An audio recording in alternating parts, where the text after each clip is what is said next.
2 days earlier that in Lahore and all of the country there were protests in the country, and we are expecting that if they don't regard the court decision, we can see the same situation, we can see the same visuals which we were seeing 2 days before. So the thing is that now when Imran Khan will be when Imran Khan will head for Lahore again, so it is very expected that in Lahore there can be a major drama which will be waiting for Khan and the authorities as well. Okay, so he's going to be heading to Lahore. That is, if he manages to step out of the High Court. Looks like it's going to happen. Never say never, however, when it comes to Pakistan. Shiv Arora is also with us on this broadcast. We also have our legal editor, Nalini Sharma. Shiv, to you first. The heights of irony is that the Islamabad High Court has ordered the state to ensure the safety and protection of Imran Khan now. That's right. I want to repeat that metaphor, the theatre of the absurd. The different players playing unbelievably unpredictable roles now. Imran Khan getting blanket, this is blanket bail. What I was saying a little earlier, Akshita. Come back to you. Right now, the Pakistan Interior Minister is speaking. We're cutting across to that. जो आपकी screen पे है कि 17 तक उन्हें किसी भी case में गिरफ्तार करने से मना किया गया है, तो 17 को जैसे ही ये ऑर्डर वकेट होगा, क्योंकि एक पूरे साल की हर दिन की एविडेंस मौजूद है, जब लोगों को ट्रेंड किया गया, उनके नाम का इंदराज किया गया और उनको इस मकसद के लिए तैयार किया गया, उनको जो है वो पेट्रोल बम बनाने, गलेल, ये सारी चीजें जो हैं इसकी एक एक दिन की एविडेंस है। और इमरान खान साहब की अपनी जाती जो है वो हर दिन की, हर मौके की तकारीर मौजूद है कि अगर मैं गिरफ्तार हुआ तो फिर आपने ये करना है, फिर आपने वो करना है। जिस दिन उनके ऊपर वजीराबाद में हमला हुआ तो बाद में उनकी स्पीचेस मौजूद हैं जिसमें ये कहते हैं कि भाई हुआ ही कुछ नहीं है, बेनजीर भुट्टो की शहादत के ऊपर ये कुछ हुआ था तो आपने किया कुछ नहीं है। तो ये सारा कुछ जो हुआ है वो इनकी इमा पे हुआ है, इनकी डायरेक्शन पे हुआ है।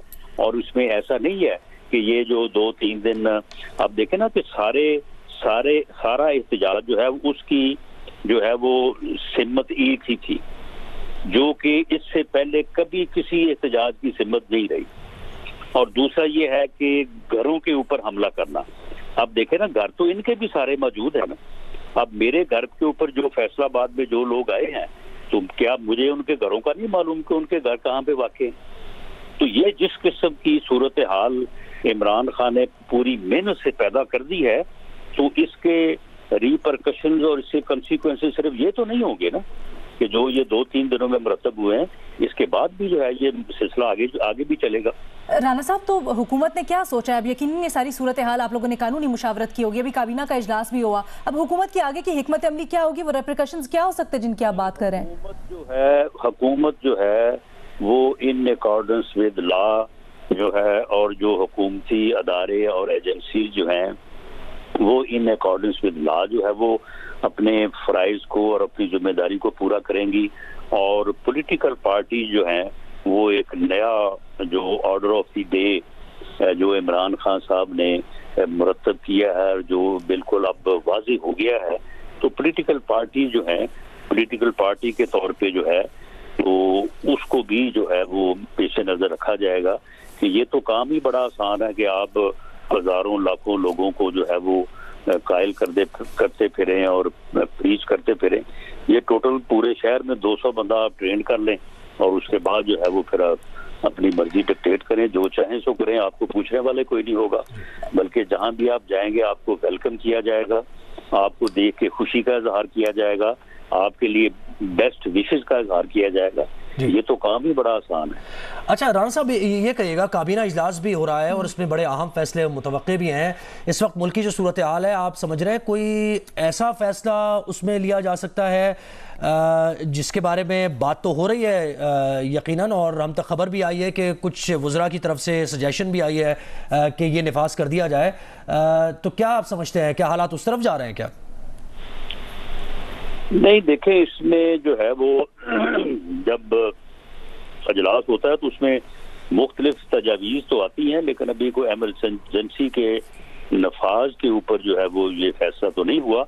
हाँ, ये जो कल के रिमार्क्स हैं और जिस तरह से कल एक ऐसे मुलजम को जिसके खिलाफ 60 अरब रुपए कौमी खजाने पे डाका डालने करप्शन का इल्जाम था, जिसकी इमा के ऊपर लोगों के घर जलाए गए, दफाई तनसीबात के ऊपर हमले किए गए, उसे जिस तरह से कल वेलकम किया गया है, उसे जिस तरह से उसको उस पर खुशी का इजहार किया गया है, उसकी मजम्मत जो है वो कैबिनेट ने की है। और इस बारे में कैबिनेट ने जो है वो हुकूमत से कहा है कि इस बारे में जो है ये एक जो भी लीगल जो ज़राए मौजूद हैं तो उसके मुताबिक जो है इस चीज़ को जो है वो कन्वे भी किया जाए और इसकी मजम्मत भी की जाए। आर्टिकल 232 से मुतालिक कोई बात हुई? नहीं, वो आर्टिकल 232 जो है वो यकीनन एमरजेंसी से मुतल्लक ही है, तो इस बारे में कोई ऐसा एक दो सेशन तो आई है, लेकिन इस बारे में कोई गौर या कोई उसमें कोई फैसले वाली बात जो है वो नहीं है। तो आगे की आप लोगों की स्ट्रेटजी क्या होगी राना साहब, कुछ क्लैरिटी मिली है या हमें दे सकते हैं क्लैरिटी? आगे की स्ट्रेटजी ये है कि जो दिफाई तनसीबात पे और लोगों के घरों पे जो हमले किए गए हैं उनकी तमाम फुटेज मौजूद है। एक एक मुलजम जो है वो आइडेंटिफाई है और उनके खिलाफ जो है वो मुकदमात जो है वो दर्ज किए गए हैं, किए जा रहे हैं और उनके खिलाफ पूरी तरह से ला जो है वो अपना रास्ता लेगा और किसी किस्म की इस बारे में रू रायत या जो है जीरो टॉलरेंस की आप बात करें। अच्छा राणा साहब, एक और सवाल, हालात नॉर्मलाइज कब होंगे? यानी अभी तो इस्लामाबाद में और लाहौर में, पिंडी में पाक फौज ने फ्लैग मार्च भी किया है, पाक फौज आर्टिकल 245 के तहत है, तो क्या वो कब विदड्रॉ होगी, कब हालात नॉर्मल होंगे? आप क्या समझते हैं, क्या इन्फॉर्मेशन है आपके पास? देखिए, अगर कल की सहूलतकारी ना होती तो हमारा ये पूरा अंदाजा था कि हम जो है वो 2 से 3 दिनों में जो है वो ये सारी सूरत हाल को जो है वो कंट्रोल कर लेंगे और इस बारे में मुकम्मल जो है वो डिटेल में जाके जो है वो सारी मनसूबाबंदी हो चुकी थी, सारा कुछ देखा जा चुका था। लेकिन कल अब एक नई सूरत हाल पैदा हो गई है, तो उस सूरत हाल के पेश नज़र फिर यकीनन अगर ये 17 तक जाती है तो फिर 17 तक या 17 के बाद फिर, और अगर ये 2 हफ्तों तक जाती है तो फिर ये सूरत हाल तो जारी रहेगी। अच्छा, और राना साहब ये इंटरनेट सर्विसेज बंद है, उनसे मुतालिक बताइएगा, ये बड़ी परेशानी हो रही है सबको, ये कब तक बहाल होंगी? मेरा ख्याल है कि अगर ये मामला थोड़ा दराज होता है तो फिर मेरी जाती राय ये है कि हमें इस सिलसिले को पहले तो हमने 2-3 दिन ज़हन में रख के जो है ये किया था, तो अब अगर ये मामला जो है ये 17 तक जाता है या उससे आगे जाता है तो इस बारे में दोबारा जो है वो प्राइम मिनिस्टर से गाइडेंस लेके, तो मैं समझता हूँ कि फिर हमें इसको इतना लंबा करना जो है वो, क्योंकि फिर अदरवाइज जो लोग So that's the Pakistan Interior Minister. They're speaking about all the dramatic developments that have come in from the Islamabad High Court. Huge setback for the administration, for the Pakistan Army, as the Islamabad High Court has given protection to Imran Khan and also directing the state to ensure his protection, his security. We'll continue keeping an eye on all the developments coming in from Pakistan. I'm slipping into a very short break. On the other side, we're counting down to verdict day in Karnataka. BJP sources indicate that they're working out a plan B. Does that involve Operation Kamla? We'll tell you in just a bit.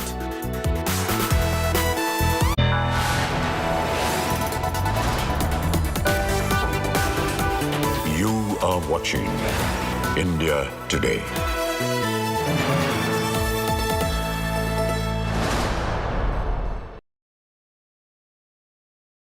India's #1 reporters in the battlefield from India Today's Double Engine. So you're saying that in Karnataka you cannot do Hindu-Muslim politics? Are things getting better around here or are they getting worse? To Karnataka's finest reporting team. What do you wish for the state of Karnataka? Shettar also has an option. Mallikarjun Kharge reservation has been a hot topic. Priyanka Gandhi Vaja roadshow is a mega hit. And India's leading national reporters. How are you looking at politics in Karnataka? Less polarization, more infrastructure. Unsparing, unmatched, unrivaled coverage. India Today with Karnataka for Karnataka.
does this happen?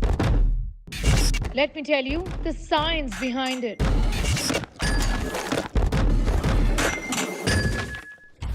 For more informative videos like this, keep watching India Today News Mo.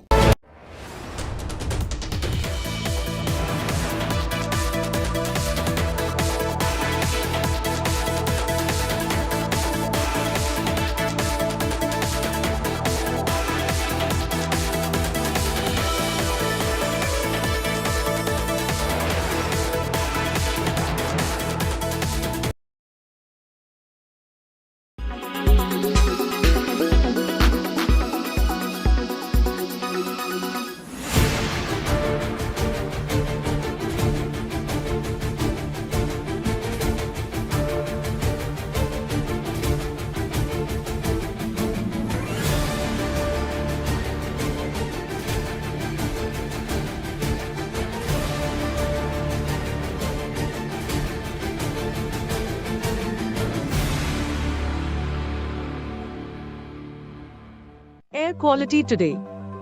In Delhi, 163. In Mumbai, 90. In Kolkata, 106. In Bangalore, 51. In Chennai, 72. In Hyderabad, 63.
Why does this happen?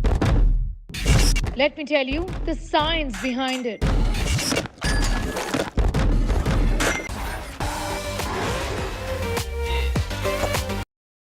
Wrinkle resistant, stretchable, smart try. Tech Pro by Blackberries. Co-presented by Star Health Insurance, the health insurance specialist. Powered by Jaguar, discover the magic of smart lights. Co-powered by Tech Pro by Blackberries. Show the way.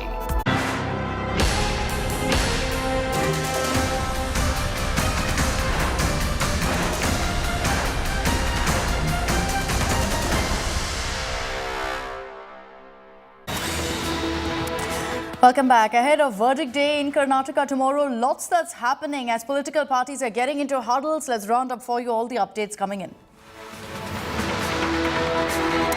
Amid all the speculation of whether Kumaraswamy will once again be the kingmaker, the former Karnataka Chief Minister has flown to Singapore for personal reasons and will reportedly be back today before result day. The JDS leader was also hospitalized during campaigning for the Karnataka Assembly elections and had visited Singapore earlier as well for health reasons.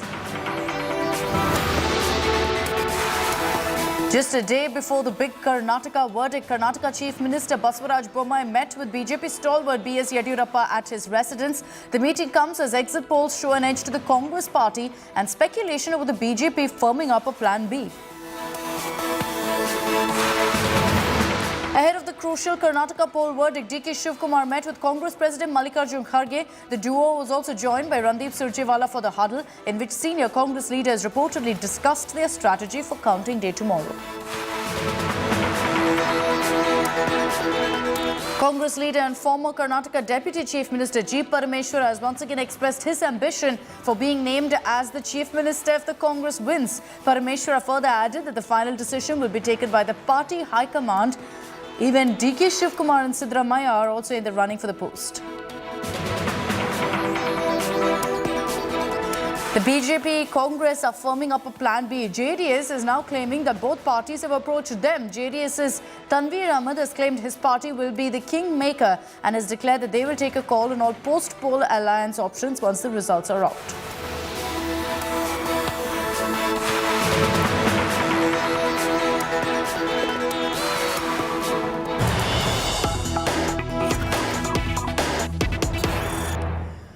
We're switching focus back to what's happening in Pakistan. After being granted relief by the Islamabad High Court, Imran Khan is expected to come out of court any time. PTI has asked party workers and supporters to continue their nationwide protest in Pakistan until Imran Khan reaches his chosen place of safety. Even as relief has come in from the Islamabad High Court, remember that bail has been granted to him in all possible cases, in all cases right now. So it makes it all the more difficult for authorities, officials to take him into custody. Having said that, remember that this ring of protection that Imran Khan currently enjoys is only in Islamabad. So we'll see exactly where he heads now, which is why the PTI has said we will continue our agitation, we will continue our protest for the moment. These are images from earlier of Imran Khan waving to PTI supporters, showing them the fist as a sign of victory. We'll get to the latest images also that are emerging right now from the Islamabad High Court. After relief, Imran Khan will be heaving a sigh of relief. Round one has gone to him, optics-wise and otherwise, with the judiciary granting him relief. An irony of ironies is that the Islamabad High Court has directed the state, who's going after Imran Khan in every possible way, to ensure now his security, to ensure his protection. So we'll see really how that plays out. Right now, with bail being granted to him, including protective bail in the rioting case, it remains to be seen how really the state, how really the army can crack down on Imran Khan. Just before this hearing, very public comments and statements were made by the administration saying they will take Imran Khan into custody in the May 9th rioting case. But now that is no longer an option for the administration. Remember, Imran has been granted relief for about 5 days till May 17th. So will he be allowed to roam free until then? Or will he be nabbed and arrested in another case is the big question. But all along there was speculation that he would now make his way to Lahore, but that will lead to a confrontation with officials, because remember that the Islamabad High Court has granted him protection for right now, that is in Islamabad itself. So the moment he moves out of Islamabad, he could face arrest. Authorities can then take him into custody.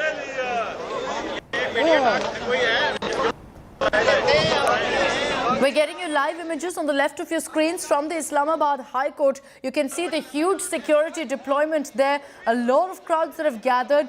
Imran Khan is expected to step out any moment now. You can hear slogans being raised in support of Imran Khan. And this comes at a time when we've been seeing all-out violence and rioting in this country of Pakistan as a result of Imran Khan being jailed. That shows you the kind of support that the former Pakistan Prime Minister really has on the streets. But it doesn't all go well for the Pakistan Army. It doesn't all go well for the Pakistan government. How long will they keep quiet? How long will they sit back and actually follow the judiciary's orders? A big question. Because remember, in a country like Pakistan, even the judiciary has no respect. The Pakistan Army is supreme and no one else, which is why you even had very public comments by Pakistani politicians lambasting the Chief Justice, abusing the Chief Justice, even threatening him for going ahead and granting relief to Imran Khan. The Islamabad High Court has followed that up by providing him bail in all cases. Talha Said is joining us with more details on this. Talha, you were telling us earlier that Imran Khan in all likelihood is going to be making his way to Lahore. Has that changed now with the Islamabad High Court making it clear that the protection for him remains only within Islamabad? Well, the thing is that minutes after granting Imran Khan a 2-week protective bail in Al-Qadi Trust case, the Islamabad High Court barred the concerned authorities from arresting Imran Khan in any other case till Wednesday, 7th May. And that is the court specified that he cannot be arrested in any new case that is filed after May 9. And as well as they also made it clear that he cannot be arrested in any case which is registered in the Islamabad, in the capital city. But he can be arrested in any other case which is registered outside of Islamabad and before 9 May. So in such a circumstance, then there will be questions about whether Imran Khan will choose to remain in Islamabad itself for the time being. That ideally would be the situation that he'll stick to. We're also hearing right now, Talha, that there have been appeals put out by the PTI, by leadership of the PTI to its workers not to stop the agitation till Imran Khan reaches a place of safety. Yes?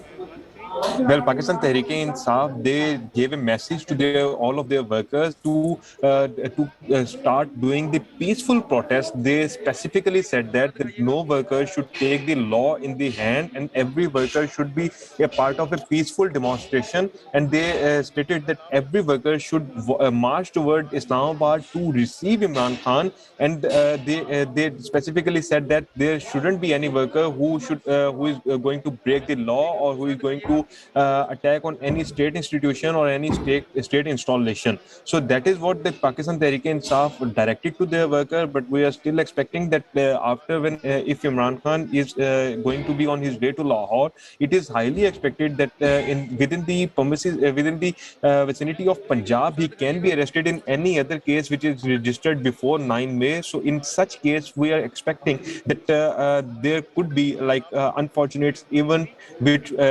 which we were witnessing 2 days ago. What we're also hearing right now, and this is perhaps because of what you've told us, Talha, of the possibility of Imran being taken into custody the moment he moves out of Islamabad, that there are 4 cases currently registered against Imran Khan in Pakistan, Punjab. And so we understand the PTI lawyers are now moving to seek bail in those cases as well. So they're ensuring that they cover all possible grounds right now. And there's no way that Imran Khan, in the current existing 200-odd cases, he can actually be arrested. Yes, there are near than 200 cases which are registered against former Prime Minister Imran Khan within the Punjab, within the different cities of Punjab, and the higher number of these cases are especially in Lahore. So the legal team of Imran Khan, they were already trying to get the bails from the courts for the maximum cases in which Imran Khan can be arrested. So, but right now the only priority of the legal team of Imran Khan is that he has to get back to Zaman Park, Lahore safely and without any arrest. So the legal team is trying to contact all of the judicial authorities in Lahore as well to get the protective bail for Imran Khan so that he can reach here safely. Yes. So let's see how that really plays out. It looks like right now the legal proceedings will continue in the Islamabad High Court. Imran Khan is being moved from one courtroom to another, and that's because his lawyers are trying to ensure that all possible scenarios, in any case that Imran Khan, or there's a slightest possibility of him being arrested, they seek bail in those cases as well. But there's a larger fight that's clearly playing out here, Talha, and it's not just about Imran Khan versus the administration, Imran Khan versus the Pakistan army. It's also about the judiciary versus the state. And the fact that, the judiciary here, the Islamabad High Court, has said that it's the state's prerogative to protect Imran Khan will be something that the state won't appreciate. Well, we can't say that it is a judiciary against state, because judiciary is also a part of the state and judiciary is doing its own work. On the other hand, the government is trying to snub his arch rival. But the thing is that we can't say that judiciary is against the state, and the state is also, as we can see that from the last 2 days, the judiciary played a very important role in containing the situation, because as you see that when yesterday Imran Khan was granted bail in Al-Qadir Trust case, all of the mob which was protesting in the favor of Imran Khan in different cities of Pakistan, they suddenly stopped the protesting, and it basically it saved our country from the more. Sure, but Talha, the reason I asked that question is because even yesterday, after the Supreme Court gave that judgment, helped Imran Khan, gave it in favor of Imran Khan, you had so many comments very publicly made by ministers, by senior leaders of the government, lambasting, targeting personally the Chief Justice of Pakistan. Well, but still, you can't say that it is state against the judiciary or it is judiciary against state. They were only individuals who are currently in power, and they were commenting their hearts out. They were not like directly. They were not like speaking as the statesmen. They were actually speaking as the party members of PMLN or the party member of Pakistan People's Party. But you can't say that it was the judiciary against state. So the thing is that everybody from the PDM or which we say the Pakistan Democratic Movement, anybody from that alliance, they are criticizing court. Yes, it is true, but they are not like criticizing it on the behalf of the state, but they are criticizing on the behalf of PDM or their respective parties. Okay, we'll take your word for it, but essentially we even heard the Pakistan Prime Minister Shehbaz Sharif poking holes in how the judiciary has handled this particular case, which is why many would say that, look, this has become a scenario where it's state versus judiciary currently. Having said that, focusing on what's happening in the Islamabad High Court right now, these are images that we're showing to you of Imran Khan walking out. This is from one courtroom to another while he was being ushered there for more hearings right now. Imran Khan, you can see, looking cool, looking calm, composed, waving at his supporters. There are many PTI workers who've gathered outside the Islamabad High Court raising pro-Imran slogans. They've been told to be on standby, essentially. They've been told, don't stop your protest till Imran Khan reaches a place of safety, because there is still very much a concern that he could be rearrested. There's also a warning that's been shot off. And Tala, let's focus on what Imran Khan has said in court. He said this repeatedly, that he was abducted, he was beaten with sticks, but he's also now issued a very clear warning saying, if I'm rearrested, once again there will be protests, once again there will be violence.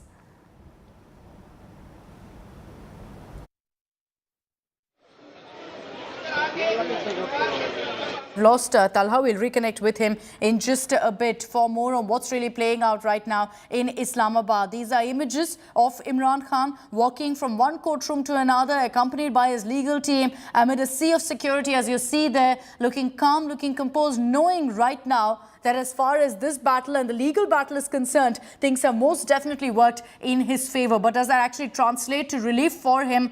At the moment, it would seem so, but you can never really take anything for granted in Pakistan, considering that the administration, the Pakistan army, the all-powerful Pakistan army in the country is going all out against this man. They want to ensure that he's taken into custody one way or another. How will they do that? There's a big question on that, because Imran Khan's legal team is trying to cover all bases and ensure that there is no ground on which he can be taken to custody in the time being.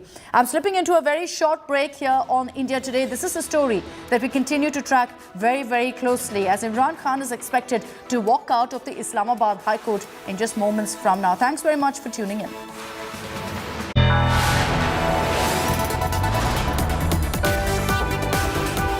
You are watching India Today.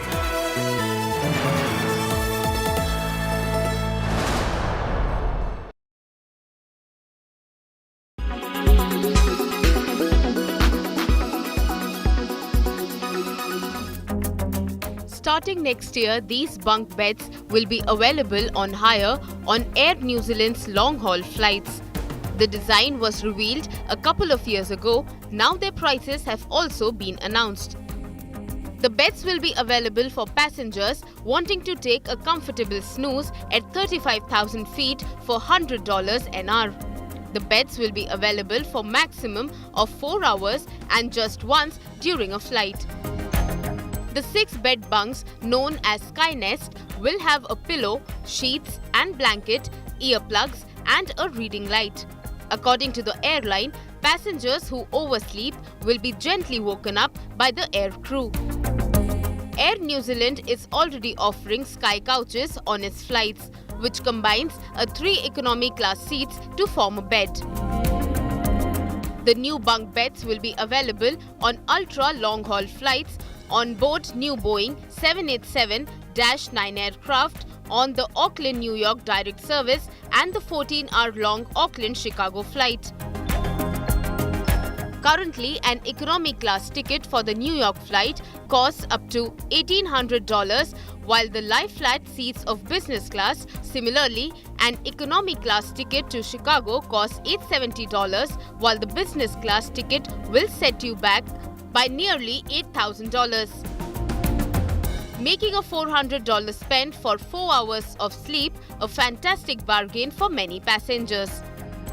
If this additional source of revenue clicks for Air New Zealand, it may soon find favour with other airlines as well, particularly the more aggressive ones like Emirates, Qatar, British Airways and Turkish Airlines. Even Air India, which has a massive pending order of 470 aircraft, may opt for the revenue spinner. Bureau Report, Business Today Television.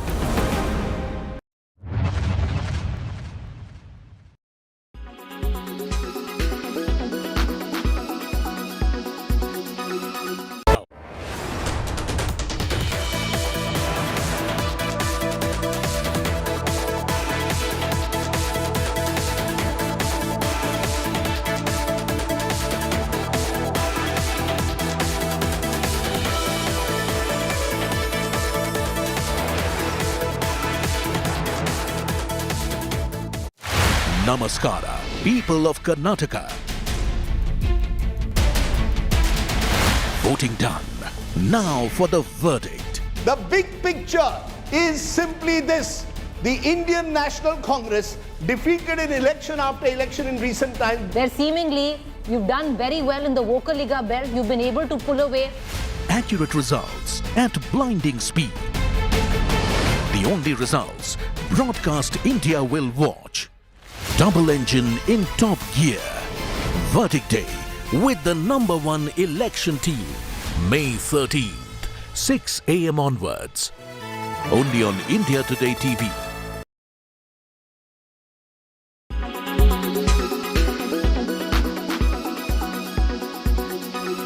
What's your longer term strategy on Europe? And is there a trade-off versus focusing more on India and expanding here? So, Siddharth, the situation in Europe needs to be understood, in a slightly more detailed level, right? You have the Dutch assets, operations in Netherlands, which is 70% of our European footprint, is a pretty strong asset. It has always been cash positive, EBITDA positive, and does not require any support from India. So they can run on their own. Okay, so we are less concerned about that. We've had a couple of bad quarters. We will have one more bad quarter simply because there's a blast furnace relining which is going on there. In Q3, Q4, we were hit by higher energy costs, etc. So, but we are not, worried about the structural, strength of the Dutch operation. It's a sustainable business. It can run on its own. It can transform. The challenge is UK, which is 30% of our footprint there. That's not cash positive. More often than not, it's cash negative. More often than not, it's EBITDA negative. And many of the facilities there, particularly in the upstream, are reaching the end of life.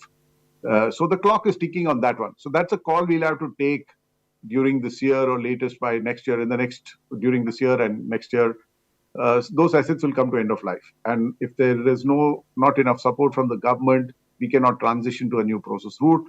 The cash flows from the business don't support any more investments than we've made already there. So that's the challenge. To go back to your fundamental question, does this impact our growth in India? The answer is no, because like I said, the growth in India is taken care of by the cash flows in India, which are very strong. And like I said, if the Dutch assets don't need our support, and it's just the UK assets, which is 3 million out of 32 million, it's not as material as it was 10 years back, when it was 10 million out of 25 million.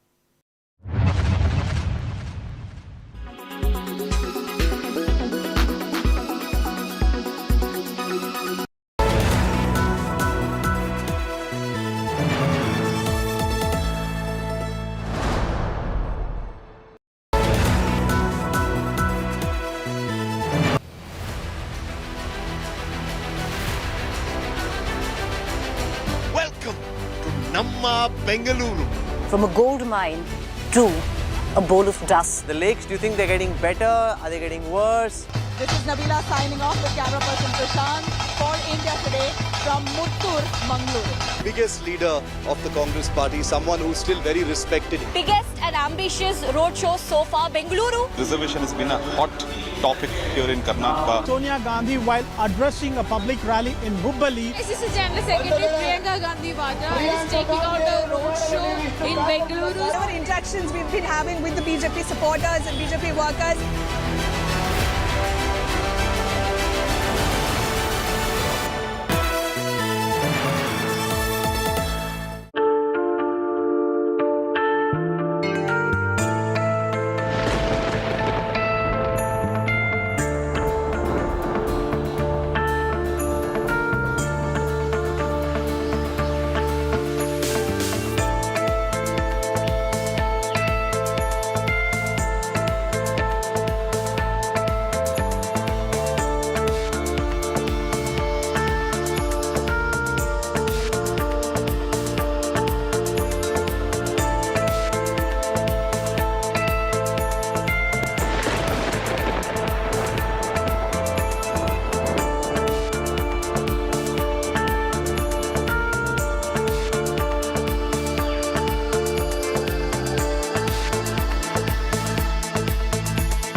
LIC हर पल आपके साथ।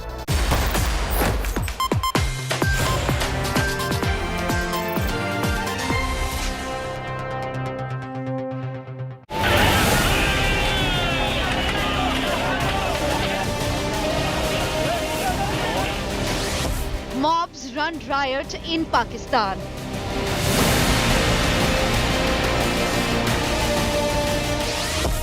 Big relief for Imran Khan.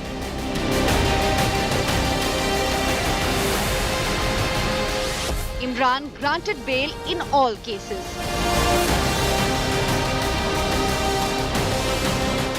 Will Pak Army pick up Imran?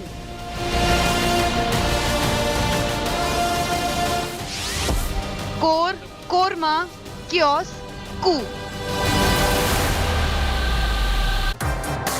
Is martial law all set to be imposed in Pakistan? Is that going to be the inevitable end game? With all these fulminating politicians and people talking about emergency, Imran Khan being granted hilarious blanket bail without even having applied for it. What's going on in this calamity called Pakistan, the neighbor we are cursed to live alongside? I'm Shiv. We're going to take you straight to the ground in Pakistan to show you how things are going from bad to worse, visibly and live on television.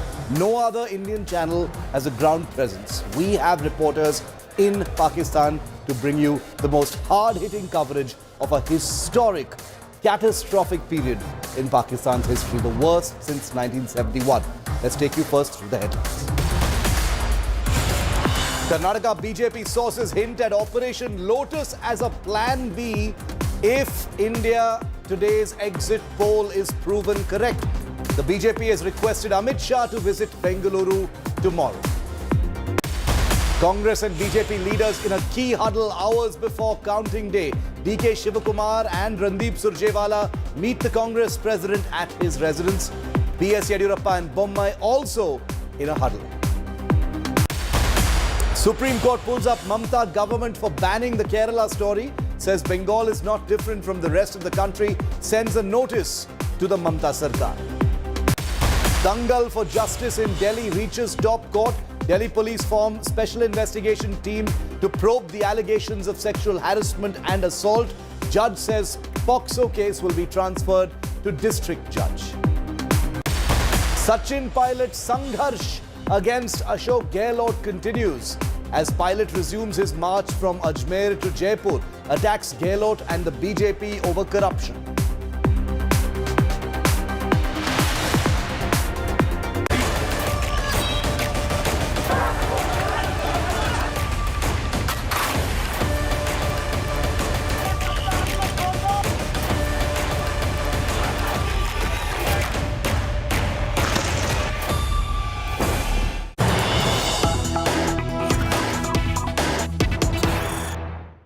straight to our first news break coming in from Pakistan after 3 days of non-stop vandalism, rioting and arson by the Imran Sena in different parts of Pakistan. Imran Khan is expected to come out of court any time now. Our cameras are positioned there to bring you live images of Imran Khan as he comes out. Pakistan Tehreek-e-Insaf has asked party workers and supporters to continue their nationwide protests across Pakistan until Imran Khan reaches his chosen place of safety. Remember, last night after being freed by the Supreme Court, Imran Khan was kept at the police line's guest house in Islamabad. Now he's inside the High Court right after receiving blanket bail in over 200 cases against him. He cannot be touched by the police or arrested till at least the 17th of May. That's 5 days from now. But Imran Khan continues to be in danger of being quote-unquote picked up and disappeared by the all-powerful army. That's the looming threat that Imran Khan says is hovering over his head at this time. So any moment now, Imran Khan will be emerging from the High Court. I want to go across to India, to Tala Saeed, who is a journalist on the ground. He's live with us from Lahore in Pakistan. Tala, good evening. Thanks for your time and being with us here on India Today. What's the latest that you're hearing, Tala? Imran has received blanket bail in all those cases. He cannot be arrested till the 17th of May and he's expected to come out of court anytime now. Well, minutes after granting Imran Khan a 2-week protective bail in the Al-Qadi Trust case, the Islamabad High Court also barred authorities from arresting Imran Khan in any new case which is filed after 9 May in Islamabad. And now the legal team of Imran Khan, they also filed a petition for protective bail of Imran Khan in the cases which are registered outside Islamabad. So right now the court is going to hear this second petition, and Justice Tariq Mahmood Jahangiri will be hearing this petition in a while, in which he'll be deciding that either he can hear this petition or not, because the thing is that they filed this petition in Islamabad, and as per the laws, Islamabad High Court cannot actually give him relief in any case which is registered outside the jurisdiction of Islamabad. So the legal team of Imran Khan has to contact the Lahore High Court or any other High Court in Punjab. So after that it will be sure that either Imran Khan is going to be arrested or not. So, but the sources, they are claiming that as the court already granted him relief for Islamabad, so now it is most expectedly Imran Khan will be staying in Banigala, Islamabad.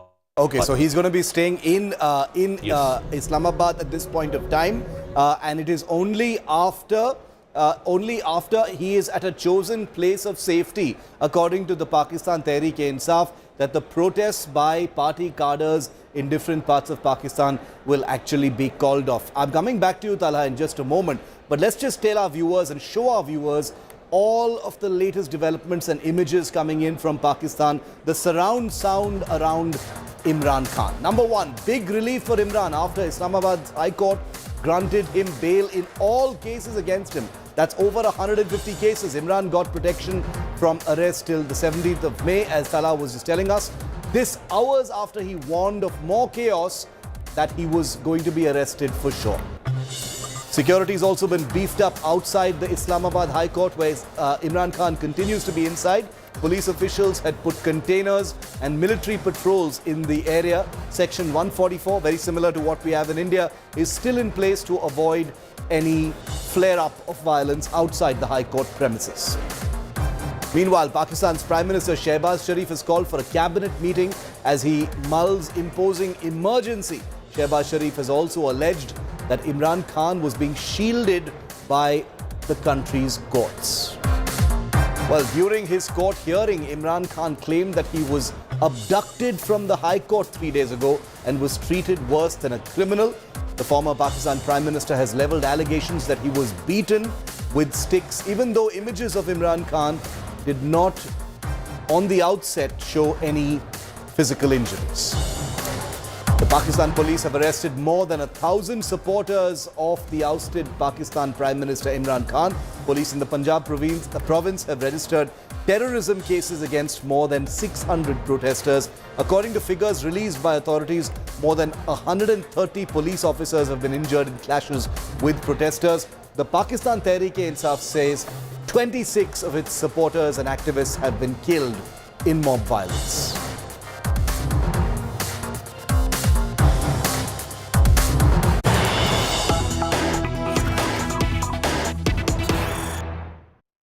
More information coming in from Pakistan. Preparations currently on to move Imran Khan from the Islamabad High Court to his Islamabad residence in Banigala. That's what Talha was just telling us.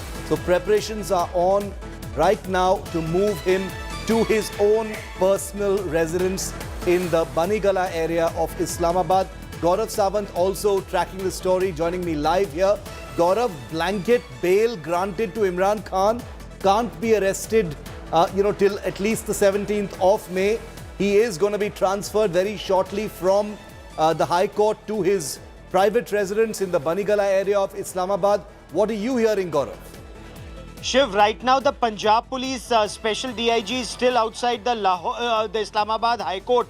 The Punjab Police wants to figure out whether the blanket bail that's been granted by Islamabad High Court also holds good for cases that have been filed outside the jurisdiction of the Islamabad High Court in Lahore. So once there's clarity on that, DIG Special Ops and his team may go back. Should there not be clarity on that, they will remain outside. And that's why Imran Khan has moved from court number 2 now to court number 4. And the court number 4, the learned judges there, and it's a division bench, we are told. The division bench is consulting whether they can give bail in a case that's been registered in Lahore. And there are 4 cases in which Imran Khan is seeking bail. But do keep in mind, DIG Special Operations is carrying 10 FIRs and 10 arrest warrants against Imran Khan. So it's a very precarious situation. And the images that we are putting out on a television screen of what's happening outside Islamabad High Court. So you have 4 layers of security. You have the Islamabad Police, you have the Rangers, you have the FC, the Frontier Constabulary, and you have other armed police personnel who are there.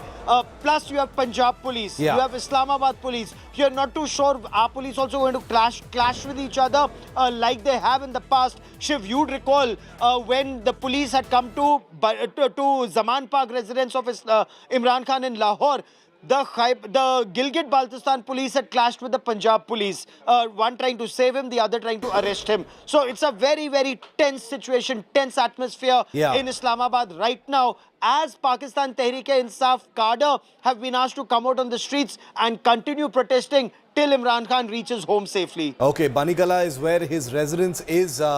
From the High Court, he is going to be transported there. Talha, if I could come to you, what are you hearing? Because, the different agencies are still waiting to see if they can arrest Imran Khan at this point of time. What are your sources telling you? Is that possible? Because Imran Khan himself says, 100% I will be arrested. Well, the thing is that now Imran Khan's counsel, his legal team, they also filed a petition for his protective bail in Lahore High Court, and right now justice is hearing to that petition as well. And this specific petition is for the cases which are registered outside of the Islamabad. So, and Imran Khan's counsel just said in the court that we are here in the respect of court and we want to appear in Lahore's court. And if the court grant us the protective bail, so Imran Khan can be presented in the he can appear in the Lahore's court. So he is appealing to the Lahore court that kindly grant them the protective bail so that they can appear over there. And if this protective bail is approved, so after that Imran Khan, it can be safely said that after that Imran Khan can easily travel to Lahore. So it is now totally up to Imran Khan that where will he be staying. Either he will be staying in Islamabad or either he will be traveling to Lahore. But the thing is that these inner circles of Pakistan Tehreek-e-Insaf, they are claiming that it is more beneficial for Imran Khan to stay in Lahore, where already there are many of his workers who are waiting for him outside the Zaman Park right now, and they are waiting for their leader to come back to the Zaman Park in Islamabad, as it is the it is totally under the federal government's jurisdiction, so it will be quite difficult for them to stay in Islamabad. So it is PTI's legal teams is trying their best to get the protective bail from Lahore court as well, so that Imran Khan can safely travel back to Zaman Park, Lahore. Okay, so the challenge first now is to get him to his residence in Islamabad in the Banigala area. After that, the challenge number 2, as Tala just pointed out, becomes transferring the former Prime Minister from Islamabad back to Lahore, where his private residence is. Now, let's just tell you a little bit. Gaurav and Tala continue to stay with me. How Imran Khan, the biggest development today is that he was granted bail in all the cases against him till the 17th of May. This came out of the blue. Remember, Imran Khan had gotten bail in 2 cases until yesterday, and now in over 150 cases, he's got blanket bail. He cannot be arrested in any of them until May the 17th. The court has told the Pakistan government to ensure Imran Khan's safety at all costs. Security, like Tala was telling us, has been beefed up outside the Islamabad High Court. Police officials have put containers, military patrols in the area. Section 144 continues to be in place as it has been for the last 3 days. In court, Imran Khan dramatically claimed that he was abducted and said it seems martial law has been declared in Pakistan. He further slammed the Chief Justice for hypocrisy. Meanwhile, Pakistan Prime Minister Shehbaz Sharif called for a cabinet meeting as he said he was mulling emergency powers.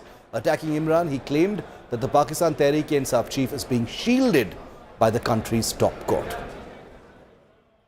जो आपकी screen पे है कि 17 तक को उन्हें किसी भी केस में गिरफ्तार करने से मना किया गया है, तो 17 को जैसे ही ये ऑर्डर वकेट होगा, क्योंकि एक पूरे साल की हर दिन की एविडेंस मौजूद है, जब लोगों को ट्रेंड किया गया, उनके नाम का इंदराज किया गया और उनको इस मकसद के लिए तैयार किया गया, उनको जो है वो पेट्रोल बम बनाने, गलेल, ये सारी चीजें जो हैं इसकी एक एक दिन की एविडेंस है। और इमरान खान साहब की अपनी जाती जो है वो हर दिन की, हर मौके की तकारीर मौजूद है कि अगर मैं गिरफ्तार हुआ तो फिर आपने ये करना है, फिर आपने वो करना है। जिस दिन उनके ऊपर वजीराबाद में हमला हुआ तो बाद में उनकी स्पीचेस मौजूद हैं जिसमें ये कहते हैं कि भाई हुआ ही कुछ नहीं है, बेनजीर भुट्टो की शहादत के ऊपर ये कुछ हुआ था तो आपने किया कुछ नहीं है। तो ये सारा कुछ जो हुआ है वो इनकी इमा पे हुआ है, इनकी डायरेक्शन पे हुआ है। और उसमें ऐसा नहीं है कि ये जो 2-3 दिन ना कि सारा एहतजाज जो है उसकी जो है वो सिमत ईद ही थी, जो कि इससे पहले कभी किसी एहतजाज की सिमत नहीं रही। और दूसरा ये है कि घरों के ऊपर हमला करना। अब देखें ना, घर तो इनके भी सारे मौजूद है ना। अब मेरे घर के ऊपर जो फैसलाबाद में जो लोग आए हैं, तो क्या मुझे उनके घरों का नहीं मालूम कि उनके घर कहाँ पे वाक़ हैं? तो ये जिस किस्म की सूरत हाल इमरान खान ने पूरी मेहनत से पैदा कर दी है, तो इसके रिपरकशंस और इससे कंसीक्वेंसेस सिर्फ ये तो नहीं होंगे। And here, just to remind you, is what Imran Khan had said when he was earlier presented in court. इसमें रिलीफ, मैं हाई कोर्ट में बैठा हूँ, मेरे पास कोई उनके पास एक जवाब नहीं था मुझे पकड़ने का, मुझे एब्डक्ट किया गया है और जाके वहां फिर पहली दफा मुझे वारंट दिखाई जाता है जब मुझे जेल में ले जाते हैं। ये तो जंगल के कानून में होता है और फौज एब्डक्ट कर लेती है। यानी किधर गई पुलिस, किधर गया कानून? यहाँ तो एक जंगल का कानून है, बल्कि ऐसे लग रहा है जिस तरह के यहाँ तो एक मार्शल लॉ डिक्लेयर हो गया। और आपको सोचे 40 लोग, मुझे तो मैं जब कल अदालत में पहुंचा मुझे पहली दफा पता चला कि 40 लोग बेचारे इसमें जान खो बैठे। Now make no mistake, as we await information about Imran Khan walking out of the Islamabad High Court in just a few minutes from now, I want to show you this report about the uncertainty that hangs over Pakistan. Is there going to be martial law? Is there going to be emergency imposed? Is this the worst crisis in that country since the 1971 war? From Pakistan to Pakistanis outside the country, there's a clamor growing in favor of Imran Khan, who continues to be hugely popular.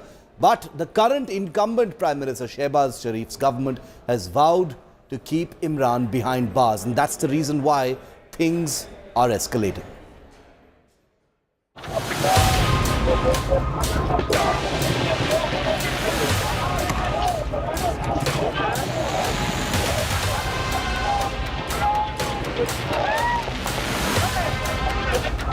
Pakistan is simmering after days of violent protests.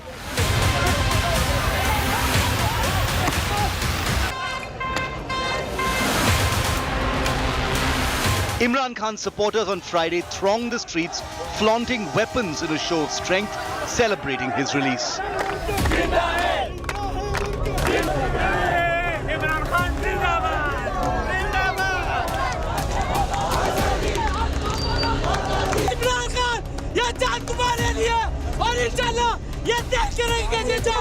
Their leader was produced before the Islamabad High Court in the morning, as ordered by the country's Supreme Court. A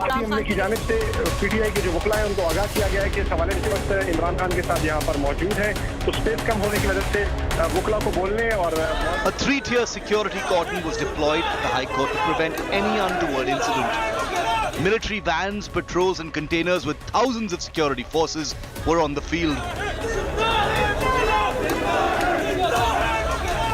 Immediately after Imran made it to court, Pakistan's DIG operations came armed with 10 arrest warrants. Imran claimed a second arrest was definitely in the offing. Relief? मैं high court में बैठा हूँ. मेरे पास कोई उनके पास एक जवाब नहीं था मुझे पकड़ने का. मुझे एब्डक्ट किया गया है. और जाके वहां फिर पहली दफा मुझे वारंट दिखाई जाता है जब मुझे जेल में ले जाते हैं.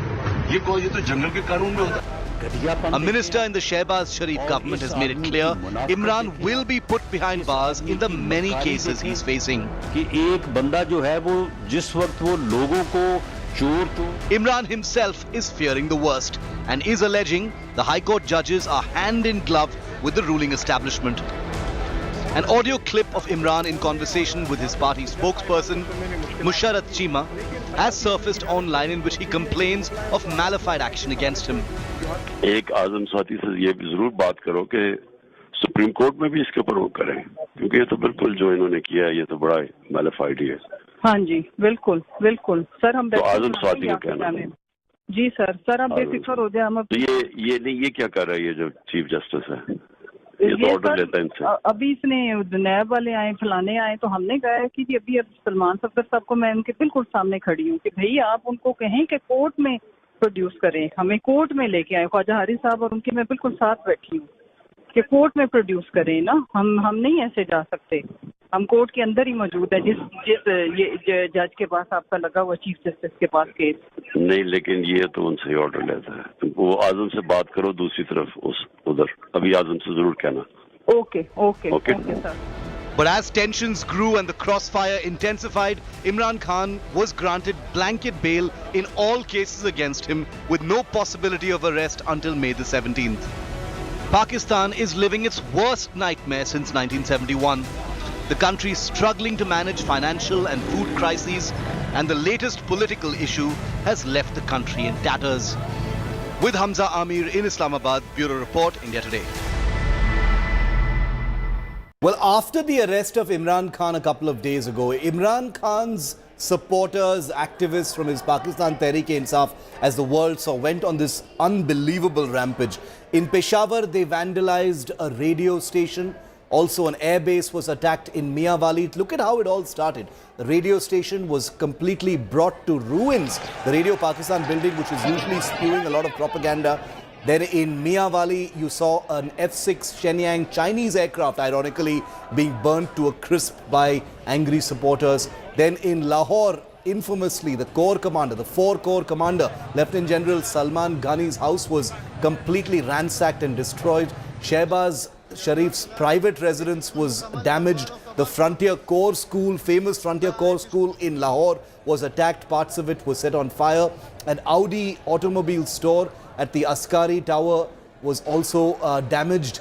The Secretariat Office of the PMLN, that's the ruling party of Pakistan, was also damaged. In coming down to Sindh, Karachi, the city of Karachi, police checkpoints, were attacked. The Army Welfare Trust building was set ablaze by angry supporters.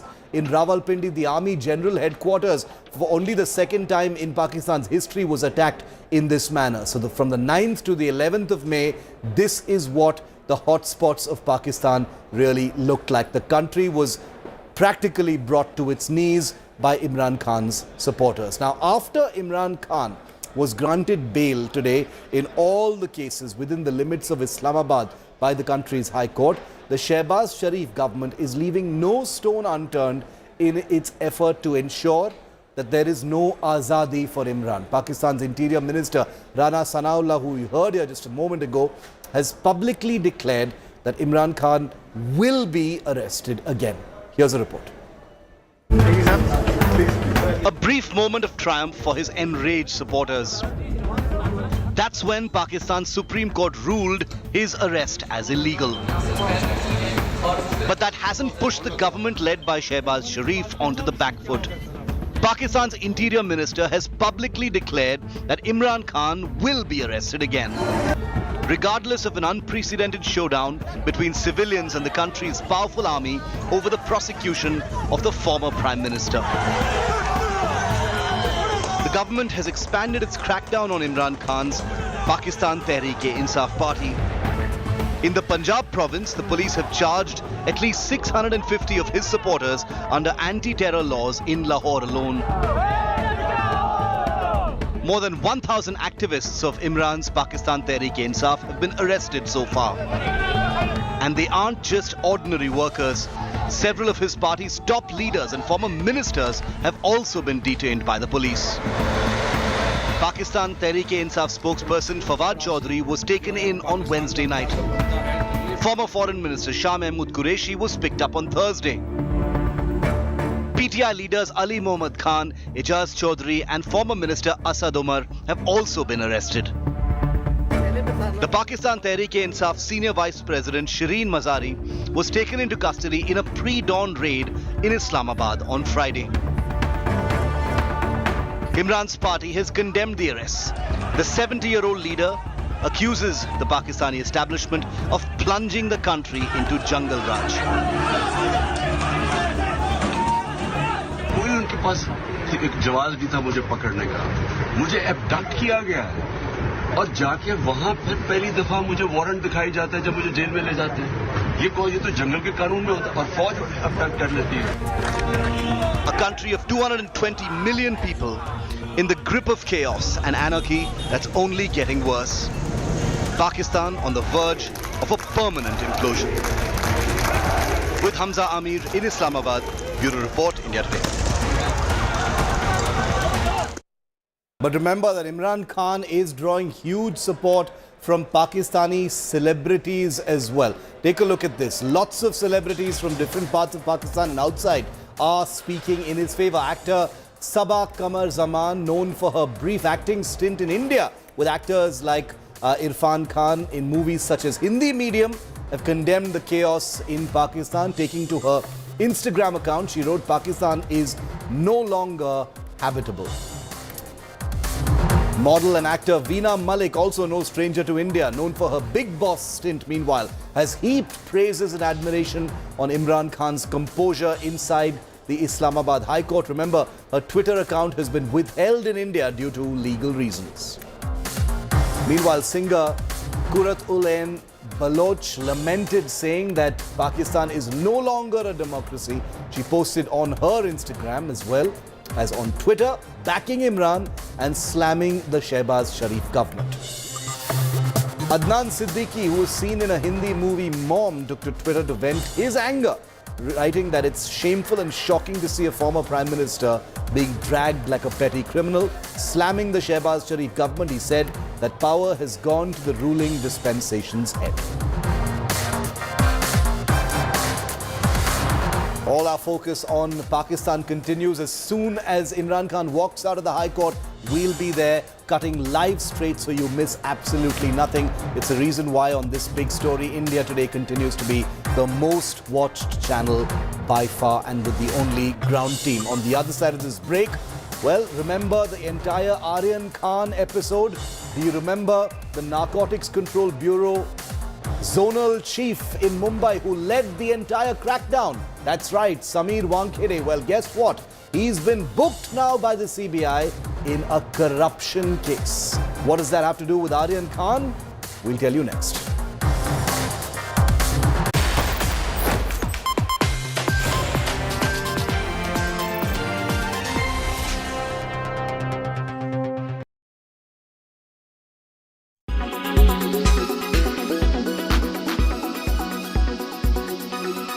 Seen it like this.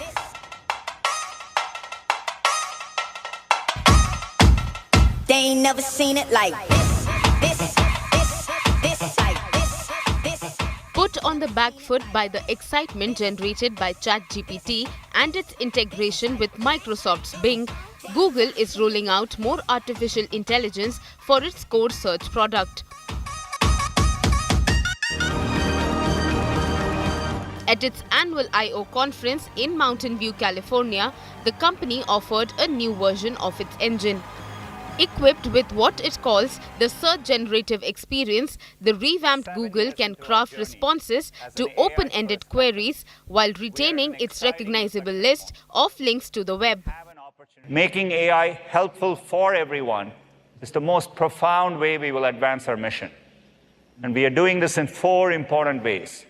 First, by improving your knowledge and learning and deepening your understanding of the world. Second, by boosting creativity and productivity so you can express yourself and get things done. Third, by enabling developers and businesses to build their own transformative products and services. And finally, by building and deploying AI responsibly so that everyone can benefit equally. Google announced a series of new AI applications opening up its Bart chatbot to the world, including India, integrating generative AI into search as well as products such as Gmail, which can create draft messages, and Google Photos, which can make changes to images like centering figures and coloring in empty space. AI has also been integrated with the Workspace suite as well as Google's Android operating system. Google also released a new foldable Pixel smartphone that lets consumers use the company's AI. Pixel Fold is priced at $1,800 and consumers get a free Pixel watch with it. Also unveiled a $499 Pixel 7a phone. The Pixel family continues to grow into the most dynamic mobile hardware portfolio in the market today. From a broad selection of smartphones to watches, earbuds, and now tablets and foldables, there are more ways than ever to experience the helpfulness Pixel's known for, wherever and whenever you need it. The new announcements were celebrated by Wall Street, with Alphabet's shares up 4% on Wednesday. They are up 26% so far this year, compared with the 8% rise in the S&P 500 index. All eyes are on the announcements Apple makes at its own developer conference, WWDC, scheduled in the first week of June. Bureau Report, Business Today Television.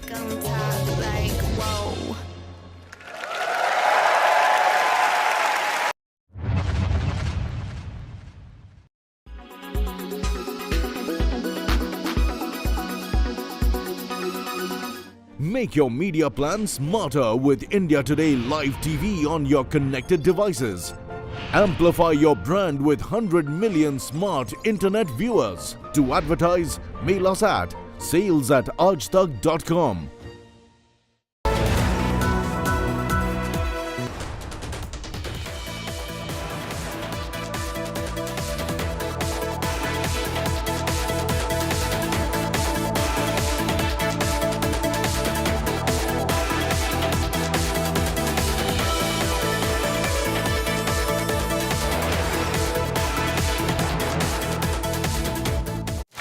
Namaskara, people of Karnataka.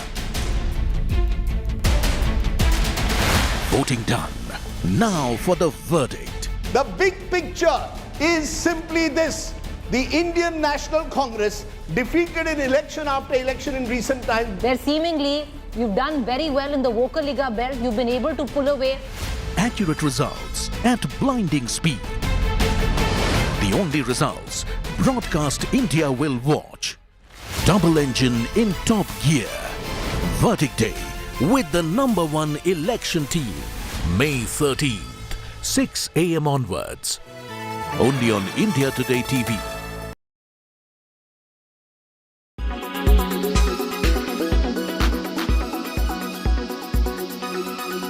Today we shared the roadmap for MG 3.0, which is 2025 to 28, the next 4 years kind of a plan, in which we are saying we'll have a second plant in our current place, Halol, Gujarat. So, and that second plant should have a capacity of 180,000 cars. So that both the plants put together will have capacity of 300,000 cars. We need additional 5,000 crores. So we are saying we are going to dilute our holding to ensure that Indians actually own this company in a majority way. And that's how we are going to get the funds. We will launch 4 to 5 cars, mainly EV. So by end of 2028, we hope that 65 to 70% of our car sales should be EV. Okay. Right. So, the talk of raising investments, stake dilution have been on for a very long time with various names coming up on the picture. Could you help us clarify on really in times to come who will own MG India? I know the plans are a bit preliminary, but yes, you could give us a sense on what are the plans out there. So we are talking to multiple players right now, and it's very difficult to pinpoint that who will get finalized, because it all depends. It's not only our choice, it's the partner's choice, probable partner's choice also, because we have so many conditions to fulfill on both the sides. So I think it's premature to talk about who's going to be the partner. But we are talking to multiple players, not only Indian promoters of big conglomerates, but also financial institutions, high net worth individuals, our dealer partners, and also eventually some employees also will have stake in the company. So we are talking to multiples, and hopefully the first stage of announcement we can do in this year. Dilution, as I was saying, will happen over a period of time because we talk about MG 3.0, which is 25 to 28. So this will happen in phases. And as we go through, IPO is the last phase of that whole process. But the money will come upfront from these multiple players, as I mentioned. And hopefully we should be able to kick off our second plant after the announcement of the partner.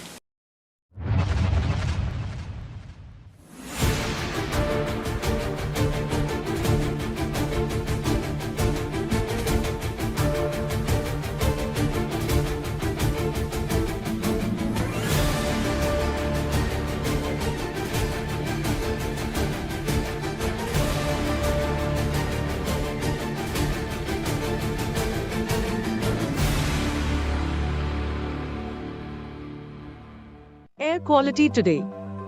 In Delhi, 163. In Mumbai, 90. In Kolkata, 106. In Bangalore, 51. In Chennai, 72. In Hyderabad, 63.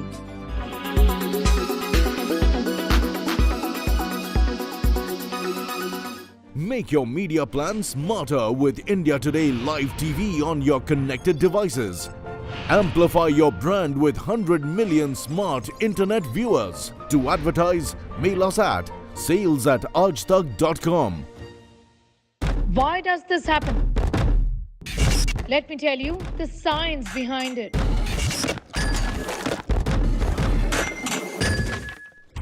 For more informative videos like this, keep watching India Today News.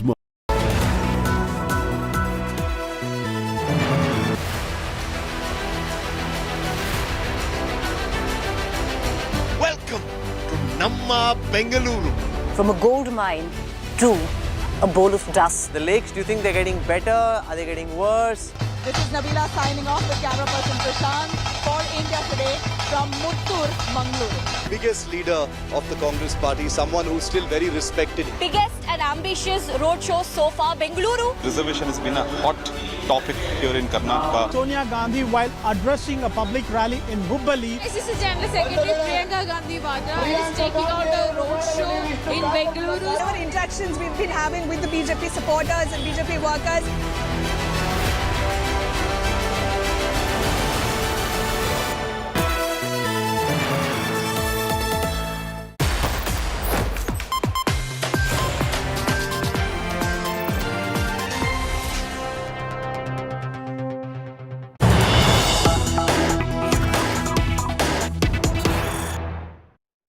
And we've got breaking news coming in now. Big trouble for former Narcotics Control Bureau officer Sameer Wankhede. You remember him, viewer. Sameer Wankhede led the crackdown and the case against Shah Rukh Khan's son Aryan Khan in 2021. This corruption case against the ex-NCB officer Sameer Wankhede has just been registered by the CBI. Wankhede's residence has been searched by the CBI. Wankhede, remember, was the NCB Mumbai zonal chief during the Aryan Khan case in Mumbai.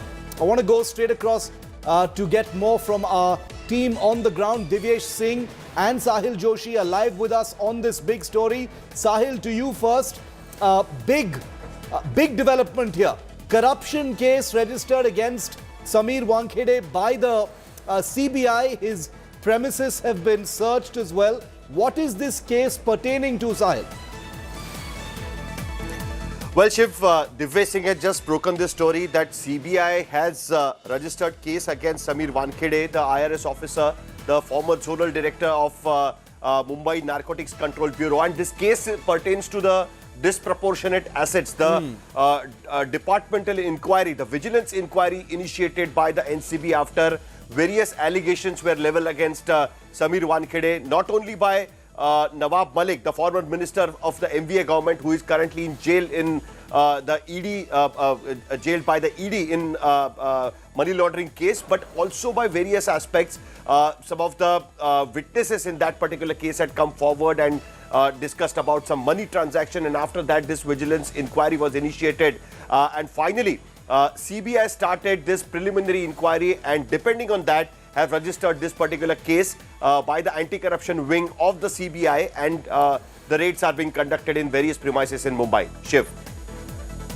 Okay, and you know, Sahil, just to refresh our viewers' memory, since that entire infamous episode where Sameer Wankhede was a sort of national media figure for the Aryan Khan case, what has happened to him since then? He's been in a lot of trouble since then. And this in many ways is just the latest of the things that are happening to him. Well, Sameer Wankhede was transferred, after the vigilance inquiry was initiated. The first thing that he was given extension in Mumbai, that this extension was, the further extension wasn't given. He was transferred from the Narcotics Control Bureau. He was the loaned officer in the Narcotics Control Bureau. He originally comes from the DRI. Then he has been transferred in Chennai.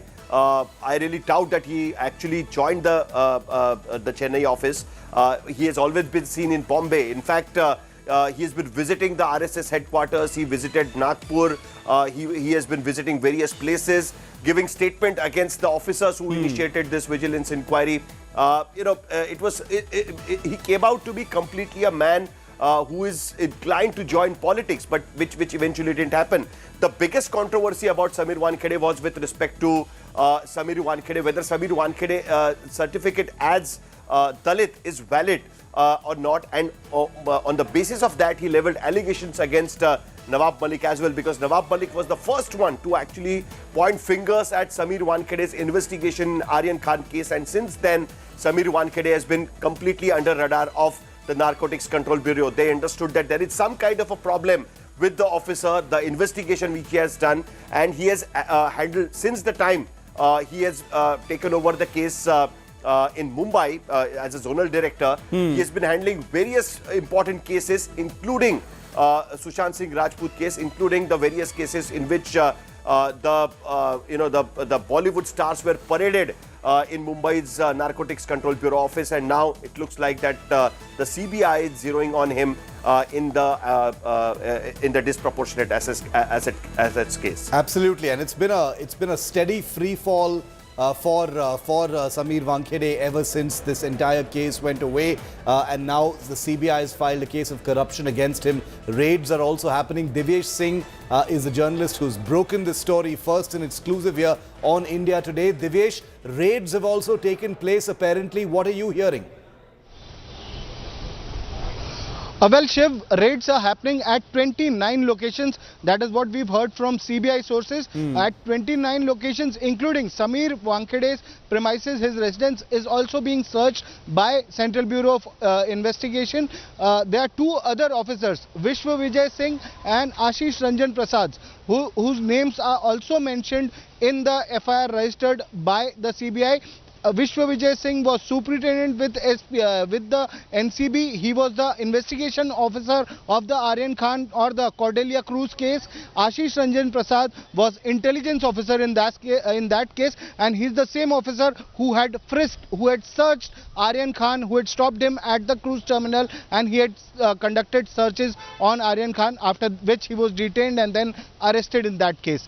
These are the three officers who have been named. Other than that, there are two other government servants who have been named in this FIR, which is under Prevention of Corruption Act. There are also sections of disproportionate assets registered against the accused officers, which includes Samir Wankede. Remember, the NCB Vigilance had conducted vigilance inquiry against Samir Wankede and other officers, and they had found several lapses.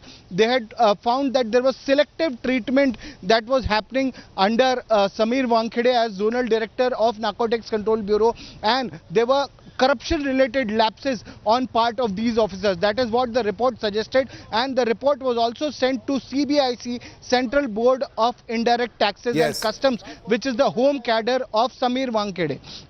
So CBIC had not taken any action, but following that, CBI conducted a preliminary investigation, and now FIR has been registered against Wankede and others. Big news break, first and exclusive here on India Today. Divyesh and Sahil, thank you very much for joining me with that big story. We'll get our viewers an update in just a short while from now. Quick break here on 5 Live. On the other side, after making her Met Gala debut, actor Alia Bhatt has now become the global face for luxury Italian brand Gucci. Full report after this break.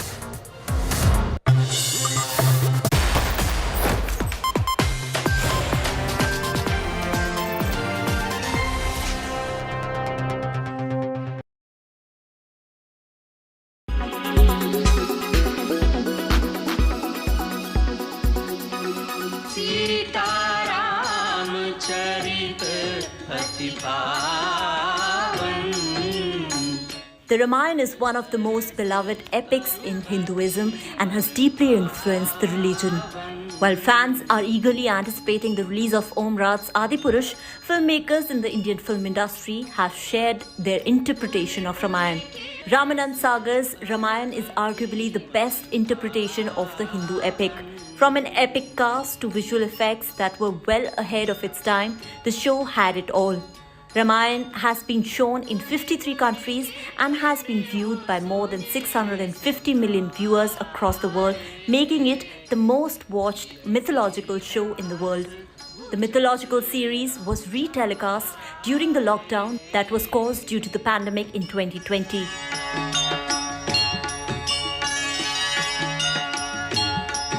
Your king, Ravan! The winner shall be given the hand of Princess! Ramayana, the legend of Prince Rama, is hands down the best animated adaptation of the Ramayana. The 1992 anime film was co-produced by Japanese and Indian animation studios, produced and directed by Yugo Sako. Interestingly, Arun Govil, who is known for playing the role of Ram in the Ramayana 1987 TV series, voiced Prince Ram in the version.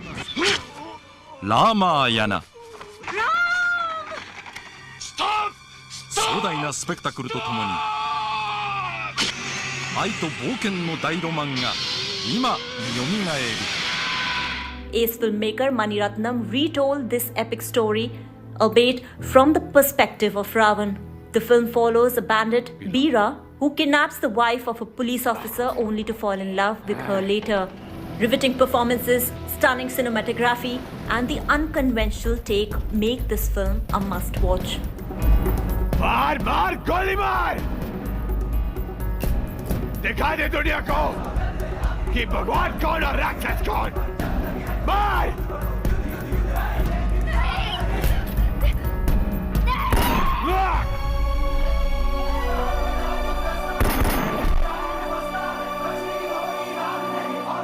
Hanuman, which released in 2005, is an animated feature film directed by V.G. Samant. The film dramatizes the life of its titular character, Lord Hanuman, and depicts the events of the Ramayana. The film is credited for kick-starting the growth of India's animation industry.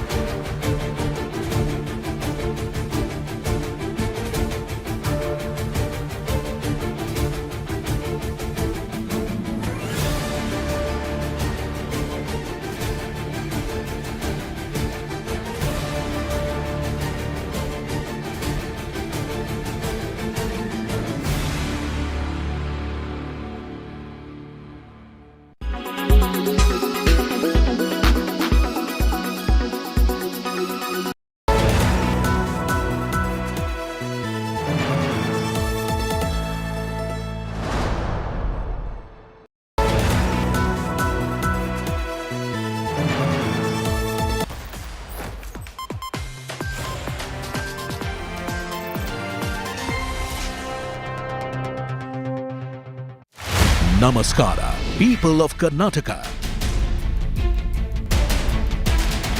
Voting done. Now for the verdict. The big picture is simply this. The Indian National Congress defeated in election after election in recent times. Where seemingly you've done very well in the Vocaliga belt, you've been able to pull away Accurate results at blinding speed. The only results broadcast India will watch. Double engine in top gear. Verdict day with the #1 election team. May 13th, 6 a.m. onwards. Only on India Today TV. Well, after making her Met Gala debut earlier this year, actor Alia Bhatt has now become the global face for luxury Italian brand Gucci. Interestingly, this announcement comes ahead of Cannes 2023, just like how Deepika became the brand ambassador for Louis Vuitton in 2022 and has been attending and representing the country internationally. So could this be Alia's next plan? Take a look. Alia Bhatt is striving, one big milestone after the other.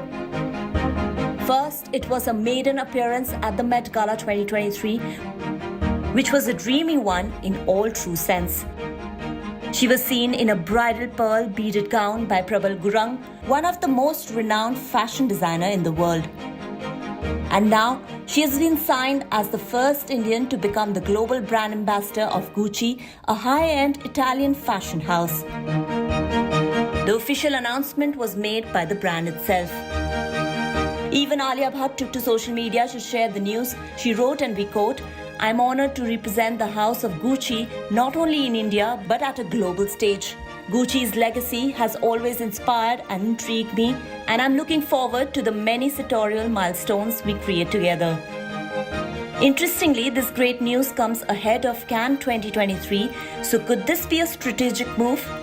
Taking a cue from Deepika Padukone, who too was announced as the global brand ambassador for Louis Vuitton in 2022, which was followed by all her appearances thereafter in Louis Vuitton ensembles. Even at Cannes, the actress rocked her brand like a pro. So the big question is, will there be a Cannes appearance for Alia as well? But for now, it sure is a moment of pride for Alia Bhatt.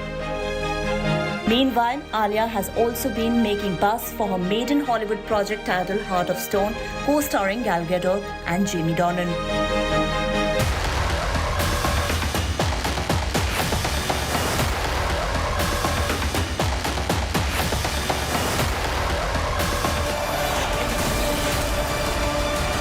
Entertainment Bureau, India Today.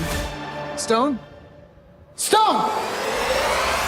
And now leaving you with all the buzz as we gear up for another Bollywood shadi, or a semi-Bollywood shadi, but this time it also involves a politician. Yes, of course, I'm talking about Pariniti Chopra and the Aam Aadmi Party's Raghav Chadha. Amid their wedding speculation, the two are all set to get officially engaged on the 13th of May in Delhi. Here are all the details. Enjoy. See you on the other side.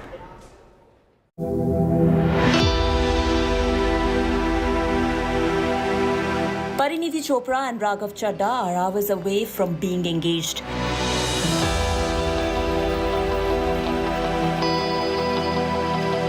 Yes, it's happening, even though they have maintained a stoic silence and smiled away when being asked about their impending wedding.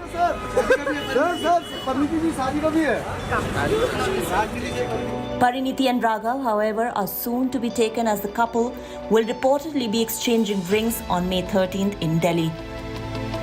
What gives the fans the surety is this decked up house of Pariniti ahead of the engagement, and looks like preparations are also in full swing. As per sources, the ceremony will begin with an Ardas prayer followed by a ring exchange and will be attended by families of both Pariniti and Raghav along with their close friends. Before this, the couple together flew down to the national capital from Mumbai. Their appearances had also become more frequent gradually, be it watching an IPL match together or stepping out on a dinner date. The couple had first sparked relationship rumors after they were spotted twice in March, first for a dinner and then later the next day for a lunch outing. A source close to India Today has also said that the couple will be tying the knot in October later this year. Reports further stated that they even had an intimate Roka ceremony, which was a family affair. For the unversed, the two are old friends and have studied together at the London School of Economics and have many common friends. Meanwhile, on work front, Pariniti will next be seen in Chamkila biopic with Diljit Dosanjh. The film is directed by Imtiaz Ali. The key to an easy trek is a steady trek. चलते रहेंगे तो थकान महसूस नहीं होगी. 10 घंटे track करने के लिए. She was last seen in Uchai with Amitabh Bachchan, Anupam Kher and Baman Irani. The film received mixed responses from the audience.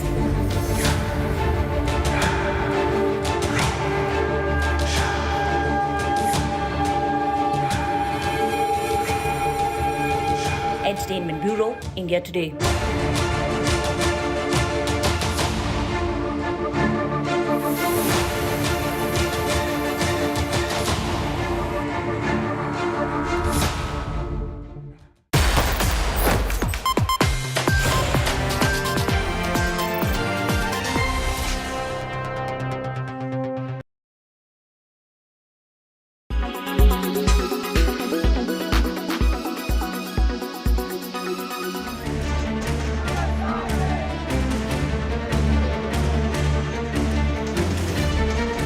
The Shiv Sena BJP government getting a massive respite in top court.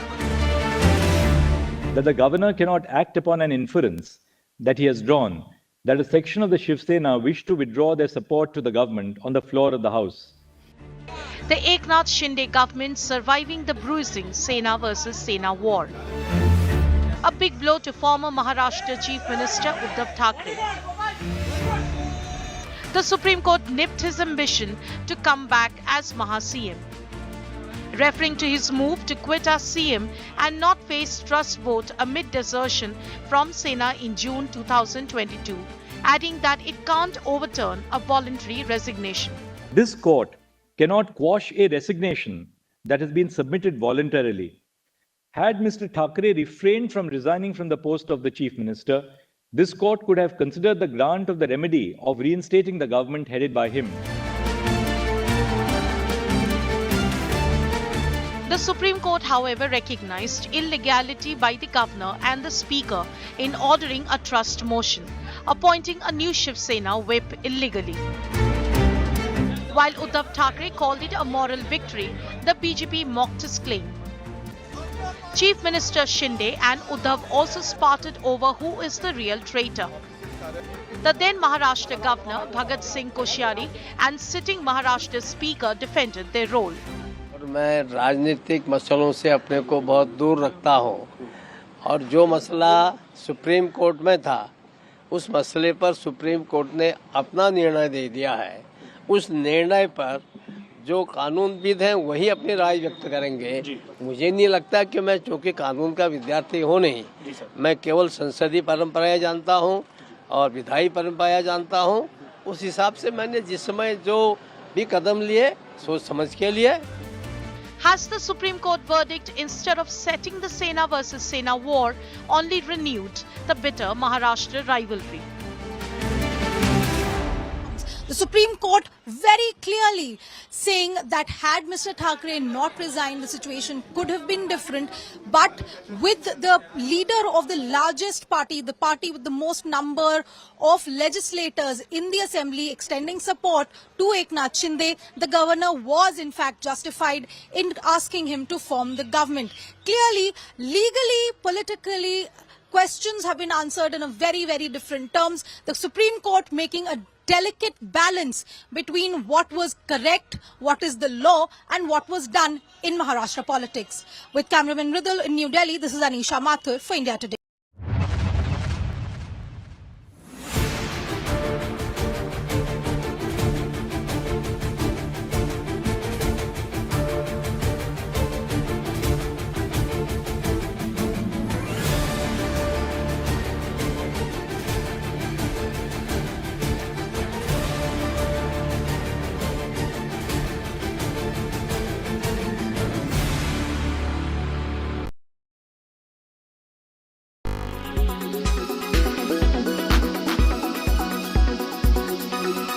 Why does this happen?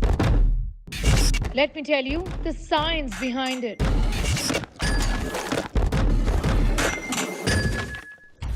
For more informative videos like this, keep watching India Today News Mode.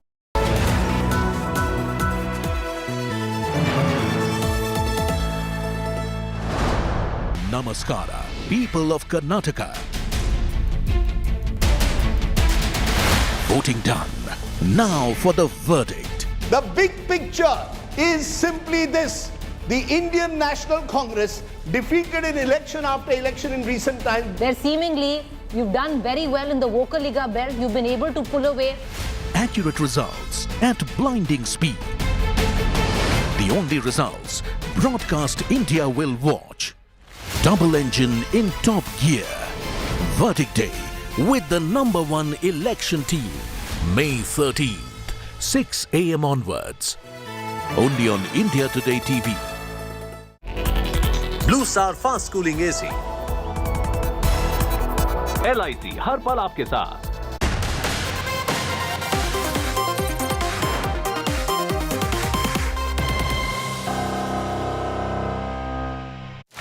Namaskara, people of Karnataka. Voting done. Now for the verdict. The big picture is simply this. The Indian National Congress defeated in election after election in recent times. There seemingly, you've done very well in the Vokaliga belt. You've been able to pull away Accurate results at blinding speed. The only results Broadcast India will watch. Double engine in top gear. Verdict day with the #1 election team. May 13th, 6 a.m. onwards. Only on India Today TV. Good evening. You're watching 6 p.m. Prime here on India Today. I'm Akshita Nandagopal. In exactly 12 hours from now, our non-stop exhaustive coverage of Result Day for Karnataka is coming your way. And we're setting the stage, we're setting the tone here over the next 30 minutes. Let's begin with the headlines. Interim relief for Imran Khan. Court grants him bail in all cases. Pak government told to ensure Imran's security. Pakistan Prime Minister Shehbaz Mal's declaring emergency.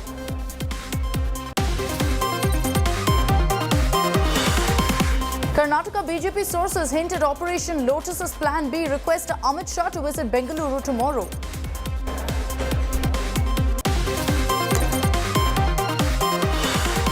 Supreme Court pulls up Mamata government for banning the Kerala story. Says West Bengal is not different from the rest of the country. Sends notice to the Mamata government.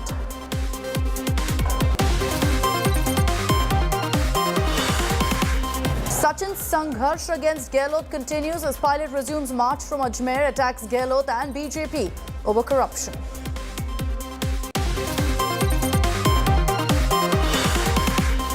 Former NCB officer Samir Wankhede booked. CBI files corruption case against him. Properties of all accused searched.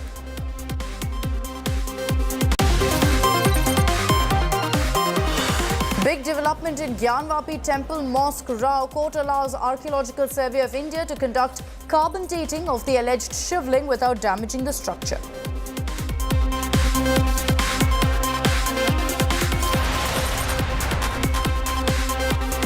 Co-presented by Star Health Insurance, the health insurance specialist.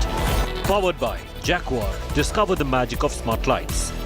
Co-powered by Tech Pro by Blackberries. Show the way.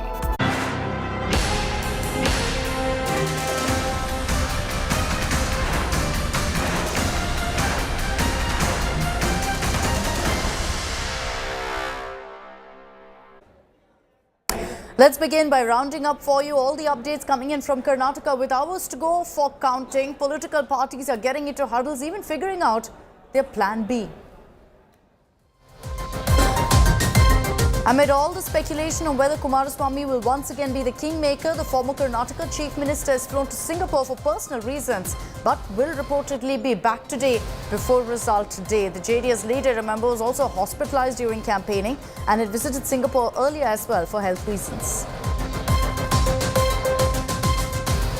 Karnataka Chief Minister Basavaraj Bommai also met with BJP stalwart B.S. Yediyurappa at his residence. The meeting comes as the exit polls show an edge to Congress and speculation over the BJP firming up a plan B.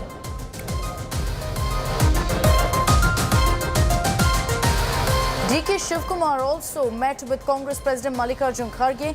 Randeep Surjewala was also a part of this crucial meeting. Senior Congress leaders reportedly have discussed their strategy for counting day tomorrow.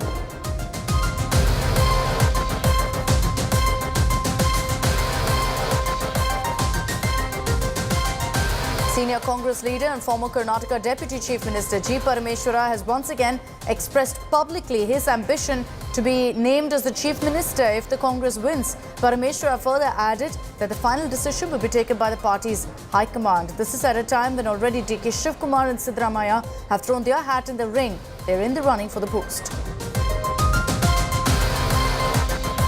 Even as the BJP and Congress are firming up a plan B, JDS is now claiming both parties have approached them.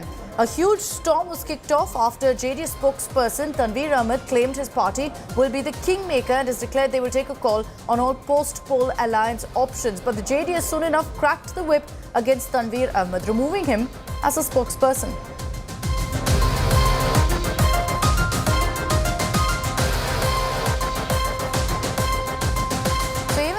Hectic political activity right now underway in Karnataka. Let's sum up for you exactly where the big political players are currently. Prime Minister Narendra Modi has been busy in Gujarat launching development schemes. He's currently in Gandhinagar. Will he be making his way to Karnataka? We're being told that is only if the mandate goes in the BJP's way. There's a possibility of him being there for the swearing in. Amit Shah is in Bengal, in North 24 Paraganas, but the BJP state unit reportedly has asked Amit Shah if he could fly down to Bengaluru tomorrow. So there's a possibility he'll be in Karnataka on result day. JP Nadda, the BJP president, is currently in the national capital. B.S. Yediyurappa is in Bengaluru. The BJP veteran who's been an active part of the campaign is currently in Bengaluru, has been holding crucial meetings even with Karnataka Chief Minister Basavaraj Bommai, who is also currently in the city of Bengaluru. Then you have Rahul Gandhi, who is in the national capital. As far as the Congress is concerned, their national leadership remains in Delhi because their regional leadership has been taking all calls. And the regional leadership also includes Mallikarjun Kharge, who is, yes, the Congress national president, but as he said, he is a son of the soil in Karnataka. So he's currently in Bengaluru, once again has been holding a series of meetings along with former Chief Minister Siddaramaiah. A CM hopeful right now, he's also currently based in Bengaluru. The temple hopping has begun. DK Shivkumar is currently in Tamil Nadu, in Tiruvannamalai, where he visited a temple. We'll be putting out those images for you as well in just a bit. So many leaders already firming up their plans right now. HD Kumaraswamy is in Singapore. He's currently not in India, but he's going to be flying back, we hear, this evening. Let me take this across to our reporters on the ground. We have Anaga as well as Shilpa Nair joining us live from Bengaluru. Anaga, to you first at this point, and before that, let me bring in Shilpa Nair. Shilpa, obviously a lot of hectic political activity happening, and there's a lot of talk of how these parties have really been reading into the exit polls, particularly the India Today exit poll here has really shaken up things in Karnataka. Well, absolutely. All, eyes on whether India Today Access gets its numbers right tomorrow. And, in the past, we've proven ourselves right. So hopefully we'll prove ourselves right once again tomorrow. But yes, definitely the situation is quite fluidic here in Karnataka as of now, because on one hand, you have a set of exit polls which are predicting, a majority for the Congress. Well, there are others, which are predicting a hung assembly or, Congress with a very, very small edge. So that is the reason why, the situation is quite fluidic at this moment. And what we're given to understand is that both parties, both the Congress and the BJP, have reached out to independent candidates who are likely to win. In fact, today there was a crucial meeting both at AICC President Kharge's residence here in Bengaluru and at B.S. Yediyurappa's residence in Bengaluru. At B.S. Yediyurappa's residence, Chief Minister Bommai and several other BJP leaders had called on Yediyurappa, one of the senior leaders of the BJP here in the state. And the meeting, of course, went on for 20-25 minutes. And speaking about that meeting, Minister Murugesh Nirani said that, we are confident of winning around 108 seats. And in 35 seats, there's going to be a very close competition. And that is the reason why, they are trying to prepare themselves for every eventuality that the results could throw up tomorrow, and make sure that, their house is in order and they come up with a plan what needs to be done if at all there is a possibility of a hung assembly. Likewise, the Congress party too, there are of course speculations that the BJP has already started Operation Kamla. In fact, Minister R. Ashok today kicked up a controversy saying that their B plan is ready. Now, what is this B plan? The Congress says it's about Talk about this plan B of the BJP. What is that all about? Well, the BJP has announced that they are firming up a second plan B, as I mentioned, in case they don't manage to achieve a majority on their own. And particularly a comment by R. Ashoka has sparked speculation that perhaps Operation Lotus, Operation Kamla could swing in Karnataka.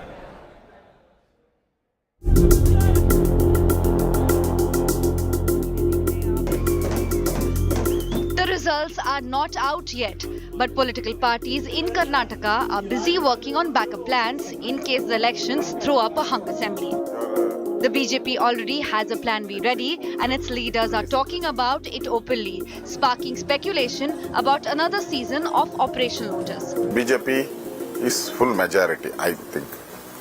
One thing, we will form the government. BJP form the government. If anything happens, we will see B plan also. So that decided by the central government. Sources tell India Today, the state BJP has requested Union Home Minister Amit Shah to reach Bengaluru by Saturday evening if no party manages to get majority. Sources claim the BJP has shortlisted possible winners from opposition parties and is likely to approach first-time Congress and JDS MLAs. The BJP, according to sources, will be considering options of forming government even if the Congress gets a slender majority. Karnataka Chief Minister Basavaraj Bommai, though, is confident of getting the required majority. Even I say that there is no chance for hung assembly. We will win with comfortable majority. 1 year they only ruled, no? 1 year it was a coalition government and it failed miserably. So DK Shivkumar says that it is they did the unholy alliances. The Congress, which many exit polls have given an edge, is aware of the dangers lurking. The party's top leaders met on Friday to chart their plan of action. See, Operation Lotus has been originated and mastered in Karnataka.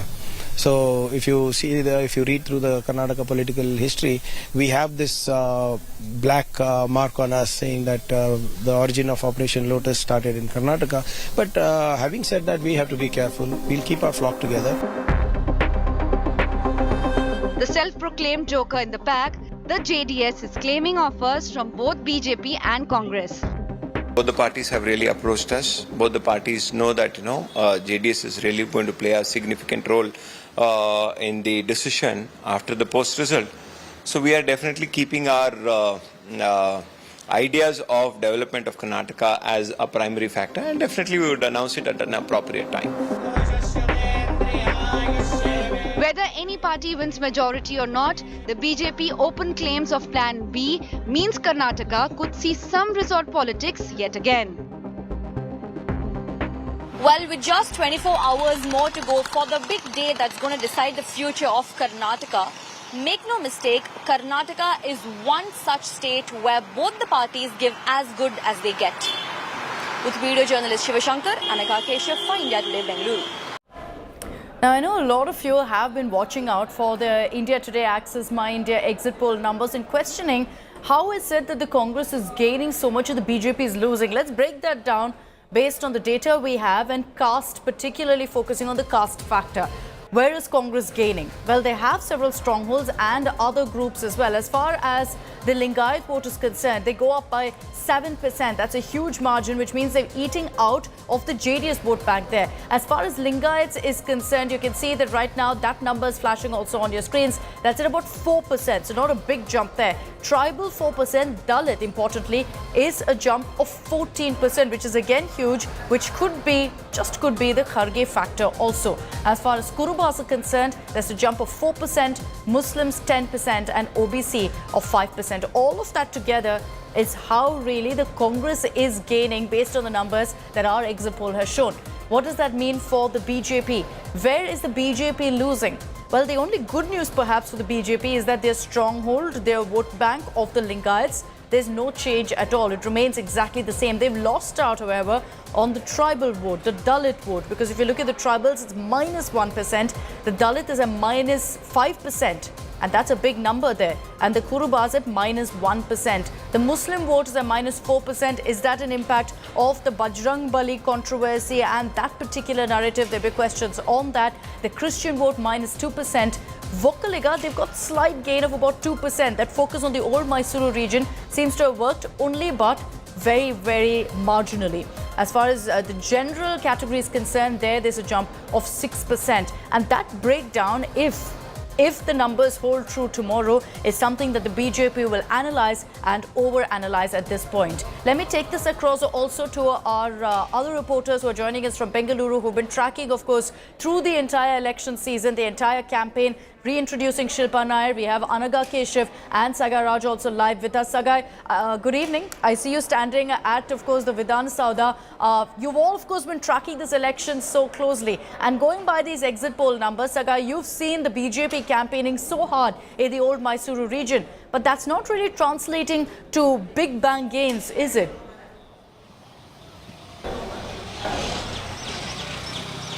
Absolutely. I'm outside the power center of Karnataka, where all the parties will be eyeing to step inside after the results announcement tomorrow. And talking about the old Mysuru region and the voting pattern, as you rightly pointed out, that a few patterns have worked out in favor of BJP and a few narratives have not worked out in favor of BJP. If you notice, the narrative set by the Congress party from day one, I mean to say, when they started a campaign against the BJP government, especially the corruption charges, PCM campaign, and several other things inside the Vidhan Sauda and outside, where they kept flower in the ears. So there was innovative campaign started by Congress, which has reached out nook and corner of the village, which has reached out the people of Karnataka. People of Karnataka is quite aware about the corruption charges of BJP government, and that is one of the reasons that why this election is going to be crucial for BJP ahead of Lok Sabha election next year. And that is the reason the national party leaders, I mean the national leaders from Prime Minister Narendra Modi to Amit Shah, everybody is traveled to Karnataka and campaign extensively to ensure definitely that a high-octane BJP campaign from both sides. As far as the old Mysuru region is concerned, doesn't look like, going by the exit poll numbers, BJP has got the gains that they thought they would. So guys, stay with me. I want to focus now on seat-wise what we've seen in the exit poll numbers. We've gone down to the ground and looked at every single constituency, and let's take you through some of the important faces. DK Shivkumar, for example, Karnataka Congress chief, how's it looking for him in Kanakpura? On voting day, we did speak about this being easy for him. And going by the numbers we have, yes, the Congress is most popular. It looks like the stage is set for DK Shivkumar to return as the MLA of Kanakpura. Not surprising because he's called the boulder of Kanakpura. That's how popular he is there. What about Sidramaya from the constituency of Varuna and where he's in fact up against a very strong BJP candidate in the form of V. Somanna. It looks like it's going to be easy, smooth sailing for Sidramaya going by our exit poll numbers. So no real tough fight there for Sidramaya, no last minute upset. Now here's an interesting one. Lakshman Savadi, a turncoat, someone who chose in fact the Congress over the BJP because he was denied a ticket from Athni. What our exit poll has picked up is that he is going to be winning in the seat, which means that the BJP could well regret the decision of not having given him that ticket. Baswaraj Bommai, who's looking for a fourth term from his stronghold of Shigaon in Haveri district, at this point it looks like he is going to win from his seat. Our exit poll numbers have predicted that he is very much strong and safe in that constituency. B.Y. Vijayendra, now big test for him because this is his first electoral fight from Shikaripura, his father's stronghold. It looks like he's going to be carrying forward his father's legacy, and we are predicting right now that he's going to win that seat. What about H.D. Kumaraswamy from Channapatna? Safe seat again, so no real surprise that when we went down to the ground and checked out what's the situation there, it looks like HDK will emerge on top. Let's run you through some big surprises, the tight fights, and you'll be very surprised by some of the names that really spring up here. In our exit poll, what we found in the old Mysuru region, while HDK is solid in Channapatna, what about Ramnagar? Nikhil Kumaraswamy is trying his luck as far as electoral performances are concerned. It's not going to be easy because a Congress candidate is very, very strong there, a Muslim candidate. There's a big question mark of whether Nikhil Kumaraswamy can actually sail through. He lost in 2019 in Mandya. Is he going to lose again? Big question there. Jagdish Shettar, another extremely interesting one. I know Hubli Dharwad Central is a constituency everyone's looking out for currently. Did the BJP make a mistake by not giving him a ticket? Well, going by the data that we have, it does look like it's going to be an interesting battle and a close one for Jagdish Shettar. Now, another interesting name is that of Mallikarjun Kharge's son Priyank Kharge, who is the MLA from Chittapur, but right now seems to be facing an uphill task of winning in that particular seat going by our exit poll numbers. So very interesting data that we've really picked up, and some of those tight fights are extremely interesting. I want to pick Anaga's brains on this. Anaga, let's focus on a couple of them, particularly that of Jagdish Shettar. Contrast that with Lakshman Savadi. And it looks like there's a 50-50 chance of bittersweet news for the BJP, that they could come to regret allowing Lakshman Savadi to go. But Jagdish Shettar, it looks like the decision could just be right going by our exit poll numbers. That's right, Akshita. But, on the ground reality, if you go there and take a look at what's actually happening, the people in Hubli and Dharwad, they actually do feel a sort of connect to Jagdish Shettar because remember, he has consistently been winning in the Hubli-Dharwad central constituency. So, given the fact that Jagdish Shettar has been winning for several decades, we still don't know, if all these decades Shettar got all these votes because he was in BJP or because he was Mr. Shettar. We will know the answer to that only after the elections. If through all these decades was Shettar winning for his name and the kind of work that he was doing and for his stardom, or was it for the BJP? Remember, for Shettar and BJP, it is now an ego battle. Who was the bigger person over here? Should BJP regret letting go of Jagdish Shettar, denying a ticket to him at the last moment, not informing him until the campaign, until the candidate list was out? These were the allegations put forth by Jagdish Shettar, such a senior leader. He, originally he was known to be some sort of a mild-mannered man. Nobody thought that he would revolt in the kind of... the message that Shettar really put out was that the individual also matters. It's not just the party. Will that prediction of his come true come tomorrow? We'll wait and watch. Our exit poll numbers, however, don't seem to suggest very good news for him in the offing. Thanks very much, Shilpa, Anaga and Sagai, for joining us. Unfortunately, I've completely run out of time, but that was our curtain raiser to the Karnataka elections, to counting day tomorrow. As always, please do join us starting 6 a.m. We'll be on our non-stop breathless coverage, getting you every update that comes in from the field in Karnataka. As I wrap up this edition of 6 p.m. Prime, a reminder that in a few moments from now, Nabila Jamal is joining you live from Bengaluru with all the political action from the city.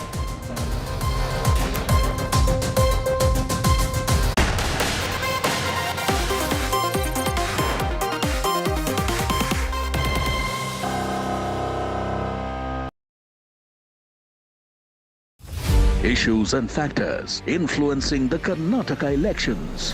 Amul versus Nandini controversy. Hijab versus saffron debate. Corruption allegations and the rebel factor are all crucial issues that could sway the voters. The Lingayat and Vokaliga communities have dominated state politics for decades, and their votes will be crucial. Stay tuned to indiatoday.in/interactive for our daily coverage of the Karnataka elections every Monday to Friday at 5 p.m. only on India Today TV. Don't miss out on the #1 election team. Reporting from Ground Zero. Grounded in journalism.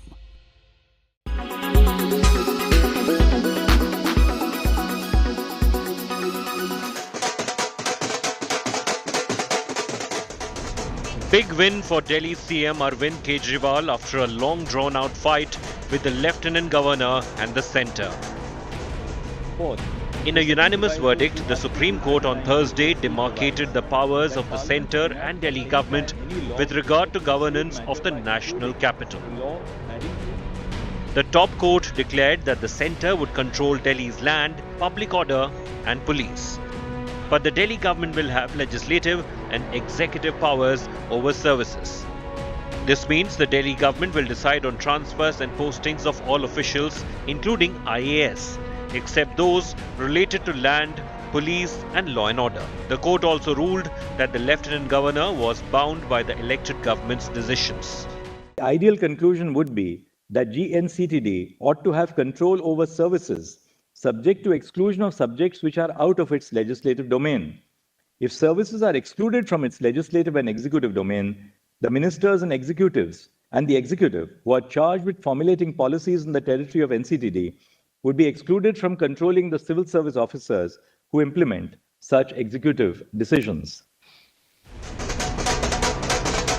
Soon after the decision was announced, celebrations erupted at the Aam Aadmi Party headquarters in Delhi, where CM Kejriwal received a grand welcome. Party workers celebrated with firecrackers and drums.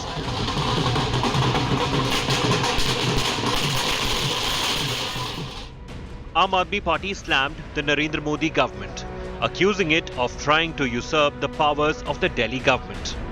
3 महीने के अंदर ही प्रधानमंत्री जी ने एक आदेश पारित करवाया केंद्र सरकार से कि दिल्ली के सर्विसेज के मामले अब दिल्ली की मुख्यमंत्री के पास नहीं रहेंगे, वो एलजी के पास रहेंगे या केंद्र सरकार के पास रहेंगे। ये आदेश प्रधानमंत्री जी ने 23 मई 2015 को पारित किया। 8 साल हो गए उन बातों को, 8 साल से संघर्ष कर रहे हैं हम लोग। तो इसको इस्तेमाल करके दिल्ली के हर काम को रोका गया। एक तरह से मेरे दोनों हाथ बांध दिए गए पीछे और मुझे नदी में फेंक दिया गया कि अब तैरो। With this Supreme Court verdict, the Delhi government has become the real masters of the civil servants in the city-state, ending a long-standing spat between the elected government and the centre.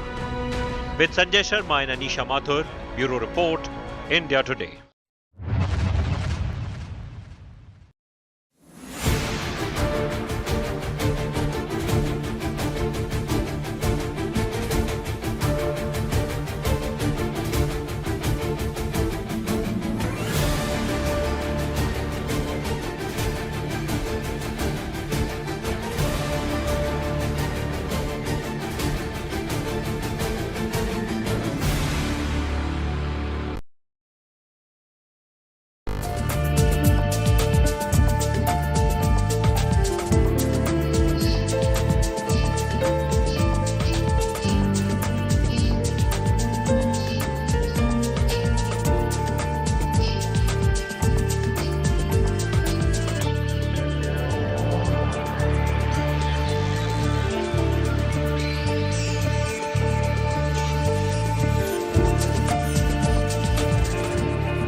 am I right in interpreting what the court has done today effectively ruled out the possibility of Uddhav Thackeray's chief ministership being restored? To that extent, your primary prayer that Uddhav Thackeray be reinstated as chief minister has been rejected by the court, and that's a setback for you and the Shiv Sena, your client, or the Uddhav Sena, your client. Well, that's partially correct, but actually largely incorrect. And let me explain why. By one sentence preface, there are two historic judgments today. And the NCT judgment is no less historic, constitutionally even more historic. But anyway, let's come to Maharashtra. Rajdeep, the first answer to your question, and you have a right to be the devil's advocate and look at the glass 25% or 20% empty. The first answer is, what is left as far as the major legal issues arising in this case are concerned? Issue number one, is the whip by people other than the Uddhav faction valid? Answer, no, held illegal. Is the only whip recognizable that by the political party, that is the Uddhav Thackeray party? Answer, yes. Is the decision of the speaker recognizing the wrong whip and ignoring the right whip wrong? Answer, yes, the speaker is wrong. And fourth and most important, the base, the foundation of all this, the floor test, which you say that Uddhav Thackeray never attended. But the floor test is directed by the governor by a decision which stands quashed and declared illegal. The governor's decision to call for a floor test has been held to be without any objective material. So point number one is, you have lost ethically, morally, politically, legally, most of it. Now comes your question about resignation. Let me tell you, no doubt, the resignation has been made the basis of not giving the last relief after giving every major finding in the case in our favor. But there is a clear direction there that the speaker, the current speaker, must decide the matter within reasonable time, exact words. Now, let me tell you that if the speaker, Mr. Narvekar, picks up any of the disqualification petitions pending, and now pending for over a year, he cannot but decide only by disqualifying the persons. Why? Because these are persons who have now, in the light of this judgment, admittedly acted contrary to the valid whip. Admittedly, no adjudication can save that. Therefore, I predicted in my press conference today, Rajdeep, that what you will see now, the name of the game will change to either delay. The speaker will keep on deciding not to decide, or the speaker will keep on not deciding.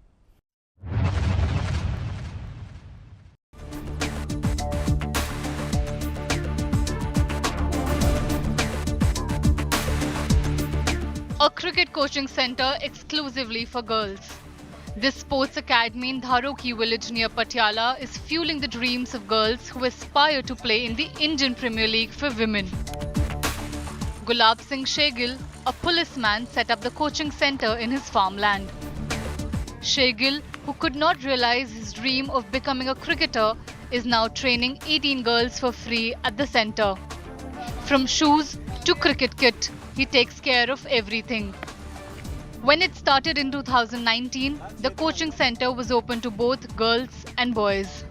जब दिसंबर start हुआ तो सर्दी बहुत थी, तो खेतों में है यहाँ फिर आपको ठंडी जो हवा थी ज़्यादा होती है, तो लड़के आना बंद हो गए। हाँ, तो लड़कियों ने रेगुलर रखा। डेडिकेशन देख के उनकी हमको लगा ये ओनली लड़कियों को ही चाहिए।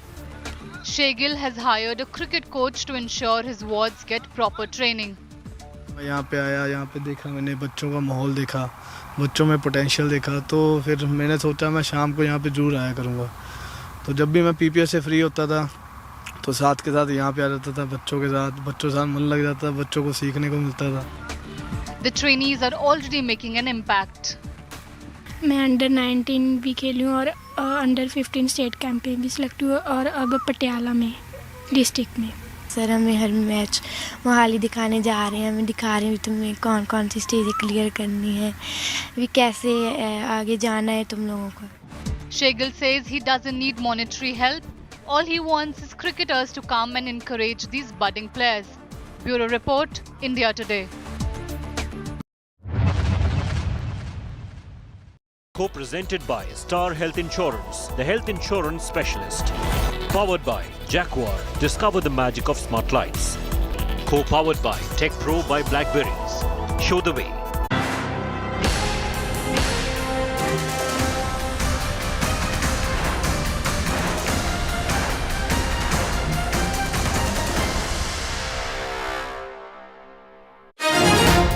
mega countdown begins in Karnataka.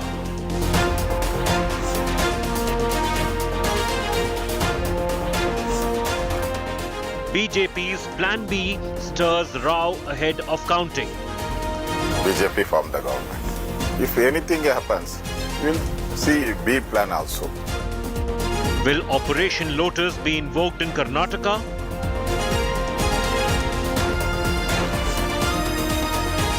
Congress lashes out over Operation Kamla claim. The origin of Operation Lotus started in Karnataka. But having said that, we have to be careful. We'll keep our flock together. Our focus is just going to be on forming the government. Will JDS emerge as the real kingmaker? Our top focus at 6:30 p.m. with Nabila Jamal.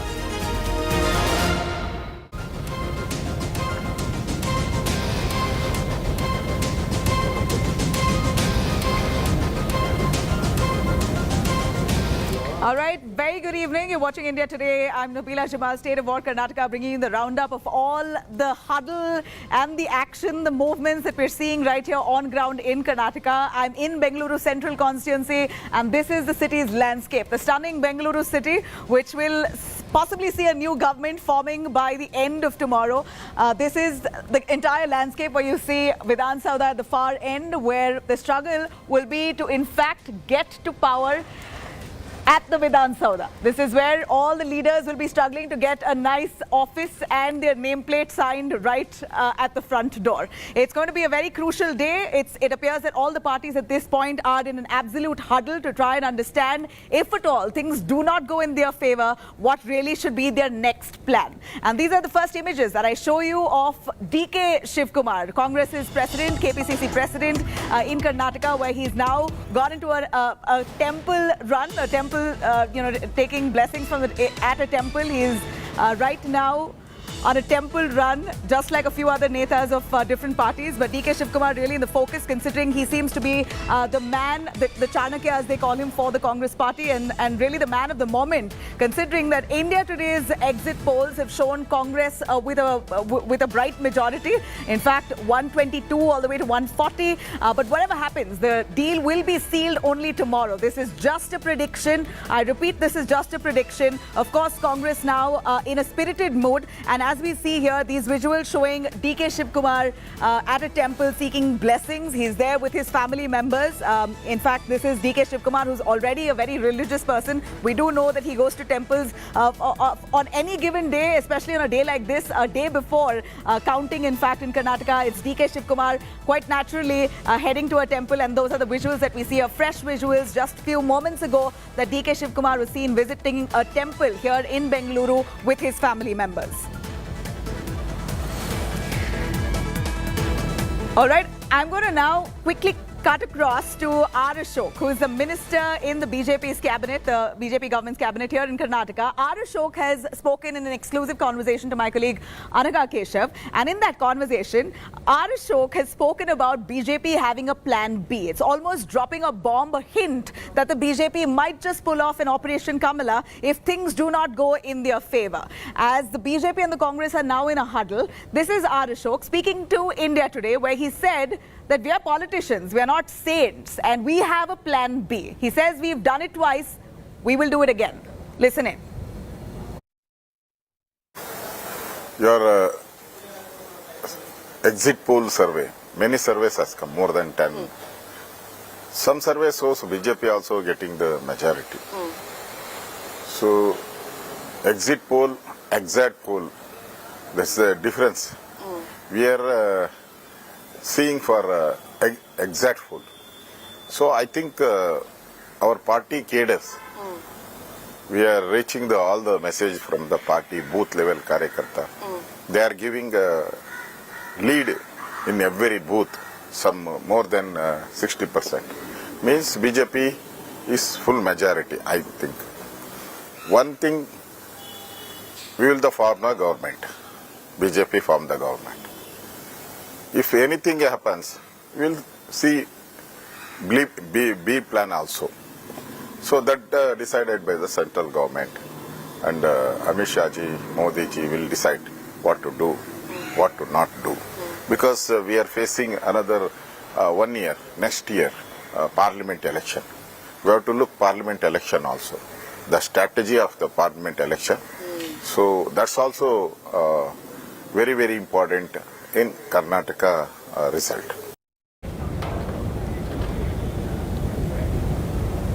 All right, that's R. Ashok, but are all the leaders within the BJP on the same page? That's the big question. Does the Chief Minister Basuraj Bommai have an idea of what a bigger plan B really is that R. Ashok was referring to? Let's cut across to Chief Minister Bommai as he spoke to India today on what exactly is this plan B that R. Ashok is referring to. Congress Priyanka Kharge says that we will win by majority and there is no chances for hung assembly and at all. Even I say that there is no chance for hung assembly. We will win with comfortable majority. Okay. And I am very much confident. So last time also there were allegations of BJP making a Operation Lotus kind of a situation here in Karnataka. No, see, we never did it. 1 year they only ruled, no? 1 year it was a coalition government and it failed miserably. Sir, DK Shivkumar says did the unholy alliances. Sir, DK Shivkumar says that Congress party will come around 141 is what he is guessing. How much is confident? Let him be happy with 141 till tomorrow. The reality will be there. All right. You know, one thing's for sure that all parties right now are in an absolute huddle, and it appears all the national, at least BJP and the Congress, both the national parties, have asked all their leaders to summon them to Bengaluru, assemble in Bengaluru, and ask them not to be out of sight. Basically, the Congress and the BJP have ensured that all their MLAs from across Karnataka should be arriving into Bengaluru and be right here in city limits.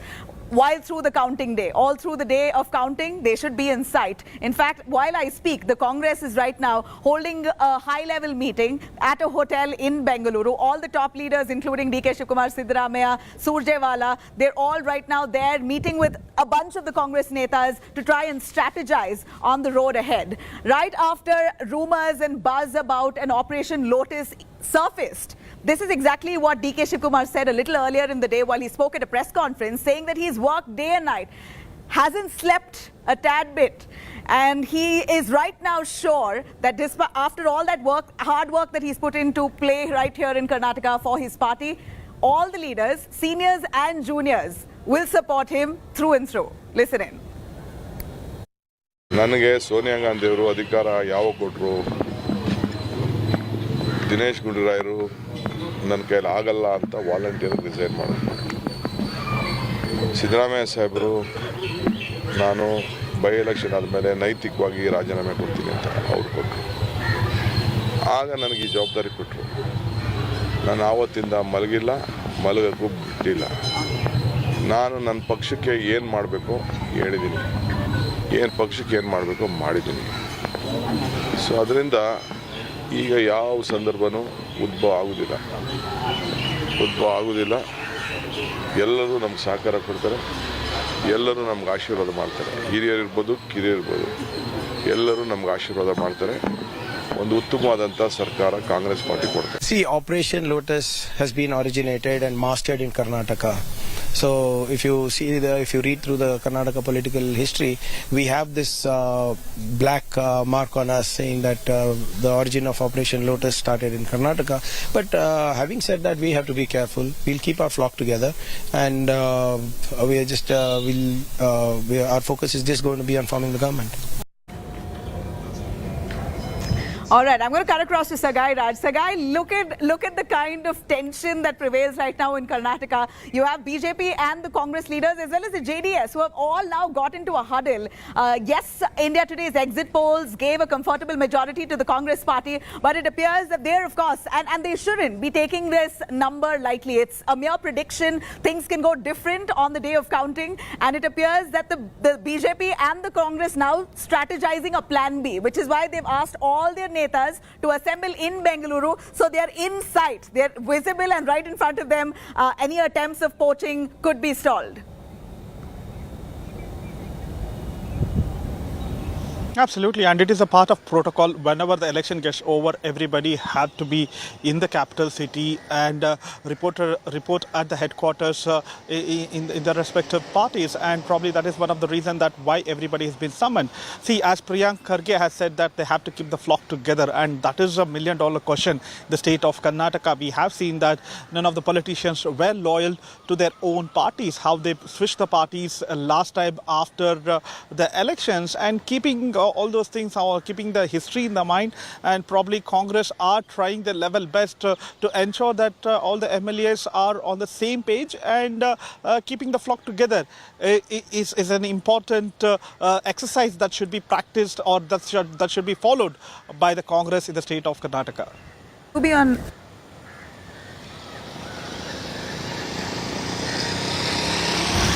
Right. You know, I have another question. We hear a lot of talk about Amit Shah coming down. Is that true, Sagai? Tell us a little more about the BJP shooting a request to the High Command, to Amit Shah, asking him to come here, help them firefight. In case the BJP does not get a majority, we hear that there is an appeal and a request that's gone to Amit Shah itself, asking him to land into Bengaluru on the day of counting tomorrow and strategize for the BJP on what next, even as R. Ashok hints at an Operation Kamala. What more do we know on that?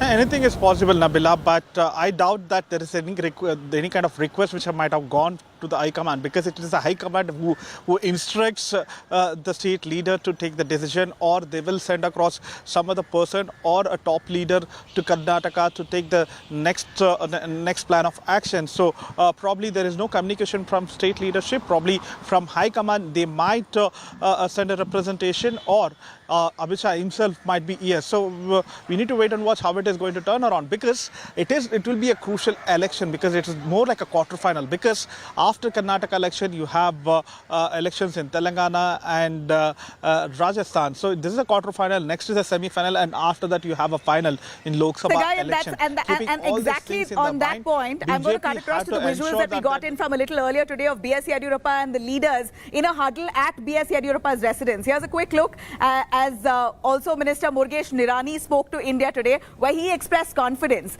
that the BJP will get a majority, but that's the image showing the BJP now trying to strategize, getting all the leaders together at B.S. Yediyurappa's house. The man who's leading the campaign for the BJP, Nirani, has spoken to us. Already we discussed last 2 days in booth-wise, assembly constituency-wise, district-wise. 100% we will win more than 108 seats.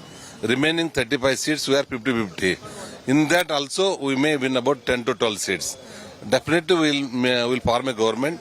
We will win more than 120 seats. We will form a government. But several exit polls suggest either Congress will come with full majority, or there could be a hung. No, that exit poll also in 2018. There is a lot of changes. Whatever they gave, we made the comparative statement. 2018, 2023. Then other state also. What they made the exit poll. Then what is the exact poll? That is a lot of difference. All right, well, that said, H.D. Kumaraswamy, on a final note, I'm going to leave you with this, has left to Singapore last night, a day before counting, and he is believed to come back to Karnataka, to Bengaluru tonight. So he's just gone for a single day, where images of him has also surfaced, him meeting with a bunch of his own people there. What exactly is the reason? He calls it a personal visit, but of course, this has sent out enough and more speculation on what the purpose of this visit was. On that note, I'm going to wrap this edition of our bulletin. Do stay tuned for that rolling coverage from India today, right from 6 a.m. tomorrow morning. As the counting day begins, we're going to take you through every angle and the tally most accurate. No other coverage anywhere else that you would find except for India today. Do stay tuned to us.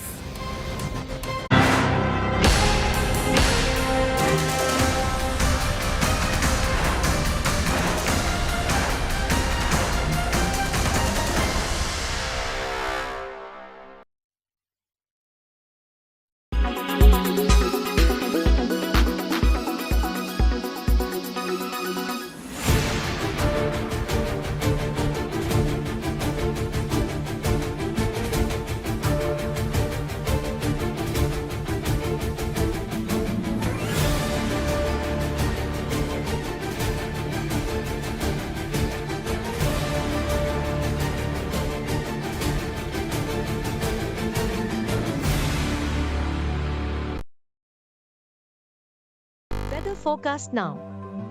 Delhi, maximum 43 and minimum 25 degrees. Mumbai, maximum 33 and minimum 28 degrees. Kolkata, maximum 39 and minimum 27 degrees.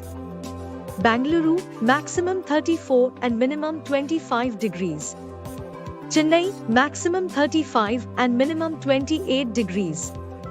Hyderabad, maximum 40 and minimum 24 degrees.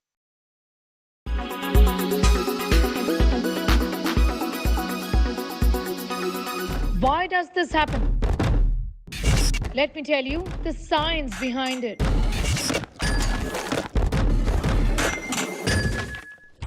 For more informative videos like this, keep watching India Today News Mo. Co-powered by Max Life Insurance. You are the difference. 9, 8, 7, 6, 5, 4, 3, 2, 1. Let's play.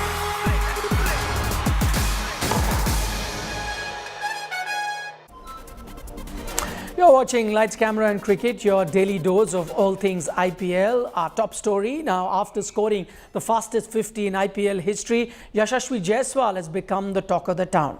At a time when Team India is saddled with injuries, there is talk of fast-tracking him into the Indian team.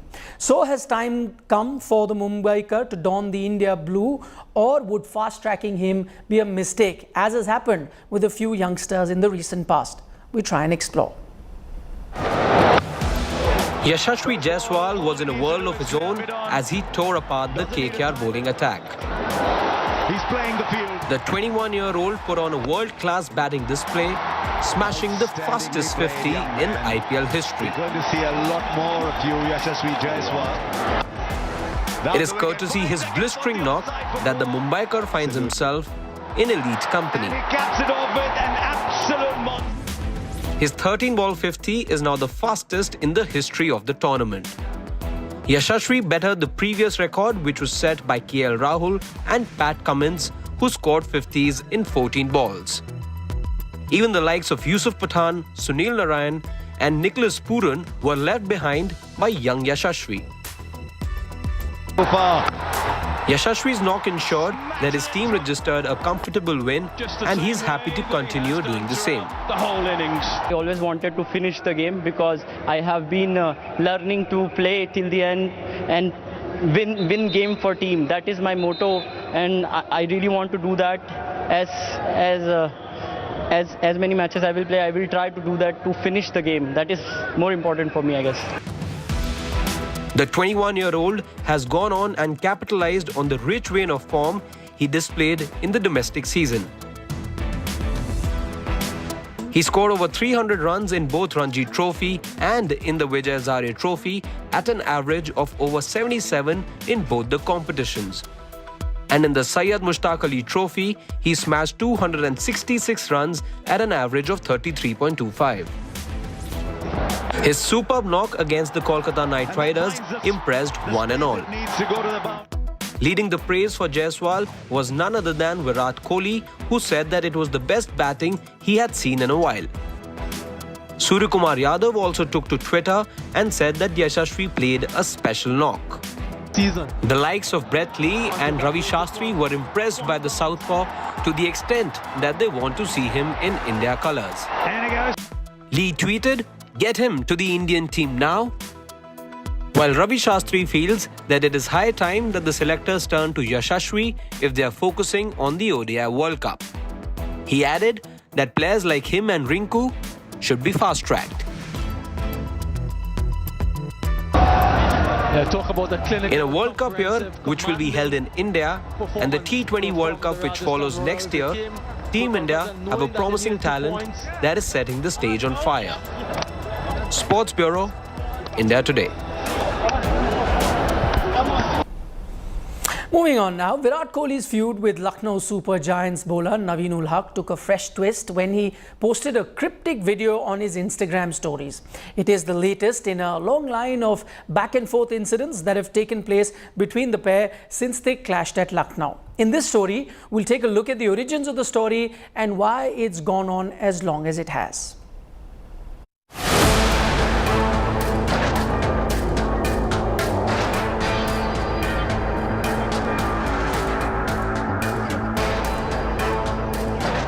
It all started when Naveen ul Haq and Virat Kohli exchanged a few words at the end of the LSG RCB game, and chaos would soon break out as Gautam Gambhir also jumped into the fray. LSG skipper KL Rahul tried to play peacemaker between the two warring parties, but to no avail, and the fight would soon reach the domains of social media.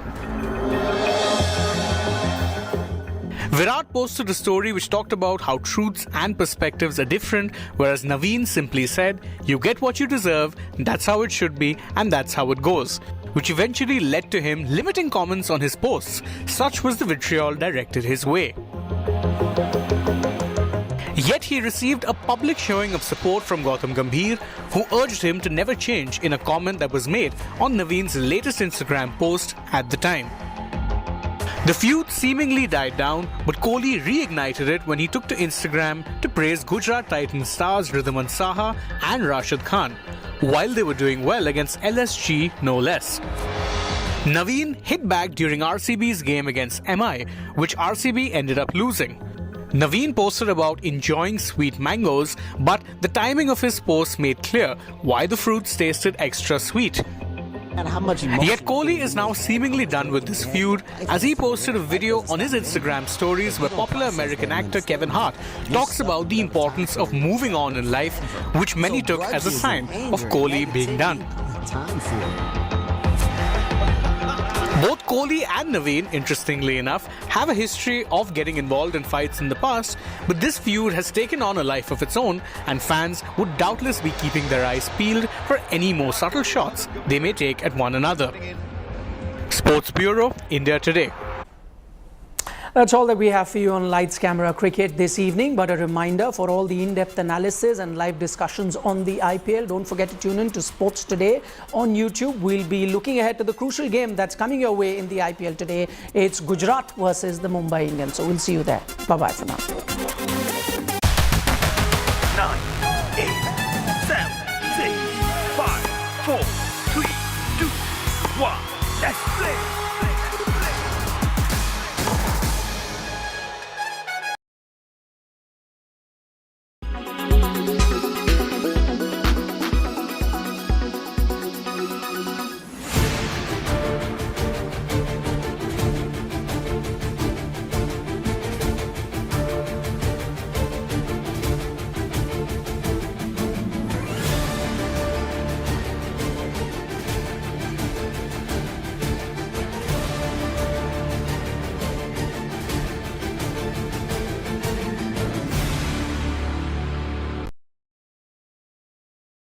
Weather forecast now. Delhi, maximum 43 and minimum 25 degrees. Mumbai, maximum 33 and minimum 28 degrees.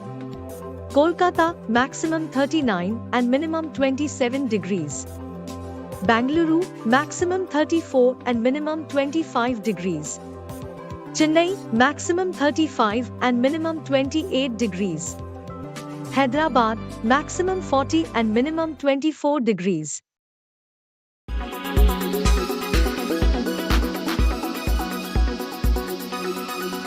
Make your media plan smarter with India Today Live TV on your connected devices. Amplify your brand with 100 million smart internet viewers. To advertise, mail us at sales@aajtak.com.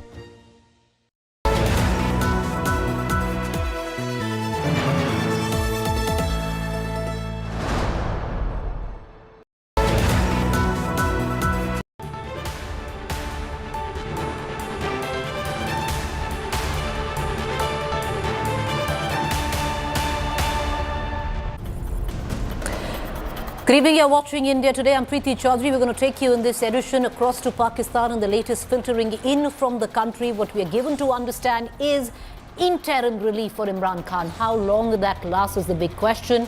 But first up, let me take you through the headlines.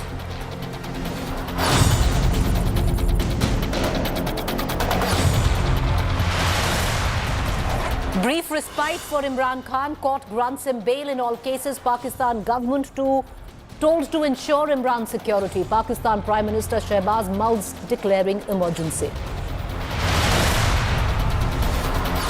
Karnataka BJP sources hint at Operation Lotus as Plan B, request Amit Shah to visit Bengaluru tomorrow. Supreme Court pulls up Mamata government for banning the Kerala story, says West Bengal is not different from the rest of the country, sends notice to West Bengal government.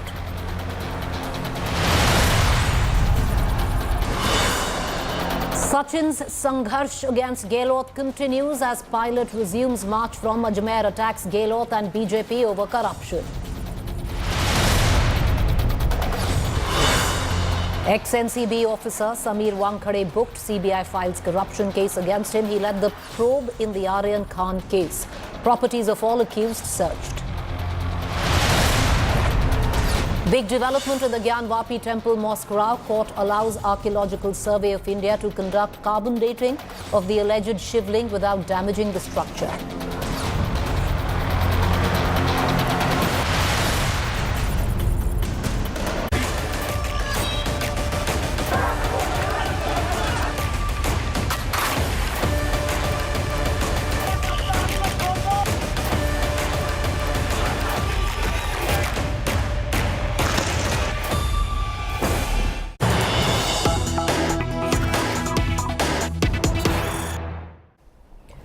All right, let's quickly cut across to the latest coming in. Imran Khan's first statement after getting interim bail. What we're given to understand, Imran Khan says it's me versus the Pakistan Army chief. He further goes on to suggest that there is no democracy in Pakistan Army. The Army chief is scared, as per Imran Khan. He was asked on the Army versus him, and he says it's not all of Pakistan Army, it is the Army chief who is scared. That's the latest news that is coming in. Imran Khan further says that there is no democracy in Pakistan Army. This is his first statement coming in after he was granted interim bail. Listen in to Imran Khan. It's not the security agency. It's one man, the army chief. There's no democracy in that in the army. The army is getting maligned by what is happening right now. And sadly, the events that happened when I was inside, I only found out afterwards. It's not the security agency. It's one man, the army chief. There's no democracy in that in the army. The army is getting maligned by what is happening right now. And sadly, the events that happened when I was inside, I only found out afterwards. Immediately cutting across to my colleague Gaurav Sawant, who's joining us. Gaurav, interesting, the choice of comments by Imran Khan. He doesn't make it about the army and him. He says it's not the entire army, but targeting just the army chief. This is very, very clever tactics on the part of Imran Khan, but there's also a very dangerous game that he's playing. It's a game of brinkmanship. It's now Imran Khan versus Pakistan's army chief, General Asim Munir. And if this is how it's poised, only one of the two will survive in this battle. That's very clear. In case Imran Khan survives and comes out on top, history would have been made in Pakistan. The army is always supreme. Yes, Pakistan army has lost every war to India, whether it's 47, 48, 65, 71, Kargil, Siachen, or even the terror war that they waged through their terrorists. But this would be the first war that the Pakistan army has lost within, to a large extent, the Corps Commander Karachi, the Corps Commander Lahore, the manner in which his house was raided and ransacked. The Pakistan army is already lost to the people. But this statement is pregnant with a lot of very, very major ramifications, Preeti. Major ramifications coming in. Is there an attempt, Gaurav, somewhere down the line for Imran Khan to give out that message publicly, because there are already fissures where the army is concerned, to say very clearly it's not the entire army versus I, it's one man who's running scared? One man who's running scared and one man who's actually giving out, according to the Pakistan Tehreek-e-Insaf Party, illegal orders. Already, the Lahore Corps Commander, Lieutenant General Salman Fayaz Ghani has been sidelined. He's actually been shunted out. He became Corps Commander just 6 months ago, and now he's been shunted out. PTI workers are calling him a real hero of Pakistan, that he did not open fire and did not follow illegal orders. And he's being hailed as a hero. There are several others, according to Pakistan Tehreek-e-Insaf, workers, cadres, including young lieutenant colonels and colonels who did not open fire at the mob. So they are saying that the Pakistan army has refused to open fire at the people of the country, and they're not following the illegal orders of General Asim Munir. Very clearly, the PTI, the Pakistan Tehreek-e-Insaf Party, is trying to say there are fissures in the Pakistan army and it's split right down the middle. It's very, very interesting choice of comments by Imran Khan. He broke his silence and this is his first comment. What we're going to do is we're going to play that reaction over again, and I'm going to cut across to Hamza Amir on what it really means in the terms of messaging it's trying to create. It's not the security agency. It's one man, the army chief. There's no democracy in that in the army. The army is getting maligned by what is happening right now. And sadly, the events that happened when I was inside, I only found out afterwards. I want to bring you in on this. This is clever tactics by Imran Khan, because at one end, what was seeming to be was Imran Khan versus the entire establishment of the Pakistan army, which in any case has deep fault lines within. By making it just about the chief and Imran Khan, it's clever messaging. Well, it is a very clever messaging, and it is also no less than playing with fire. Basically, what he's trying to say that the institution is fine. The chief of the institution is the one who's calling the shots to the extent that he wants to assassinate him. This is something that probably, I don't know how to put it, but it is very, very difficult to understand on what sense does he try to make out of it. That the chief of the institution, who basically is the head of the institution by far, is someone that he is not happy with, and that guy wants him dead. Now in Pakistan, we have a history. Imran Khan has a history with the current army chief as well. He is the same army chief who was sacked by Imran Khan on a Saturday evening and told to leave his position as the chief of the ISI, only for the fact that he was basically raising and putting forward some very important cases in which him, his relatives, his wife were involved, and he said that this is going to bring a lot of problems for you, so you need to put a stop to it. And he was basically requested to the then Army Chief General Bajwa to sack General Asim Munir. So I think that is where the history has started from between these two. And now Imran Khan coming out and saying that it is not the institution, it's one man. Well, let me make this very clear. One man basically is the whole institution, who is representing the whole institution at large. You cannot see him other than anything else but then the army chief of the Pakistan army. And I think this is where Imran Khan is trying to play smart, but we need to go back to what the ISPR maintained. ISPR has said it, that on one side they attack the institutions, they do name calling and false propaganda, and on the other breath they also say that this is our army and we are for army in every possible way. That is something that they always they have now said that this is a two-faced approach that has now been exposed, and they're mentioning Imran Khan and Is there an attempt? Hamza, stay with me. I'm going to cut across to more news that's coming in. But Gaurav, is this a clear attempt to try at least to turn certain members of the Pakistan army establishment against the chief and try and create those fault lines?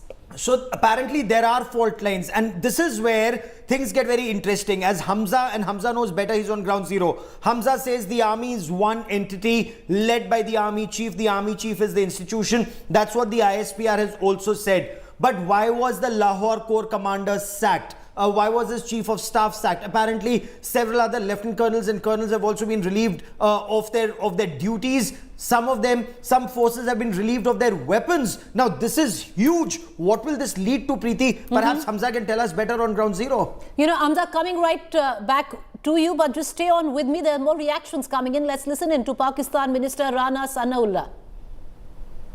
जो आपकी screen पे है कि 17 तक उन्हें किसी भी case में गिरफ्तार करने से मना किया गया है, तो 17 को जैसे ही ये ऑर्डर वकेट होगा, क्योंकि एक पूरे साल की हर दिन की एविडेंस मौजूद है, जब लोगों को ट्रेंड किया गया, उनके नाम का इंदराज किया गया और उनको इस मकसद के लिए तैयार किया गया, उनको जो है वो पेट्रोल बम बनाने, गलेल, ये सारी चीजें जो हैं इसकी एक एक दिन की एविडेंस है। और इमरान खान साहब की अपनी जाती जो है वो हर दिन की, हर मौके की तकारीर मौजूद है कि अगर मैं गिरफ्तार हुआ तो फिर आपने ये करना है, फिर आपने वो करना है। जिस दिन इनके ऊपर वजीराबाद में हमला हुआ तो बाद में उनकी स्पीचेस मौजूद हैं जिसमें ये कहते हैं कि भी हुआ ही कुछ नहीं है।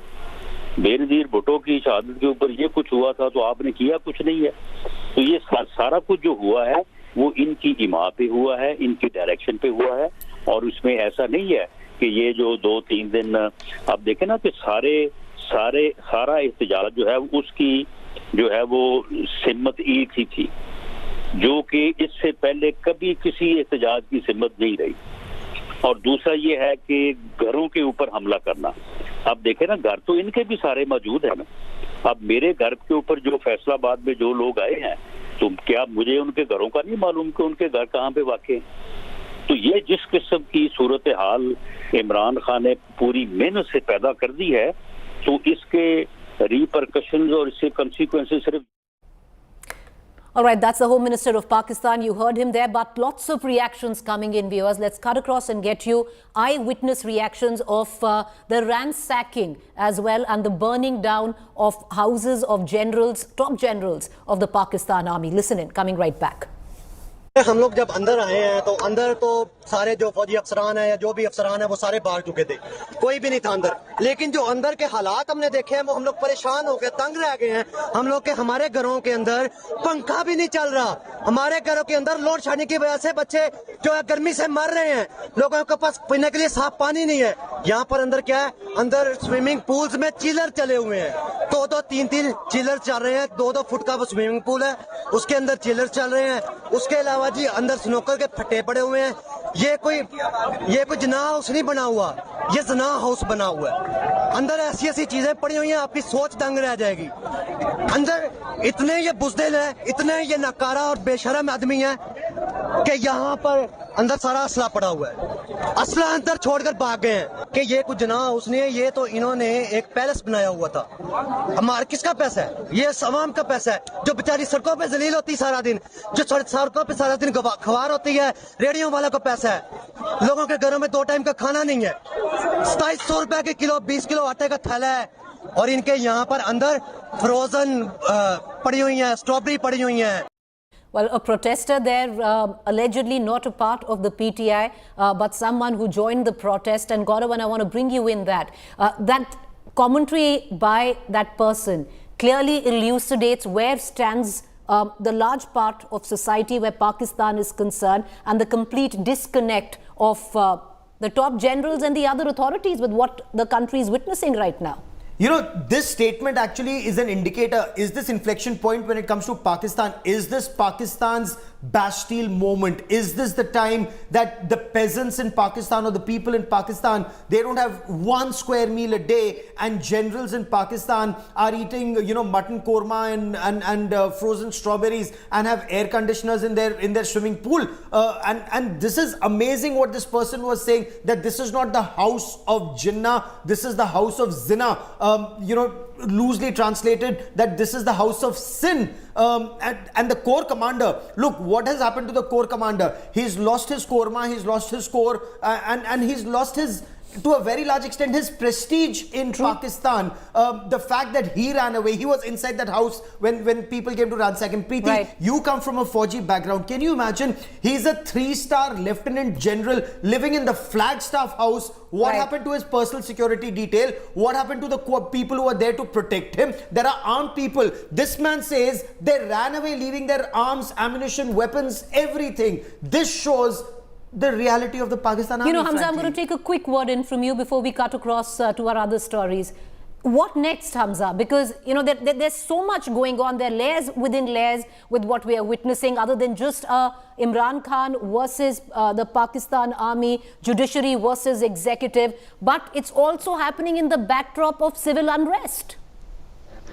Well, yes, in fact, the intensity of the situation can be well imagined. That today, a cabinet meeting chaired by the Prime Minister Shehbaz Sharif, in that a hint of a suggestion that came that is it an option to implement an emergency in Pakistan That was opposed by Pakistan People's Party and Muttahida Qawmi Movement Pakistan. They said that no, they want elections to be happening on time, that is in October. So no consent was reached, but this is where the situation has reached, that political leaderships and ruling coalition parties are now even thinking about the fact that they should impose an emergency in Pakistan.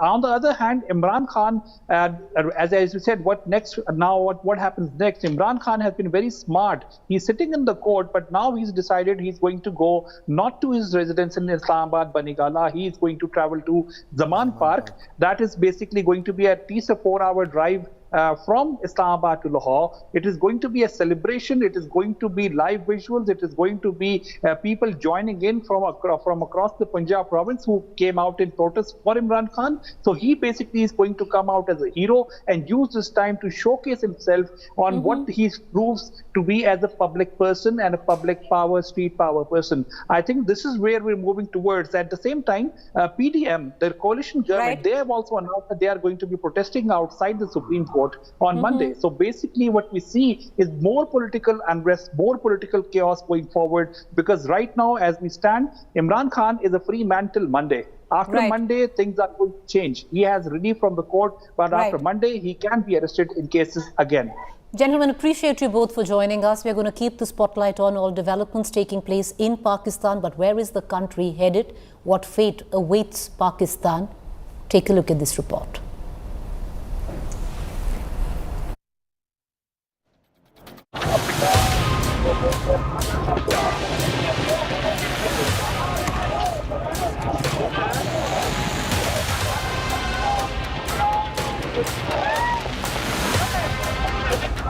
Pakistan is simmering after days of violent protests.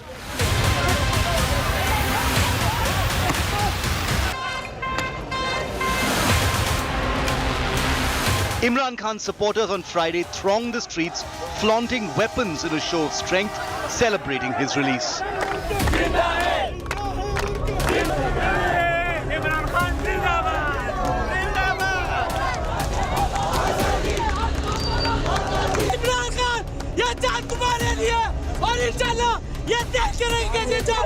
Their leader was produced before the Islamabad High Court in the morning, as ordered by the country's Supreme Court. A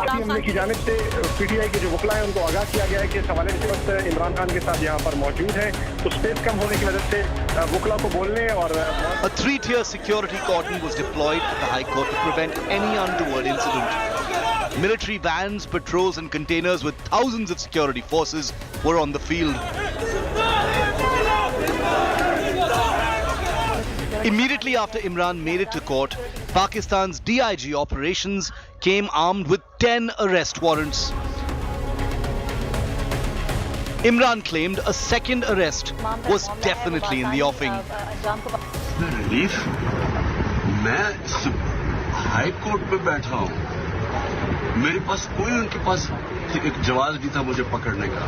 मुझे abduct किया गया है.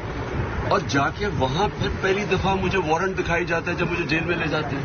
ये तो जंगल के कानून में होता है.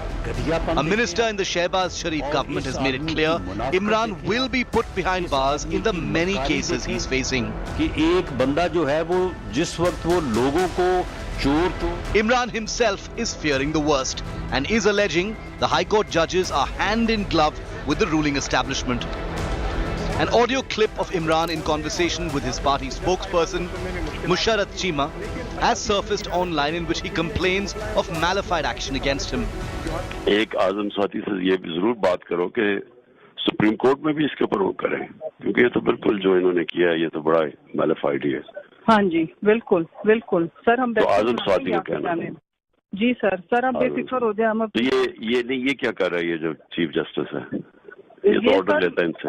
अभी इसने नैब वाले आए, फलाने आए, तो हमने कहा है कि जी अभी सलमान सफदर साहब को मैं उनके बिल्कुल सामने खड़ी हूँ कि भाई आप उनको कहें कि कोर्ट में प्रोड्यूस करें, हमें कोर्ट में लेके आए. ख्वाजा हारिस साहब और उनके मैं बिल्कुल साथ बैठी हूँ कि कोर्ट में प्रोड्यूस करें ना. हम नहीं ऐसे जा सकते. हम कोर्ट के अंदर ही मौजूद है. जिस ये जज के पास आपका लगा हुआ चीफ जस्टिस के पास केस नहीं, लेकिन ये तो उनसे ऑर्डर लेता है. वो आजम से बात करो दूसरी तरफ उधर. अभी आजम से जरूर कहना. Okay sir. But as tensions grew and the crossfire intensified, Imran Khan was granted blanket bail in all cases against him with no possibility of arrest until May the 17th. Pakistan is living its worst nightmare since 1971. The country is struggling to manage financial and food crises, and the latest political issue has left the country in tatters. With Hamza Amir in Islamabad, Bureau Report, India Today. Let's take you back on all that's gone down in Pakistan after Imran Khan was granted bail in all cases within the limits of Islamabad by the High Court. Shahbaz Sharif's government is leaving no stone unturned in their effort to re-arrest the former Pakistan Prime Minister. A brief moment of triumph for his enraged supporters. That's when Pakistan's Supreme Court ruled his arrest as illegal. But that hasn't pushed the government led by Shahbaz Sharif onto the back foot. Pakistan's Interior Minister has publicly declared that Imran Khan will be arrested again, regardless of an unprecedented showdown between civilians and the country's powerful army over the prosecution of the former Prime Minister. The government has expanded its crackdown on Imran Khan's Pakistan Tehreek-e-Insaf party. In the Punjab province, the police have charged at least 650 of his supporters under anti-terror laws in Lahore alone. More than 1,000 activists of Imran's Pakistan Tehreek-e-Insaf have been arrested so far. And they aren't just ordinary workers. Several of his party's top leaders and former ministers have also been detained by the police. Pakistan Tehreek-e-Insaf spokesperson Fawad Chaudhry was taken in on Wednesday night. Former Foreign Minister Shah Mahmood Qureshi was picked up on Thursday. PTI leaders Ali Mohammad Khan, Ijaz Chaudhry and former Minister Asad Omar have also been arrested. The Pakistan Tehreek-e-Insaf Senior Vice President Shireen Mazari was taken into custody in a pre-dawn raid in Islamabad on Friday. Imran's party has condemned the arrests. The 70-year-old leader accuses the Pakistani establishment of plunging the country into jungle raj. कोई उनके पास एक जवाब भी था मुझे पकड़ने का, मुझे एबडक्ट किया गया है और जाके वहां फिर पहली दफा मुझे वारंट दिखाई जाता है जब मुझे जेल में ले जाते हैं। ये तो जंगल के कानून में होता है और फौज अबडक्ट कर लेती है। A country of 220 million people in the grip of chaos and anarchy that's only getting worse. Pakistan on the verge of a permanent implosion. With Hamza Amir in Islamabad, Bureau Report, India Today. Trust us to get you the latest coming in from Pakistan. For now, we're going to close this bulletin. Do stay with us on the other side. It's to the point.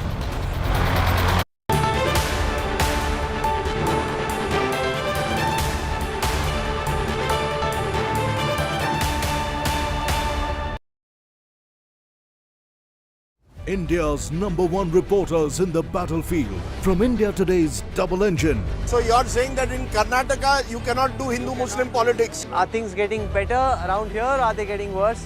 To Karnataka's finest reporting team. What do you wish for the state of Karnataka? Shettar also has an option. Mallikarjun Kharge. Reservation has been a hot topic. Priyanka Gandhi Vadra. Roadshow is a mega hit.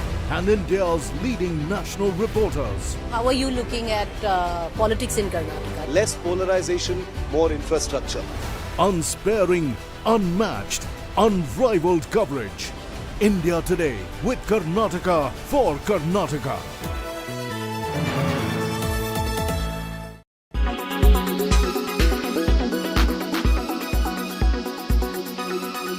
The balance sheet issues that we had at one point, Dr. Panagaria, and that had an impact across lenders and borrowers, are broadly behind us. There may be some company-specific stress, but that's a micro matter really. And like you said, the monetary and fiscal stimulus, at least by analysis, post-COVID have been responsible. How would you describe India's state of the economy at this point of time? Yes. No, I remain upbeat. I have been upbeat and I remain upbeat precisely because, I'll say macro we have handled incredibly well. all congratulations to both the finance and the Reserve Bank. Through COVID, etc., all kinds of pressures came to print more money and all. We avoided that, and we are reaping the fruits of what we did well. We have to stay course on that front. There is no question. My worry, and overall, I think, GDP growth this year we are ending with 7%, maybe 7.1%. And I think we'll continue roughly on that path in the years to come. My sort of worry in India actually remains on micro side. I think, macro, we have always, even when you go back to the license permit Raj era and all, broadly except for small episodes or, short episodes of irresponsible behavior, which, had led to the 1991 crisis, also balance payments crisis. We always ran macro very conservatively, very responsibly. Where we have done very badly is the micro. Now we started improving this micro side of it, and we've been doing that. But I think we need to do a bit more.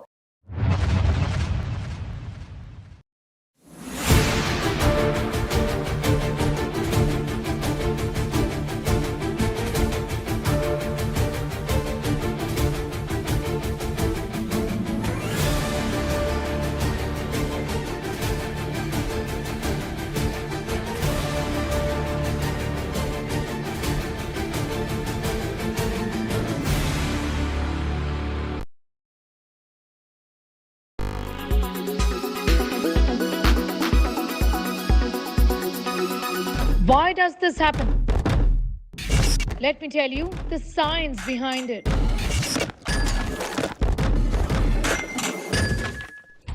For more informative videos like this, keep watching India Today News Mo.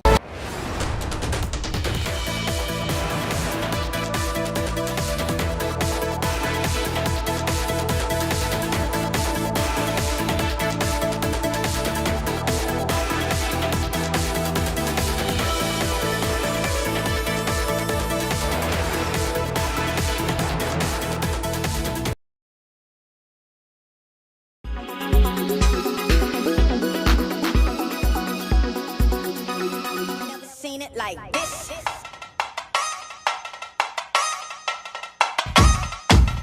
They ain't never seen it like this. Like this.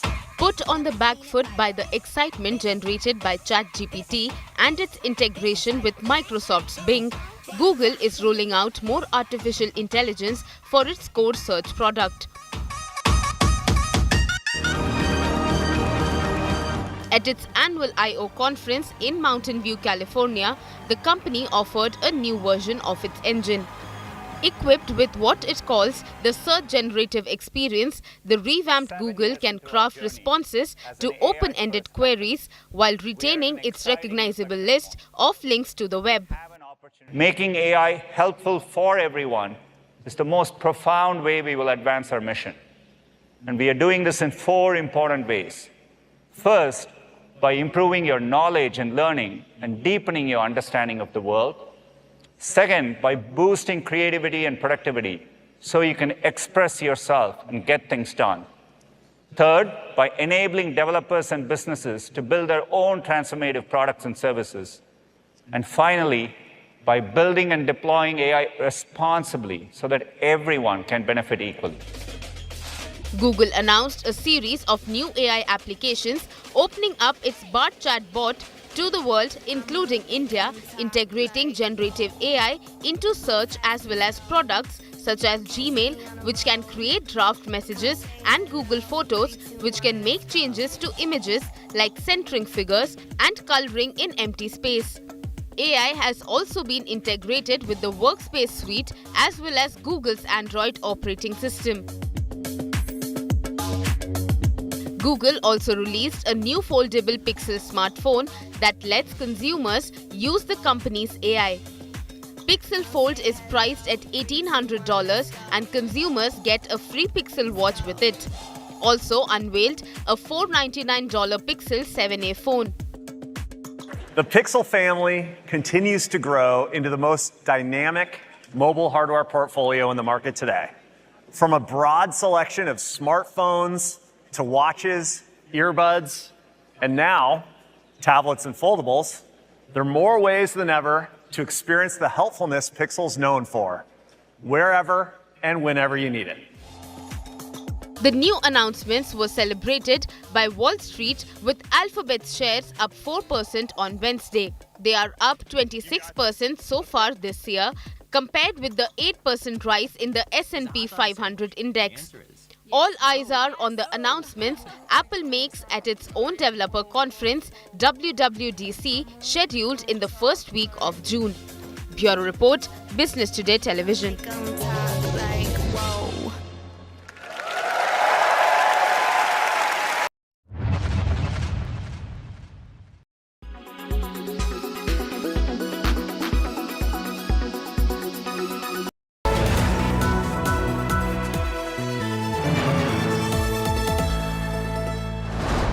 Voltas Pure Air 6-stage adjustable AC. Co-powered by American Tourister, born to cross boundaries. Co-powered by The World Comes Together at Sharda University. Blue Star Fast Cooling AC.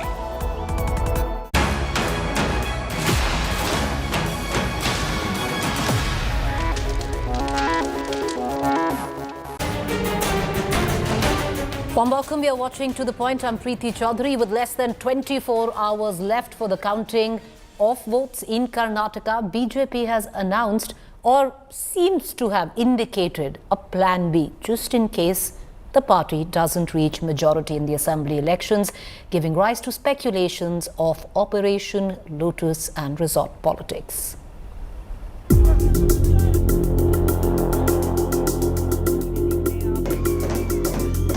The results are not out yet, but political parties in Karnataka are busy working on backup plans in case the elections throw up a hung assembly. The BJP already has a plan B ready, and its leaders are talking about it openly, sparking speculation about another season of Operation Lotus. BJP is full majority, I think. One thing, we will form the government. BJP form the government. If anything happens, we will see B plan also. So that decided by the central government. Sources tell India Today, the state BJP has requested Union Home Minister Amit Shah to reach Bengaluru by Saturday evening if no party manages to get majority. Sources claim the BJP has shortlisted possible winners from opposition parties and is likely to approach first-time Congress and JDS MLAs. The BJP, according to sources, will be considering options of forming government even if the Congress gets a slender majority. Karnataka Chief Minister Basavaraj Bommai, though, is confident of getting the required majority. Even I say that there is no chance for an assembly. We will win with comfortable majority. 1 year they only ruled, no? 1 year it was a coalition government and it failed miserably. Sir, DK Shivkumar says it is they did the unholy alliances. The Congress, which many exit polls have given an edge, is aware of the dangers lurking. The party's top leaders met on Friday to chart their plan of action. See, Operation Lotus has been originated and mastered in Karnataka. So if you read through the Karnataka political history, we have this black mark on us saying that the origin of Operation Lotus started in Karnataka. But having said that, we have to be careful. We'll keep our flock together. The self-proclaimed joker in the pack, the JDS is claiming offers from both BJP and Congress. Both the parties have really approached us. Both the parties know that JDS is really going to play a significant role in the decision after the post result. So we are definitely keeping our ideas of development of Karnataka as a primary factor, and definitely we would announce it at an appropriate time. Whether any party wins majority or not, the BJP open claims of Plan B means Karnataka could see some resort politics yet again. Well, with just 24 hours more to go for the big day that's going to decide the future of Karnataka, Make no mistake, Karnataka is one such state where both the parties give as good as they get. With video journalist Shivashankar, Anaka Keshav for India Today, Bengaluru. So on the eve of counting, is the BJP getting a little jittery? Some of its leaders openly saying that an operation could be afoot. What is that operation? Well, we're going to try and get a bigger understanding. Joining me this evening, Sanju Verma, National Spokesperson, Bharatiya Janata Party, Bhavya Krishnamurthy, Spokesperson, Congress. But before I go across to our political guests, I want to bring in Naga Arjun Dwarkanath live from Bengaluru. Naga, what does it look like? Let's leave the exit poll aside of what is predicted. But is there a possibility for both houses, and what you're picking up from both the BJP and the Congress? Tomorrow could very well have you either reporting from maybe a Chhattisgarh, Rajasthan, or an Assam, Guwahati. You have forgotten Himachal Pradesh also, Preeti. They'd be happy with Himachal. Go ahead. Yeah, well, Naga. Yeah. Move to Himachal, I get a trip to Shimla also. But yeah. On a lighter note, that's the talk here. But anyways, BJP seems to be on a jittery mood right now, because it was one of the senior minister, Mr. R. Ashok, who spoke on record saying that there's also Plan B, that politicians are not science. Till 24 hours before, when the voting was being done, Congress, the BJP was saying that they would be getting 125 to 130, including Mr. BSY, who went on record. But now, senior ministers in the cabinet are getting internal reports from the booth karyakartas that they would be somewhere between 95 to 105, and that's where they need independence, and also if they go below 95, they need JDS as well. And if not, the last option is to poach MLAs. Remember, in 2019, they poached 17 of the BJP, Congress and JDS MLAs. If they poached 17 of them, 25 is not a big number, is what they feel. But the Congress is quite sure that they are crossing the 113 mark. I've spoken to at least 10 senior Congress netas, and most of them believe that either they fall short of 3 or 4 maximum, or they're just scraping through 113. That's the news coming in from the Congress party here. BJP also is quite confident, like the Chief Minister is quite confident that he would cross the halfway mark. While you speak to the individual MLAs in Northern Karnataka, they feel that the party might be falling short of just few numbers. The party might be falling short of just few numbers. So both parties, what is the Congress saying, Naga? Could there be a possibility that fearing an Operation Lotus already plans afoot? Well, Congress has learned the bitter way after 2019. They have learned what is BJP capable of. They also are in touch with independents. Independents are in more demand than Kumaraswamy for once today. At least for today, the independents have been approached by both the parties to be on standby to support whoever comes, and they've also started giving them promises that we would be making you ministers. And if that also, even with independence, if the 113 mark is not crossed, the last option for Congress is also JDS. But JDS, we all know that they're good at negotiating. Whoever offers Kumaraswamy the chief minister post, JDS is likely to go with them. All right, Naga, appreciate you joining us. It's a big day tomorrow. We're going to see you 6 a.m. on. Have a restful night's sleep, because if the scenario turns out to what we're discussing, the next couple of weeks, again, you never know what really goes down. Thank you, Naga, for joining us. Cutting across right now to our political panelist, Sanju Verma. Mr. R. Ashok is not a junior leader, not a karyakarta, a leader of his stature to go ahead and say, if we don't get majority, there could be an operation. What is this operation, madam? Preeti, we are barely a few hours away from the actual results. And as they say in Hindi, kuch hi ghanton mein doodh ka doodh, pani ka pani ho jayega.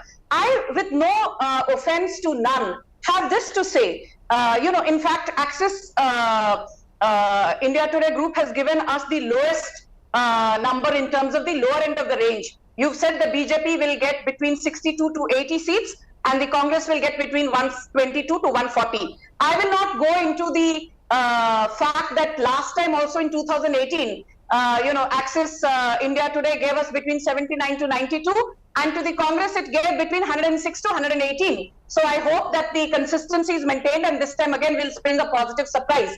Be that as it may, Madam, I want to come in when you talk about consistency. You were on my show one day after Gujarat exit polls, and you said, I completely agree with your exit poll. Preeti, Access My India, India Today has got it bang on by giving the maximum to the BJP.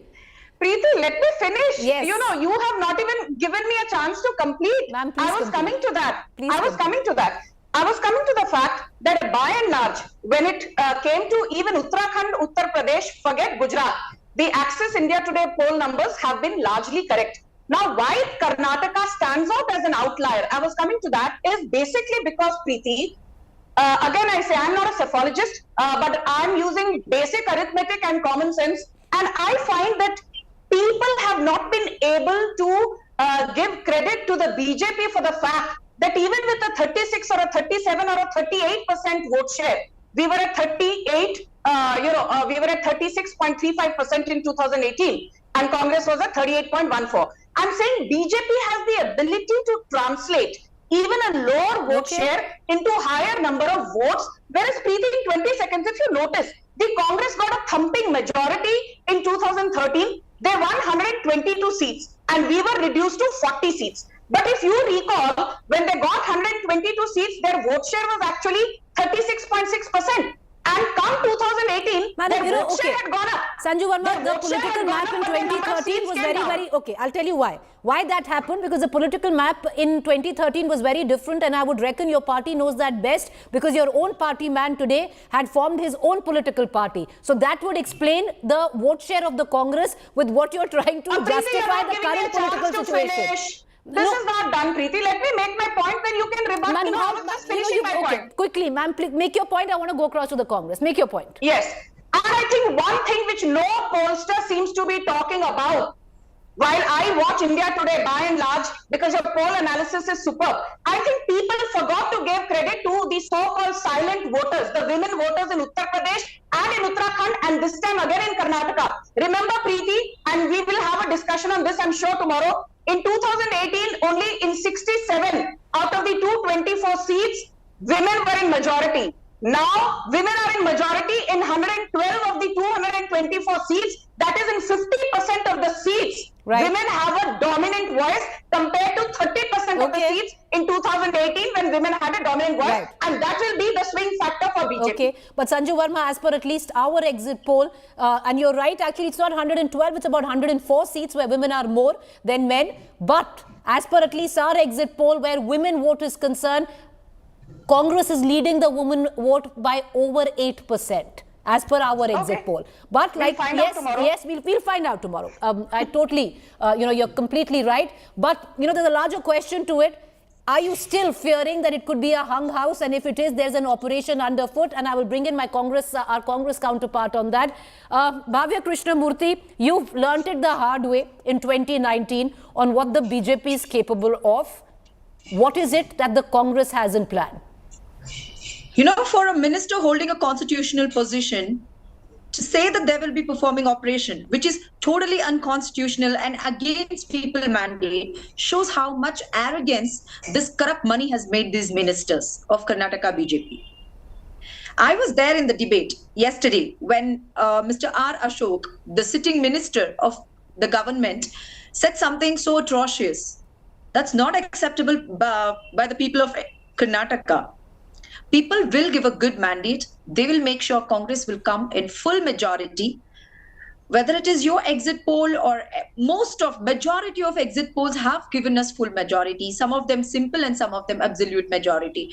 And we are very sure this time people of Karnataka will teach BJP a lesson that, all this horse trading doesn't work here. But Ms. Krishnamurthy, they will be teaching them a lesson against Ms. Krishnamurthy, the fact is, even your leaders in Karnataka, some of them seem to suggest that you'd just about be going over the halfway mark, which is not auguring well for the Congress. And if that happens, does the Congress have a plan B is the question. The BJP surely does. Do you have a plan B? What are you going to do? Every leader, starting from our president to CLP leader, and all the exit polls have actually said we will come in full majority. There is no need of a plan B, to be honest. Even if there is one, we are definitely not going to take any unconstitutional way, the way suggested by a BJP minister. That's for sure.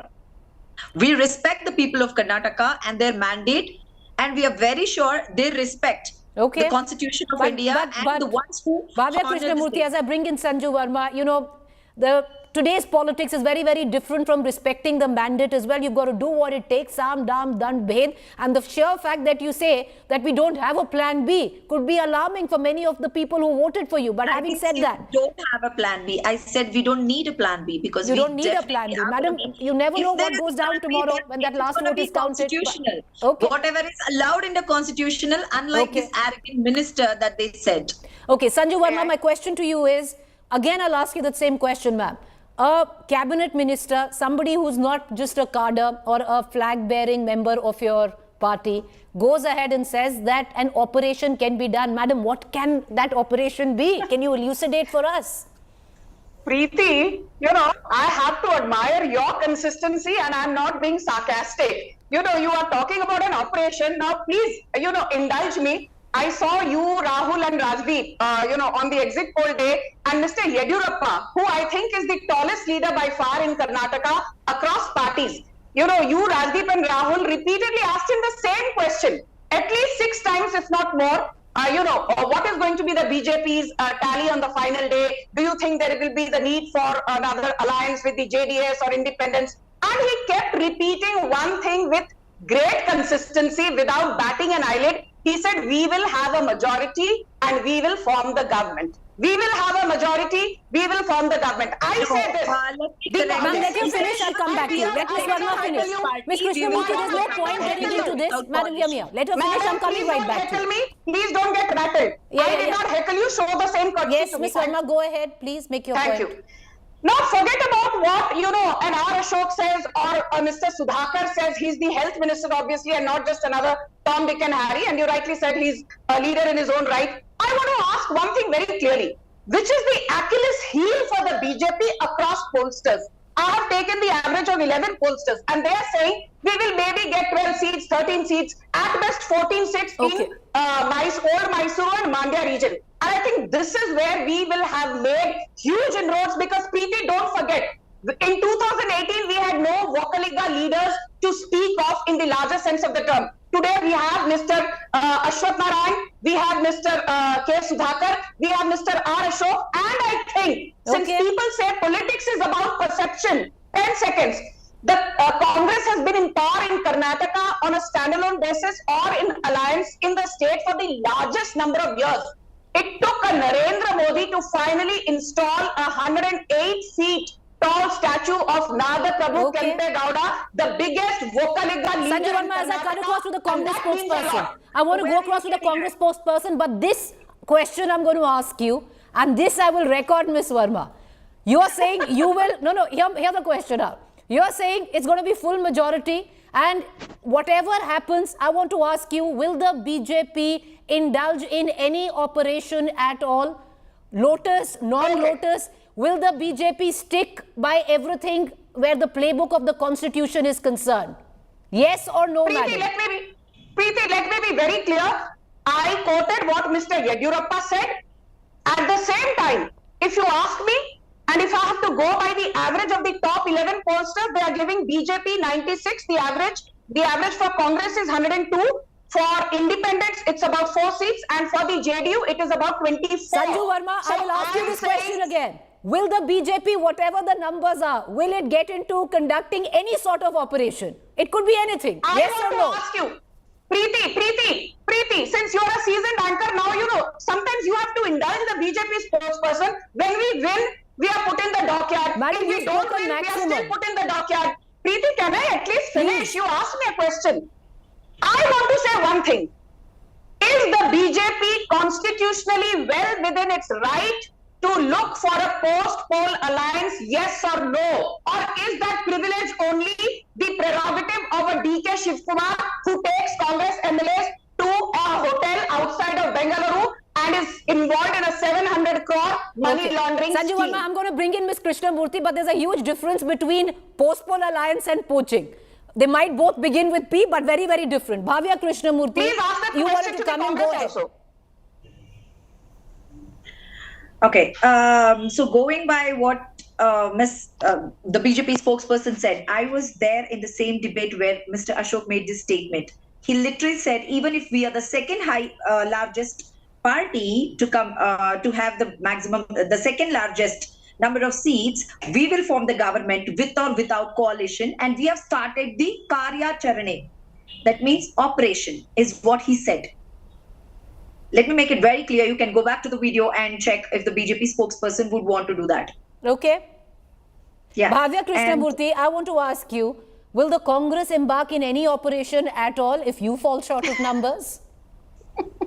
You know, like I said, for a minister to say something like this unconstitutional and unethical, Congress has always been the guard of Constitution, and we will always stick by the Constitution of India. So we are not going to see any of your MLAs being moved to resorts? That is allowed in the Constitution. So we are not going to see, okay, Ms. Krishnamurthy, we are not going to see any of your MLAs being ushered into resorts? Can you please repeat it? Will we see or not any of your MLAs being ushered into resorts, Ms. Krishnamurthy? If that happens, that is only to make sure our MLAs are safe and this BJP doesn't perform its dirty operation. Look at the hypocrisy. Look at the hypocrisy. If you do it, it's constitutional. May I? Okay, we don't know tomorrow. With that, I'd like to close the show. There's no point getting into, there's no point. Nobody can really hear both of you talking together. But thank you, ladies, for joining us. We'll only know tomorrow when that last vote is counted, whether resorts are needed or not, whether there is an operation or poaching. We'll only know tomorrow on what the cards predict where Karnataka is concerned. Thank you for watching. Up next is Rahul Kanwar.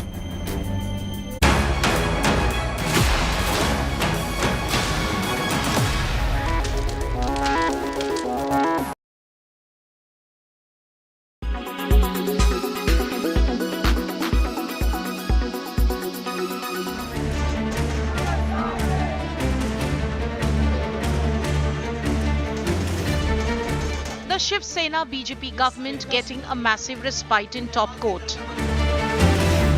That the governor cannot act upon an inference that he has drawn that a section of the Shiv Sena wish to withdraw their support to the government on the floor of the House.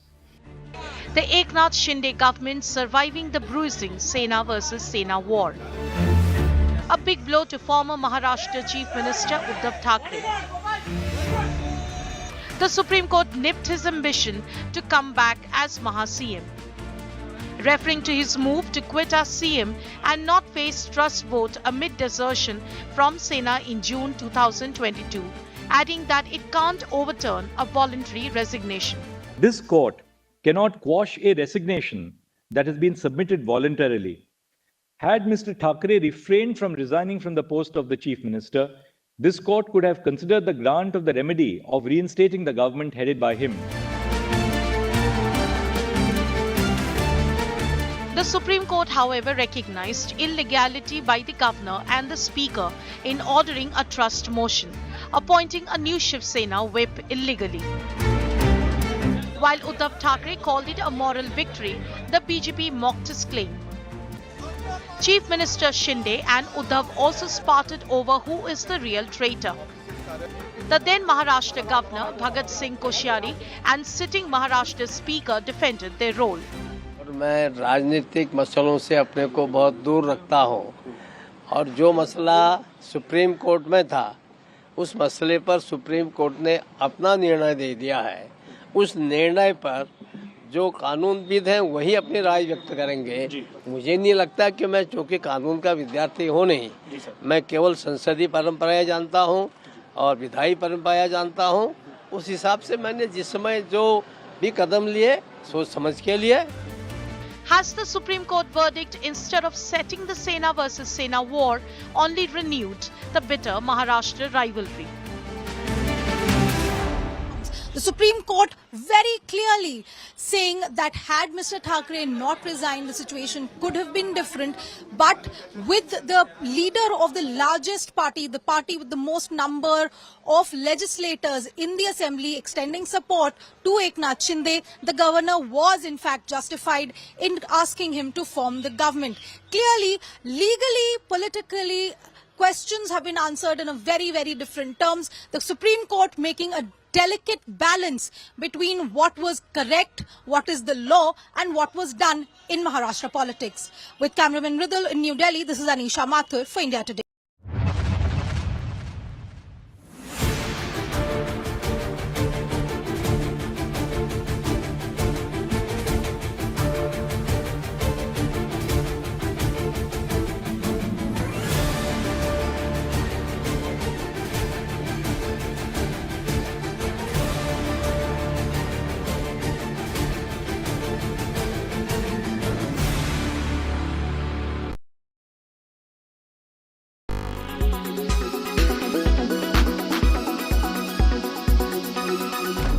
does this happen? Let me tell you the science behind it.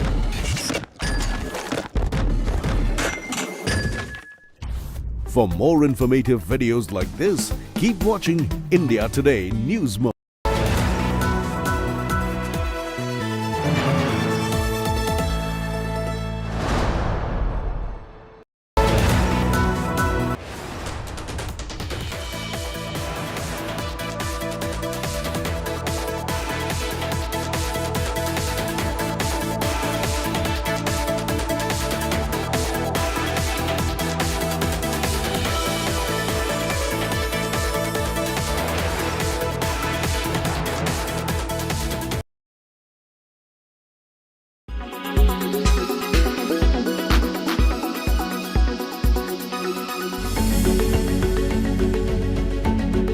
Is the largest domestic stock market player, reportedly with enough clout to set the direction on Dalal Street, and also a white knight to several listed companies in trouble.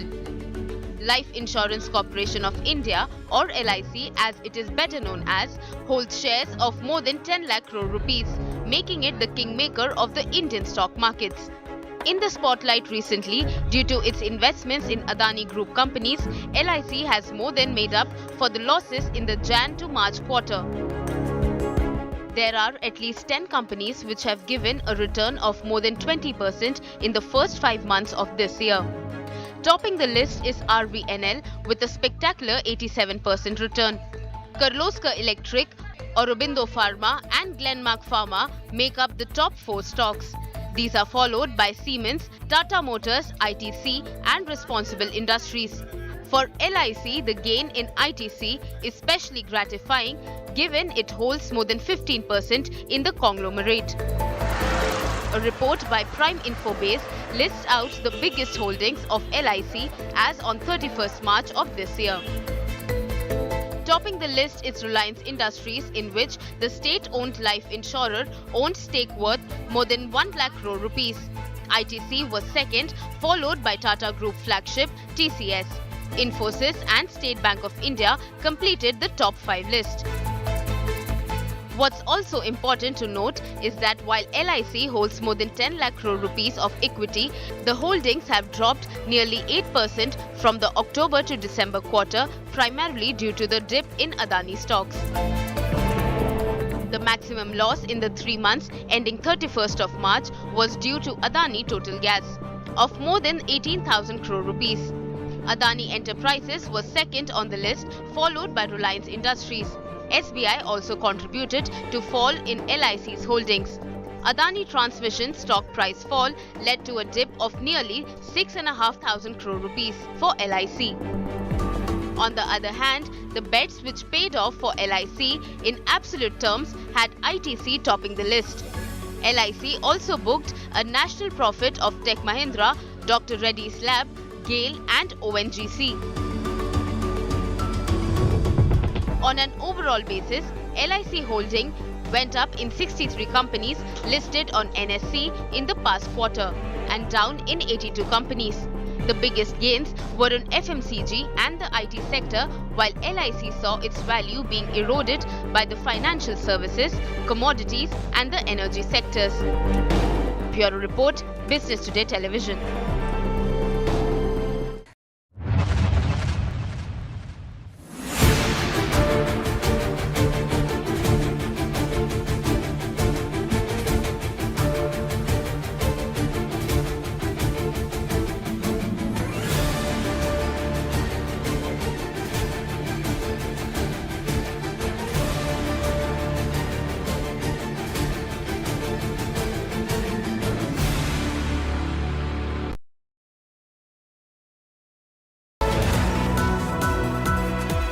Namaskara, people of Karnataka. Voting done. Now for the verdict. The big picture is simply this. The Indian National Congress defeated in election after election in recent times. Where seemingly you've done very well in the Vokaliga belt, you've been able to pull away Accurate results at blinding speed. The only results Broadcast India will watch. Double engine in top gear. Verdict Day with the #1 election team. May 13th, 6 a.m. onwards. Only on India Today TV.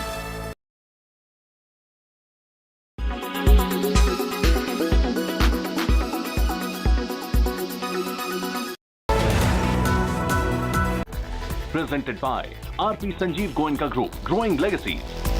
Co-presented by Macho Hind, Bade Aaram Se. Co-presented by Hayfler, Let's Reimagine. Co-powered by Timex, Choice of the Titans.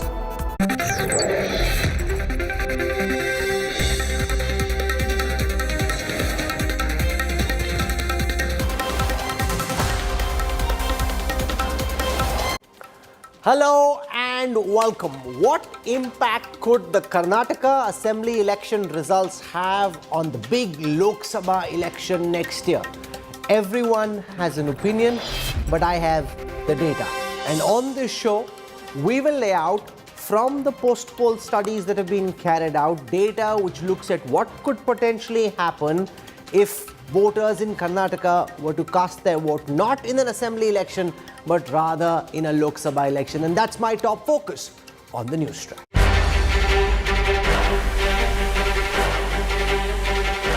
The first big election of 2023.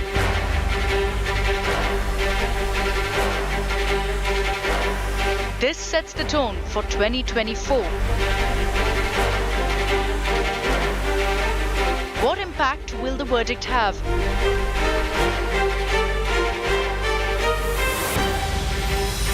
Can Karnataka impact the national picture?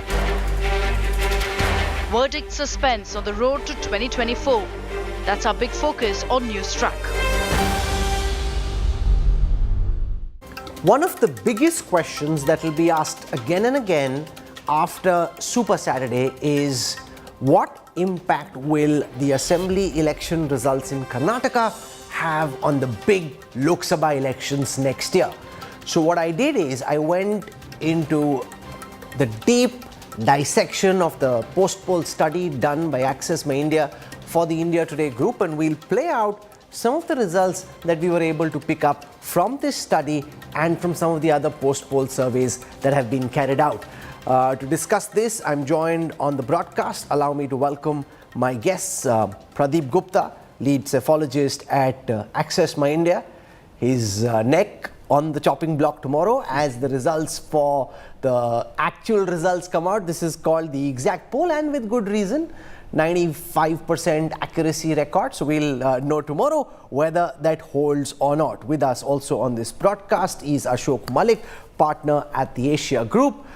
With us is Yashwant Deshmukh. We've been looking at some of the tables that he's put out as well, lead cephalogist, C-voter.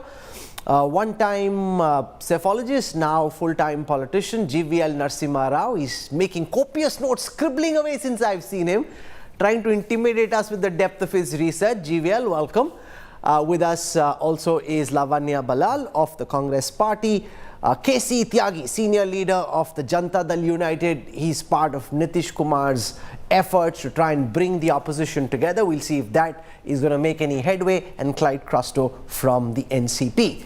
So let me put out the first data set that I'm tracking on this show, which is to do with the impact that Prime Minister Modi has in this campaign. And this is a question that's being asked again and again. So what we'll do is we'll show you amongst the 37,000 respondents who are part of the Access My India post-poll study, 19% of those who said they voted for the BJP said they voted for the BJP because of Prime Minister Modi. That's 1 in 5 of those who voted for the BJP voted for the party because of Prime Minister Modi. 7% of the overall voters who cast their votes for different reasons said they decided because of the Prime Minister. The Prime Minister was their #1 reason for deciding where they wanted to vote.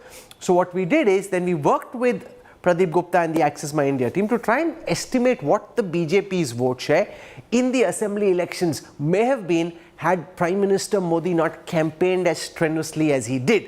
So Access My India projects that without the Prime Minister, and this, remember, a decision to cast your vote one way or the other is an amalgam of various factors. But if you just try and isolate to the extent that is possible the impact of Prime Minister Modi's campaign. Without him in the ring, BJP's vote share, which is about 35% according to the post-poll study, could be between 32 and 33. So the direct impact, and remember, it looks as if it's only 2 or 3, but when translated, and given that 5.2 crore voters in Karnataka, the direct impact of Prime Minister Modi's campaign in the assembly election, according to Access My India, is about 2 to 3%. Without him, the BJP would have 32 to 33% of the vote.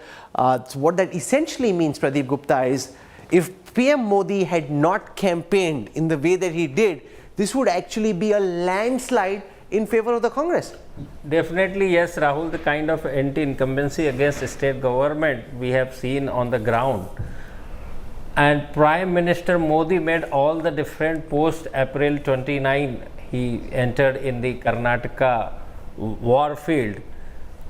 Had it not been there, and we also asked whom you are voting or whom you have voted, and after that, whatever they say, after that we also ask any particular reason why you are voting for this party. Then there are so many things they keeps on saying, and the top of the mind and top of the recall is always for the development. So there are common factor which decides the whom they should be voting for. And for BJP voters, among BJP voters, 19% for the Prime Minister Modi is way too high, and overall percentage is 7%, way too high. But we are giving the benefit of multiple answers and multiple questions, and that is the reason why we are calculated that 2 to 3% overall BJP vote share would have been reduced had there been no Prime Minister Narendra Modi in Karnataka. There is an interesting insight in the C voter data as well. So I worked with Yashwant Deshmukh to pull that out. One of the questions that C voter asks, they had a sample size of about 40,000. His is largely a CATI, which is a telephonic survey. One of the questions he asked is, if you were to cast your vote at this time for a Lok Sabha poll, how would you vote? So I want to walk across now and show that to our viewers. The same study, you've got one question about an assembly election. You've got a second question that C voter asks, which is about who would you vote for if this was a Lok Sabha election. So let me go across and try and capture that for you. This is from the C voter post poll study. Yashwant Deshmukh and his team asked, who would you vote for? When people were asked who they'll vote for in the assembly election, 42% said Congress, 38% according to C voter said BJP, 15% said Janata Dal Secular. However, when the question was asked about Lok Sabha voting behavior intent, who would you vote for if this was a Lok Sabha election, 35% said Congress. That's 7% less than those who said they'd vote for the Congress because this was an assembly election. The BJP's vote share suddenly jumped from 38 to 46. That's 8% more than what the BJP picked up in this assembly election. The Janata Dal Secular's vote share, which in any case came down to 15, would crash further to 12. That's 3% less than what they've picked up. When translated into seats, the new Lok Sabha from Karnataka, remember the state has 28 seats, out of which the BJP in the last Lok Sabha elections had 26. The Congress had 1, the Janata Dal Secular had 1. C voter projects that the BJP's vote share could be between, the seat share could be 20 to 22. The Congress's seat share could be between 6 and 8. Janata Dal Secular between 0 and 2. Yashwant, try and explain this to our viewers. How did you do this? Did you expect this kind of a big response? Because people are voting and saying they're voting for the Congress, 42%. Suddenly when it becomes a Lok Sabha contest, the numbers dramatically change from 42 to 35. Try and explain this. Well, this is very much of expected line, Rahul, and this is what I was trying to explain yesterday, that the split vote is pretty much in. This we have observed in the last 10 years across all the states. There's almost 10 to 20 points kind of a jump out the Lok Sabha scenario on a BJP vote share between Vidhan Sabha and the Lok Sabha. And this is why in December 2018, while we we predicted the sweep of Congress in Rajasthan, Madhya Pradesh and Chhattisgarh. At the same time, we mentioned that BJP is going to sweep just in couple of months as far as the Lok Sabha is concerned in these same states, because people had told very clearly in the same sample, same questionnaire, two different voting intents, and there was no conflict whatsoever. And as far as Karnataka is concerned, Rahul, in Karnataka, probably was the one of the very first states which started showing the split vote phenomena way back in the 80s, actually almost say 15 to 20 years ahead of all other rest of the states. So that is interesting tidbit of history. But here also I don't see any contradiction of the trend from the rest of the India. Yesterday I mentioned you there was a reverse swing of almost like 10%, but actually it's almost like 15%, because from the trailing BJP trailing about 4% in this sample in the assembly lead, and then gaining a lead of 11% as far as the Lok Sabha thing is concerned. So 4 plus 11 is almost like 15% reverse swing, if you want to use the term of cricket analogy. Would this broadly, Pradeep, you haven't asked this specific question, but would this be a broad sense as well? Yes, definitely yes, because if you see the last time also, in 2018 election, BJP vote share was 36%, which went up to 51% in Lok Sabha 19. And what is more important and surprising was the biggest one point was of the Lok Sabha election in 19 was JDS and Congress fought together. They fought together and could win one seat each, only one seat each. That is something phenomenal. And let me tell you also, in 2013, where KG Yadurappa ji formed his party KGP and secured 10% vote, BJP secured 20% vote, total vote was 30%, but in 2014 election, BJP Lok Sabha vote share was 43%. Okay, so you're also saying that the scenario could change. KC Tyagi, what this means from the opposition perspective is that no matter what happens on Super Saturday, the opposition shouldn't get too carried away, because in 2024, voting patterns in Karnataka and probably elsewhere could be very different from a very localized assembly election.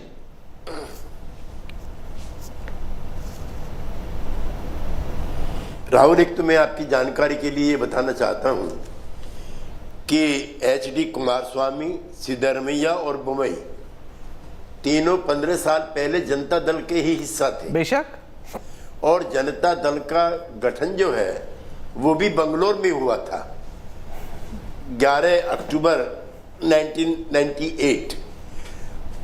Ramakrishna Hegde हमारे नेता थे, SR बुमई थे, पटेल साहब थे, और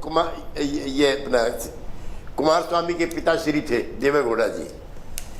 अब वहां पर उस समय बीजेपी नहीं थी, मुझे वो भी दिन याद है। एक MLC बीजेपी के हुआ करते थे और लड़ाई जो है जनता दल और कांग्रेस में हुआ करती थी। बंगरप्पा भी कांग्रेस छोड़ करके चले आए थे।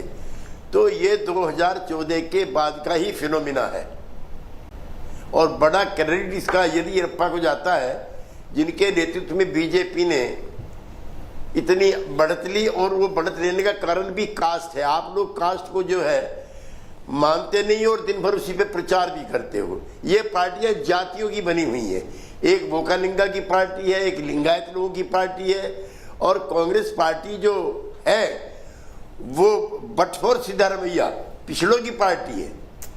सिद्धारमैया के पीछे जैसे बिहार में नीतीश कुमार के पीछे पिछड़े अति पिछड़े हैं, और उसमें दलित और जुड़ जाता है कांग्रेस पार्टी के जो अध्यक्ष हैं उनकी वजह से। तो चुनाव का जो नतीजा है वो हमारे लिए और विपक्ष की एकता के लिए बहुत जरूरी इसलिए भी है कि दक्षिण भारत में सिर्फ एक यही राज्य है जहां बीजेपी की बढ़त पीछे रही है। केरला में कोई सवाल ही पैदा नहीं होता।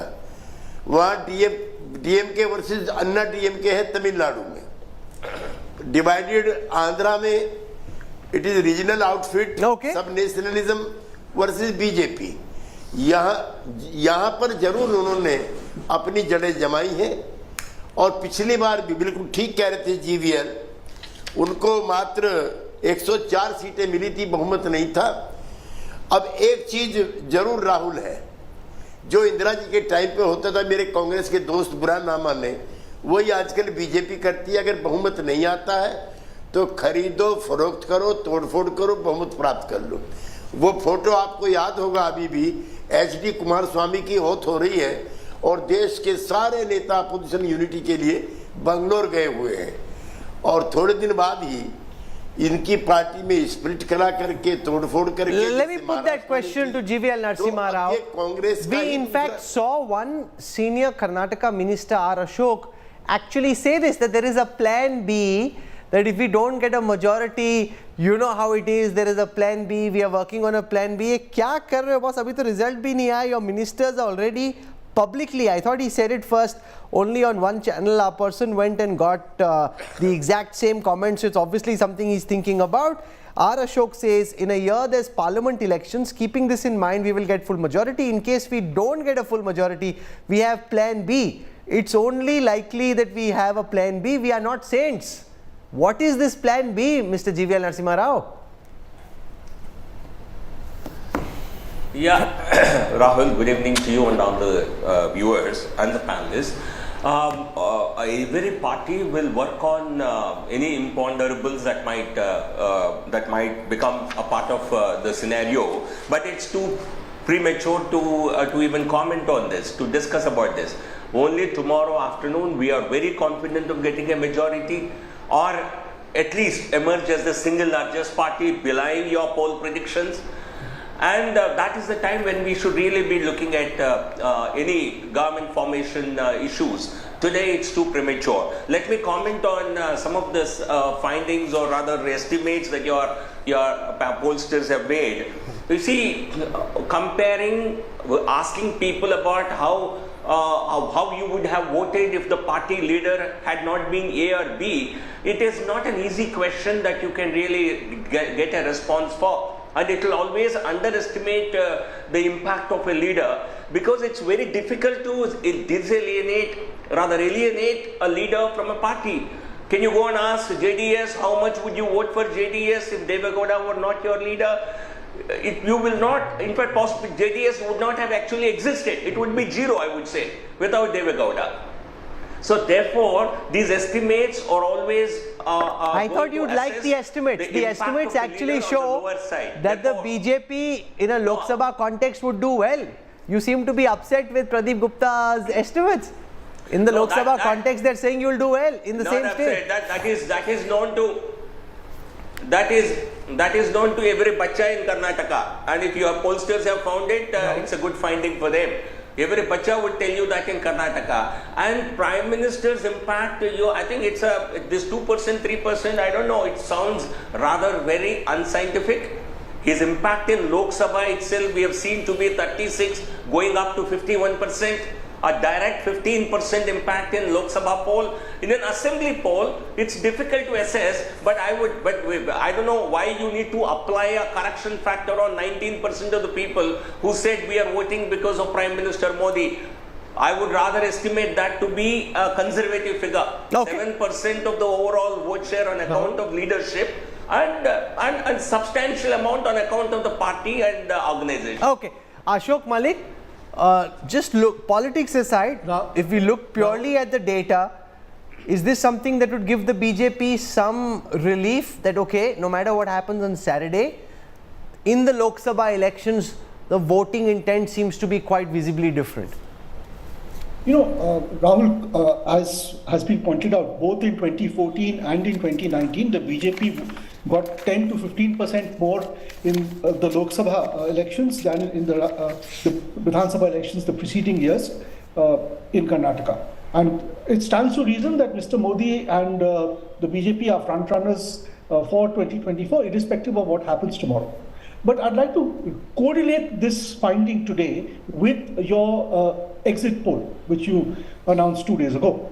Now, let's presume the exit poll is correct and the Congress is headed towards a majority, and the BJP is headed towards a defeat, and the Janata Dal is headed for a severe contraction. Let's presume that holds.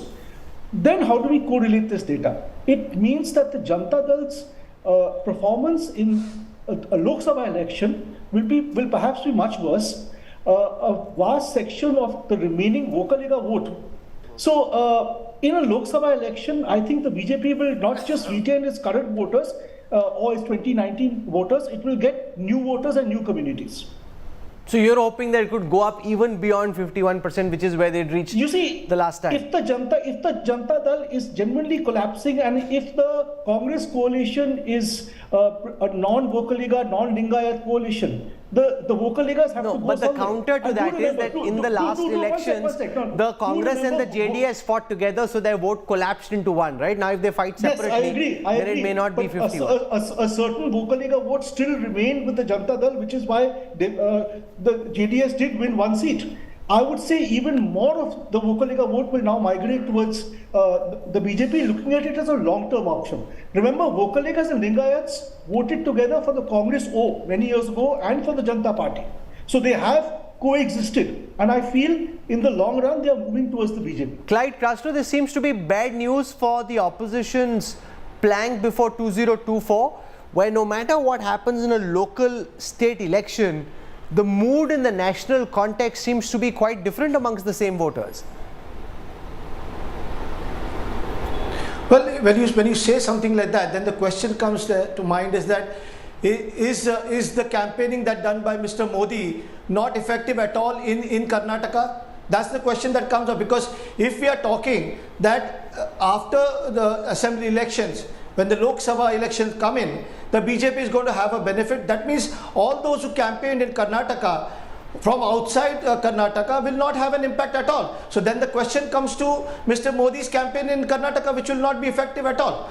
But the fact of the matter is that the people from Karnataka have been upset about the BJP government. There have been organizations that have gone public and said that there is corruption in this government, and the local people have felt betrayed about the whole thing. So I do not think there will be a problem when the 2024 elections come in, because also for the fact of the matter is that going by your projections, going by the numbers that you have put out, it shows that Congress is going to do very well, and then the Congress and the opposition has the numbers from now on to the next election, which is almost a year away, to actually work on the minds of the people, help the people, serve the people, and gain that confidence in them that if we can serve you in the local elections as in the assembly elections, we can also serve you when it comes to the central election, that is the Lok Sabha. So I think somewhere the whole impact is going to be on the BJP. They are going to be on the receiving end. It's going to be advantage the opposition. That means all the like-minded parties that have come together. Ashok Malik, you want to chip in on this argument that Clyde Castro makes, that it gets the mojo of the opposition going. Earlier they would have been dispirited and in despair. Now that if they win Karnataka, it gives them something to hold on to, that okay, we can get together and make a fight of it.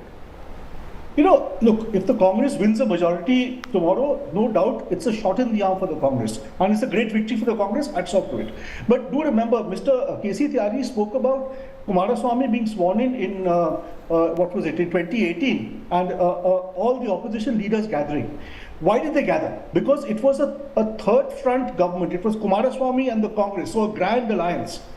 If the Congress wins a majority on its own, the competition between the Congress and the regional parties will only become sharper. And do remember, we are going into elections in Madhya Pradesh, in Rajasthan, in Chhattisgarh, where is Congress versus BJP. No third front, no regional party. So I think... Now, can I get a minute? Can I get Lavanya Balal of the Congress to respond to this? That two things can happen.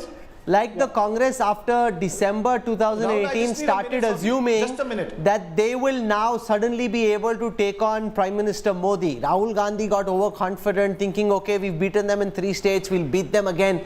And this could actually, Pradeep Gupta has this theory ki jitni anti-incumbency thi nikal gayi. Whatever anti-incumbency there was, kind of got flushed out, and therefore 2024 then begins with a new slate. And from the opposition unity perspective, a Congress which would have lost may have been more hungry and more desperate to tie up than a Congress that wins and then tries to press the other third front parties down. Let Lavanya Balal respond to that. Yeah, well, Rahul, I was listening to this survey and everything that you were talking about. Survey also should have asked what is the percentage of people who are not going to vote for BJP because of the mess Prime Minister Modi ji's roadshow created in Bangalore, and that would be a sizable number as well. And also, let's not forget, 2024 is almost a year away, and there are multiple factors that can affect the Lok Sabha elections, that can change the elections towards any other party. 2019, yes, we were in a friendly fight with the JDS, wherein we had one coalition candidate, and rest of the candidates, out of the 28, we only won one seat, DK Suresh sir, and one candidate of Udupi was a coalition candidate. Rest of it, we split the seats between JDS and Congress, and yes, we lost very badly. But this time, there are multiple factors that could change the election towards JDS, towards Congress, or towards BJP. But PCC president is a different president, a very aggressive organization man, Dr. DK Shivkumarji, who is heading the PCC right now.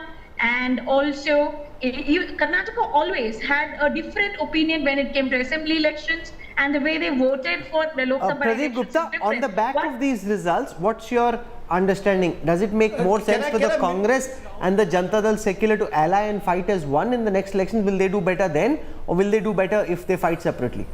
You are talking about 2024? 2024. No, 2024, last time in 19 also they fought together and decimated very badly. 51% vote share of BJP as against combined. Will they do better if they fight together or separately? It doesn't matter. In fact, you're saying they'll do badly regardless. I mean, that is pretty obvious. Deshmukh? Also, one more thing, I just wanted to point out that JVLR is a very senior cephalologist, I would say, and I have a lot of respect. JVL, I was just referring to that 7% more vote because of Modi ji. BJP voter says that. Among the BJP voters is 19%, which is too substantial a number. When I say 3%, there are common factors. They are voting for development. That is also belongs to Modi ji also. And last election, BJP has secured 2% less vote share than Congress. Still, they were ahead by 25 seats.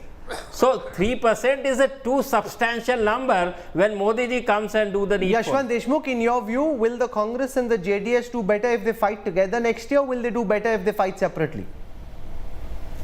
I mean, they would do pathetic if they come together. I can predict here right away, right now, if they come together, then the 10% odd vote, 10-12% votes which you are looking in the JDS category right now, half of them will move away to the BJP. That's precisely what happened. Because JDS vote bank is primarily made up of anti-Congress votes, Rahul. Let's not forget that. And JDS Congress coming together means pushing of JDS core support base towards the BJP. Now, whether or not this will happen automatically with or without no, but where does that leave KC Tyagi's opposition unity theory? Tyagi ji, ये हमारे चुनावी विश्लेषक तो कह रहे हैं कि अगर कांग्रेस जेडीएस अलग लड़ेंगे तो बेटर आएगा, साथ में लड़ेंगे तो डूब जाएंगे. ये तो पूरा उल्टी होगी थ्योरी आपकी, और पिछली बार भी यही हुआ था लोकसभा इलेक्शन में. देखिए, पिछली बार के चुनाव में इस चुनाव में एक बुनियादी फर्क है राहुल. पिछली बार का चुनाव पुलवामा के जो नेशनलिज्म की इमोशंस हैं सिर्फ उसी पर आधारित था. और मैं बहुत जीवीएल जी बहुत कंजूसी से कह रहा हूं कि मासिज में इस समय निराशा है.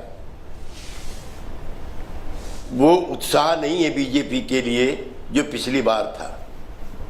ओके. और जब से हम लोगों ने बिहार में आपसे अलग होने के बाद ये मुहिम चलाई है, तो हमारा जो राहुल है वो है 1 against 1 2024. One candidate, one seat, one seat, one candidate. OSOC. इसराय की होगी. Yes. Yeah. Rahul. No, one second. Let GVL Narasimha Rao respond on this. GVL. KC Tyagi makes the argument that 2019 was an exceptional Lok Sabha election because that was fought in the aftermath of the Pulwama attacks. This is where nationalism was at a peak. People have seen that once. One plank gets you vote only in one election. Now there are other issues which he thinks could bring the BJP's tally down next year. GVL. Yeah, Rahul, the optimism of the opposition is quite misplaced because today there was last few months there has not been any event, any incident of the kind that he mentioned. But why is the popularity of the Prime Minister at its peak, at its zenith even today? Why are thousands of people thronging to see him in road shows? Why is he emerging as a top leader on the international surveys every year after year, every 6 months? Your own surveys on India Today show a very high popularity of the Prime Minister. So it's not one incident or one event that has led to any victory. The opposition might want the people to believe otherwise. But look at the story of Karnataka. Look at the story of Uttar Pradesh. Look at the story of Bihar. In all these states, all these political pundits were proved wrong. In 2014, when the JDU, the Janata Dal United, broke away from us after Prime Minister Modi ji was announced as the Prime Ministerial candidate, JDU got decimated. You were routed. You were reduced to just 2 seats in Bihar. We swept the polls in Bihar Lok Sabha elections in 2014. Same thing happened in 2019 in Uttar Pradesh. Everyone said SP, BSP coming together, BJP has no chance. We disproved. Let KC Tyagi respond to that. Lok Sabha election is very different. आप सब एक भी हो जाओ, 1 seat, 1 candidate, फिर भी उनको लग रहा है कि बीजेपी भारी हो जाएगी. केसी त्यागी. राहुल जी, इसी तरह की भाषा मेरे कांग्रेस के मित्र बोला करते थे जब हम नॉन कांग्रेसिज्म चला रहे थे, जिसमें जनसंघ भी उस समय के हमारे साथ थी और बीजेपी भी. 2015 में मैं अपने दोस्त को और जीवीएल को याद दिला दूं कि 243 के हाउस में, आप तो मेरे साथ चुनाव में थे वहां पर, इनकी सिर्फ 45 से 50 सीटें रह गई थी जब ये हमसे अलग हुए थे. लोकसभा चुनाव में हम तो घट गए थे, हम मान रहे हैं. विधानसभा चुनाव में आपके करिश्मों का क्या हुआ था? Okay, I want to now play out this interesting data set I've culled out from the post-poll study done by Access My India, which is to do with how much of the core vote bank of each party have they been able to hold and how much have they lost relative to the last election. So if 100 people voted for, say, the BJP, how many have they kept and how many have they lost? So the retain and swing analysis for the BJP shows that out of 100 people who said they voted for the BJP, 73 have still voted for the BJP, 16 have gone to the Congress, 6 have gone to the Janata Dal Secular and 5 have gone to the others. So about 73% the BJP holding on to its voters from the last elections. The Congress has held on to about 82% of its voters from the last elections. 11% of those who said they voted for the Congress in 2018 have now voted for the BJP. 3% voted for the JDS. So the Congress has held on to a vast majority. 82% is a very good retain ratio from the Congress's perspective. The Janata Dal Secular has held on to about 66% of its voters from the last elections. 17% have gone to the Congress, 12 to the BJP. And this is important because this question has been asked again and again. Where is the JDS vote likely to go? Pradeep Gupta, one of the BJP's big hopes was that when the JDS vote splits, it will come to the BJP. The JDS vote has split, but it's gone more to the Congress than to the BJP. Why is that? Because the anti-JDS voter is the Congress voter and the JDS voter is typically an anti-Congress voter. Yeah, Rahul, you have to see this in further dissect this. Who is JDS voter last time? Last time you remember BSP made alliance with JDS, so there was a good number of Dalit votes into their fold, the JDS fold. And second is the Muslim votes. Muslim vote also voted in a good number. I would not say a lion's share must have got by JDS. No. Lion's share was still with the Congress, but some 20 to 30% Muslim vote has voted in the favor of JDS. So this is number 2. And third very important point is that Adivasi vote. Last time our data shows that Adivasi vote has also voted in a good number to JDS. So these three gone back largely to the Congress, and Voka Ligas, the large chunk has shifted to BJP. Whatever votes has shifted. Let me put that question to GVL Narasimha Rao, because this data suggests that issues like the Bajrang Dal was Bajrangi issue may have actually polarized the Muslim voters. in favor of the Congress. A part of the Muslim vote used to go towards parties like the JDS. The post-poll study by Access My India shows a whopping 88% of the Muslims in the state voted for the Congress. Now that essentially means that you, with this shrill rhetoric, may have actually helped the Congress's case by consolidating their Muslim vote bank. GVL? Rahul, I think we'll have to, the veracity of these numbers will only be known when you see the overall outcome tomorrow. Even the outcome doesn't tell you which community voted for whom, but at least it will tell you if there is a big victory as your survey predicts. Possibly this could be a factor, but we opposed it, and possibly this was the intent of the Congress party, and we highlighted it because their manifesto talked about ban of Bajrang Dal with clearly an eye on the vote bank, and we talked about it openly. And I have no reason to believe that there is no reverse consolidation, because a party that is aiming to come to power is openly following appeasement politics. And what would they do if they come to power again? Like people have seen how Tipu Sultan Jayantis were celebrated with great fanfare, and how a lot of incidents against Hindus went unpunished.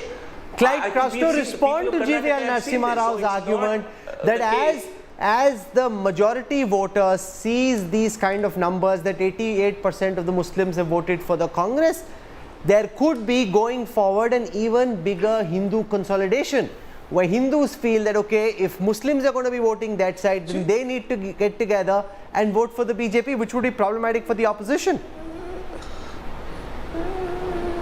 Rahul, let me tell you one thing very clearly. The problem is going to be for the BJP, for the simple fact that caste politics, community politics do work.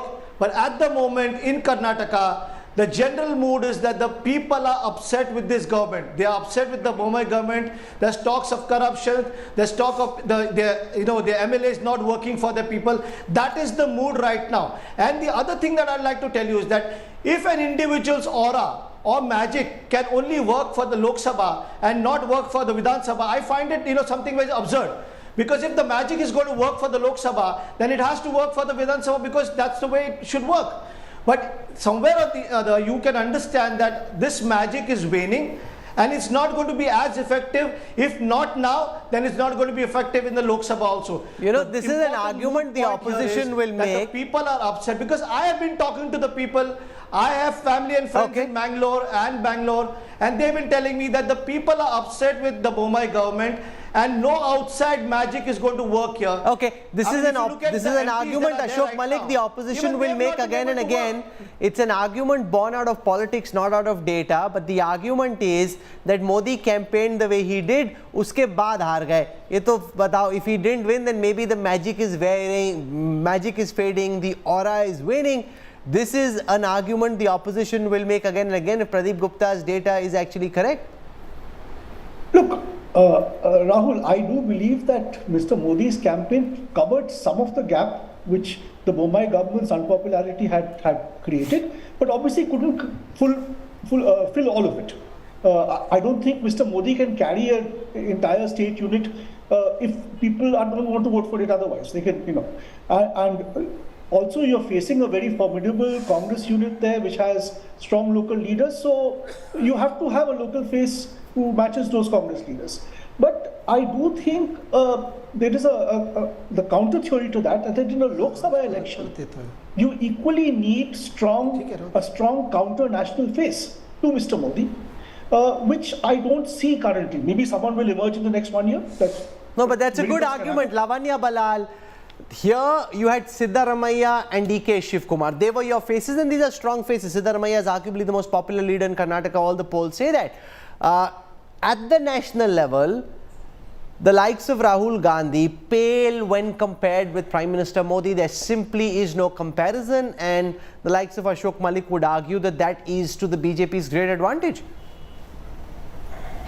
Well, Rahul, see, the attempt by the BJP always has been to make it like an American election, presidential election. Let me remind everybody, we are fighting elections in a federal state where the state leaders are much more important than national leaders during assembly elections. It is so sad that for BJP, which has administered Karnataka for the last 3.5 years, did not have a state leader to get them votes, that they had to parade the Prime Minister in multiple events seeking votes for the BJP. Isn't that sad? What does it say about the local administration? If my street lights are not working, it's my MLA who is supposed to take care of it, not the Prime Minister Narendra Modi ji or any other Prime Minister. GVL Narasimha Rao, this issue will be flung by the opposition at the BJP again and again if Access My India's post-poll study is right, that the Prime Minister campaigned in the way that he did,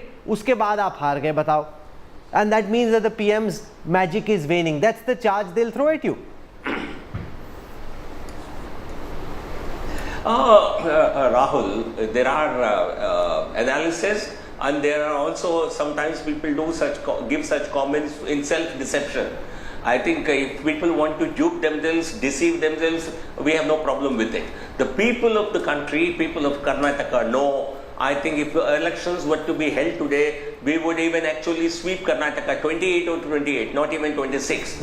I think that's the level of popularity of the Prime Minister. We have tried to leverage his personal popularity, Prime Ministerial popularity, to translate that into votes in assembly elections, because at the end of the day, governance has to be done through the states. A large number of programs have to be implemented through the state governments.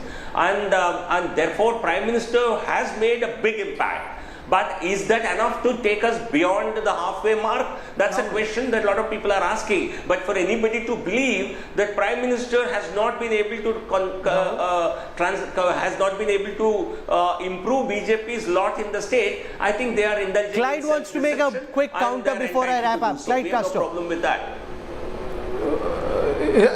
Rahul, a quick question. A quick question that I would like to ask is that if the election tomorrow, if the BJP wins, who gets the credit? But if the BJP loses, who gets the flack? That's the answer the BJP should give. Who will get the flack if you lose, GVL? Prime Minister, as per your own survey, on a conservative estimate, has delivered 7 percentage points in votes to the BJP. And how much who will get the flack if BJP loses, and who will get the credit if BJP wins? That's the question. Simple as that. No. Tell me. When you answer that for Sharad Pawar, I'll answer it for my party. My leadership, my party is not like your party. Okay. I don't want to get caught in this rhetoric. I'm running out of time. Already sleepless, I know. Okay, I just have time for a last question. Yashwant Deshmukh, what are you most nervous about tonight? Will you be sleeping aram se, or will you, like the netas of Karnataka, only be getting irregular sleep? मैं तो हमेशा ही आराम सोता हूँ. I mean, I don't lose my sleep on these things. I think our job was what we have done. We have to just wait for the results. I believe within the prescribed, deviation, statistical deviation, whatever we are finding from the data, that will remain true. Okay. I hope Class 10 and Class 12 results came out today. Pradeep Gupta, your results come out tomorrow. Yes. Do you sleep the night before counting day aram se, or are you highly anxious and nervous? No, same thing as Ashok Malik, do you buy that? After creating so much stress in the whole system, he says, I sleep around. Let me tell you how we prepare our mindset and how we are in this business. It's a very risky business, 5 crore people and we 37,000 sample size. So we report whatever the data come, whatever people are saying. And to our all political parties friend, I always say, भाई यदि मेरा गलत होता है, आप जीत जाते हो तो मुझे बहुत खुशी होगी. Don't worry about it. Okay. I promise you, I don't sleep well before counting day, and there is no good reason for it, honestly. But I just don't sleep well because you're anxious, you're on edge, you're excited, and not that we have any skin in the game. I mean, no matter who wins, we're likely to be abused by both sides. So it doesn't really matter. No one's going to say, oh, great job, poll went right. You're likely to get abused. But I don't sleep well, and which is fine. So, but we'll be back really early in the morning, starting 6 a.m. India Today's live and continuing coverage of Super Saturday, the big Karnataka election counting day. This is, make no mistake, the most important assembly election this year, and you will watch the best coverage of counting day here on India Today. To all the Netas, goodbye, good night, and to all our viewers, see you early tomorrow morning. Bye-bye.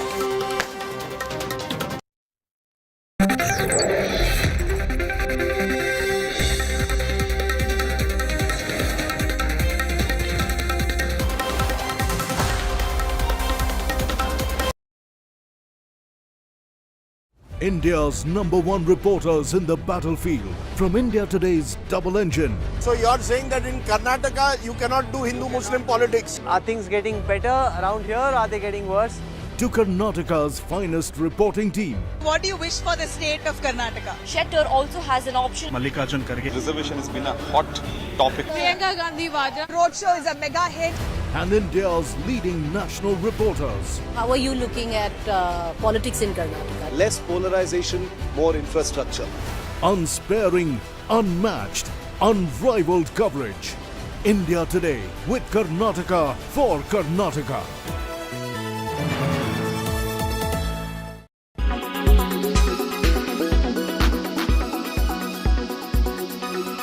దేవుడు Amarendra Baahubali రక్తాని వినువు. Prabhas is one of the most celebrated superstars of Telugu cinema. He's known for his dynamic roles and versatility as an artist. This is why throughout his career, the rebel star has delivered not one but several memorable performances. Bahubali Saga. Prabhas was a well-known name in every household down south and had established an unfathomable fan base in Telugu cinema. But with the Bahubali franchise, Prabhas managed to break all the barriers to become a pan-Indian star. S.S. Rajamouli and Prabhas emerged as a game changer by bringing larger-than-life cinematic experiences to life. Bahubali, the beginning, the first of the two-part franchise, expanded the horizon of filmmaking with its visual effects, grandeur, sets, storytelling and star cast. Cine lovers were surprised to witness such an uprise of regional cinema. Bahubali Part 1 released in the year 2015 and the story ended on a cliffhanger.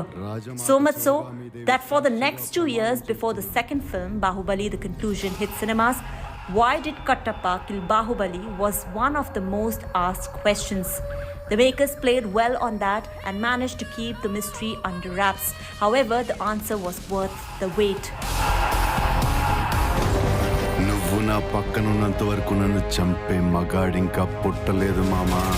Prabhas had outdone himself as Mahindra Bahubali and his dual role is considered one of his finest performances.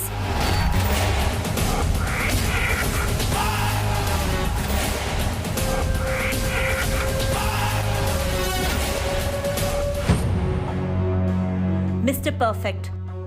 ఎవరు నాన్న అమ్మాయి? Vada. అదా?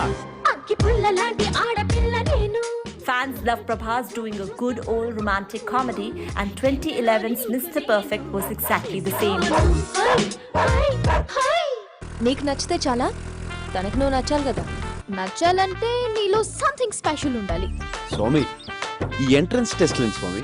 Directed by Dasarath, Vicky, an eligible bachelor living in Australia on his terms, finds it difficult to be engaged to his childhood best friend as said by Kajal Agarwal, hence calling off their union. However, with time, he realizes his mistakes. The film also starred Taapsee Pannu in a key role, whose character added spice to his love triangle.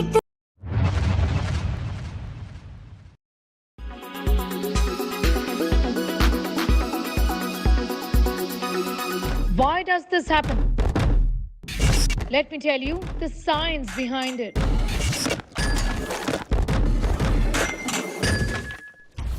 For more informative videos like this, keep watching India Today News Mode. Namaskara, people of Karnataka. Voting done. Now for the verdict. The big picture is simply this.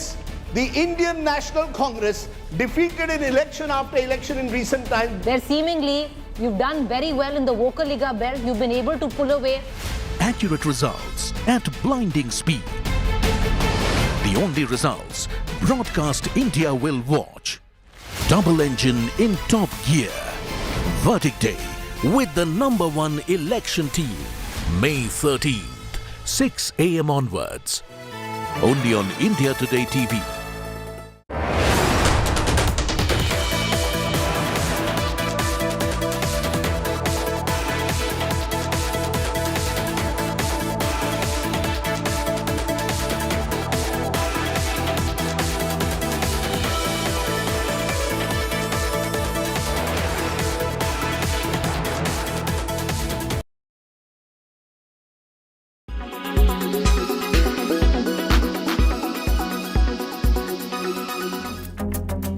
Starting next year, these bunk beds will be available on hire on Air New Zealand's long-haul flights. The design was revealed a couple of years ago. Now their prices have also been announced. The beds will be available for passengers wanting to take a comfortable snooze at 35,000 feet for $100 an hour. The beds will be available for maximum of 4 hours and just once during a flight. The 6-bed bunks, known as Sky Nest, will have a pillow, sheets and blanket, earplugs and a reading light. According to the airline, passengers who oversleep will be gently woken up by the air crew.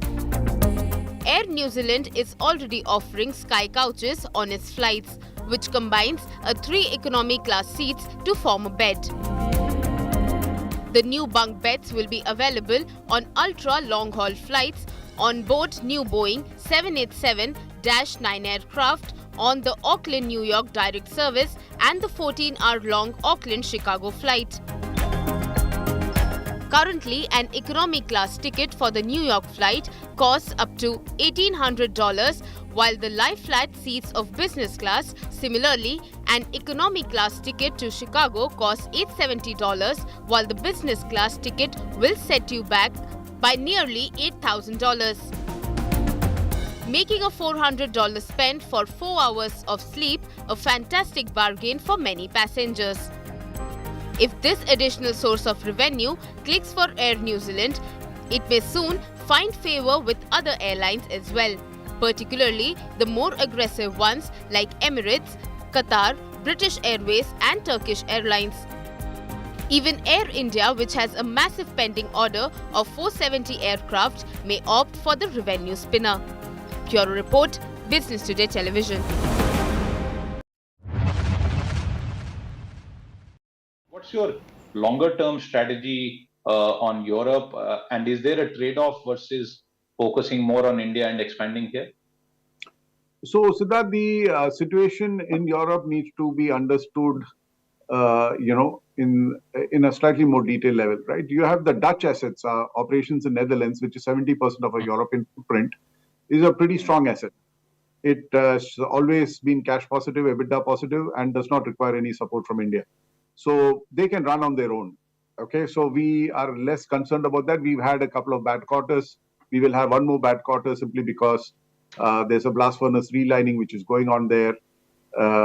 In Q3, Q4, we were hit by higher energy costs, etc. So, but we are not, worried about the structural, strength of the Dutch operation. It's a sustainable business. It can run on its own. It can transform. The challenge is UK, which is 30% of our footprint there. That's not cash positive. More often than not, it's cash negative. More often than not, it's EBITDA negative. And many of the facilities there, particularly in the upstream, are reaching the end of life. So the clock is ticking on that one. So that's a call we'll have to take during this year or latest by next year. During this year and next year, those assets will come to end of life. And if there is not enough support from the government, we cannot transition to a new process route. The cash flows from the business don't support any more investments than we've made already there. So that's the challenge. To go back to your fundamental question, does this impact our growth in India? The answer is no, because like I said, the growth in India is taken care of by the cash flows in India, which are very strong. And like I said, if the Dutch assets don't need our support, and it's just the UK assets, which is 3 million out of 32 million, it's not as material as it was 10 years back, when it was 10 million out of 25 million.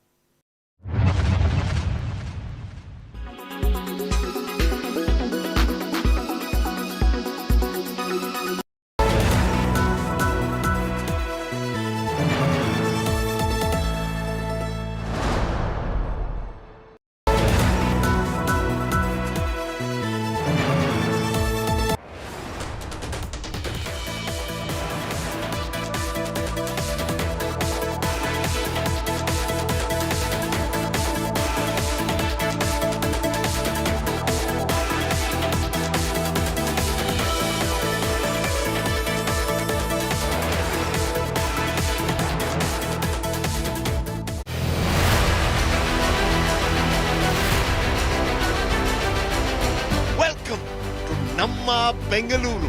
From a gold mine to a bowl of dust. The lakes, do you think they're getting better? Are they getting worse? This is Nabila signing off with camera person Prashant for India Today from Muttur, Mangaluru. Biggest leader of the Congress party, someone who's still very respected. Biggest and ambitious roadshow so far, Bengaluru. Reservation has been a hot topic here in Karnataka. Sonia Gandhi, while addressing a public rally in Hubballi. Assistant General Secretary Priyanka Gandhi Vadra is taking out a roadshow in Bengaluru. Our interactions we've been having with the BJP supporters and BJP workers.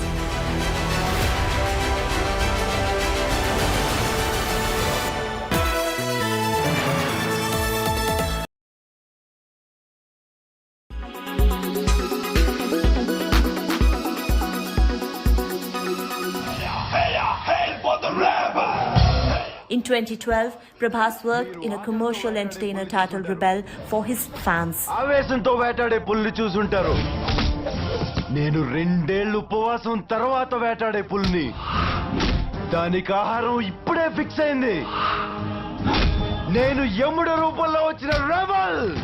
The film, despite lacking content, was devoted mostly to the superstar's fans and was directed by Raghava Lawrence. Rebel time start. Later that year, he returned, and how? 2013's Mirchi was a blockbuster. రాష్ట్రంలో ఏ అమ్మాయికి అన్నయ్యవు. ఆడపిల్లను కాపాడుకున్నట్టు కాపాడుకోవాల్సి వస్తుందా?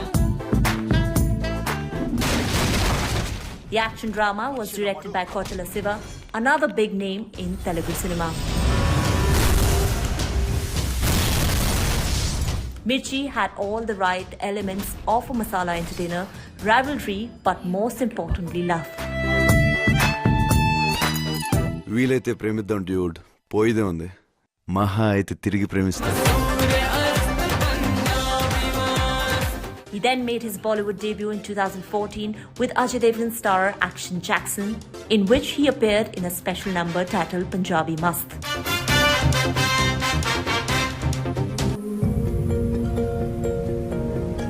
However, his career hit eternal heights with the Bahubali films, which released in 2015 and 2017. మా దేవుడు అమరేంద్ర బాహుబలి రక్తాని విను. జై Maheshwari.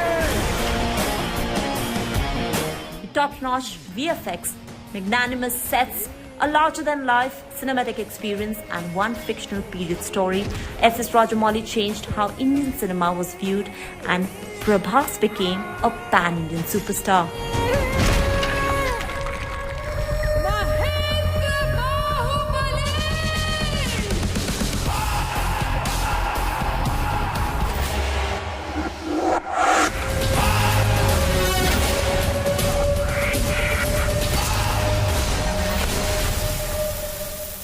Later in 2019, he starred in Saho, which was directed by Sujit.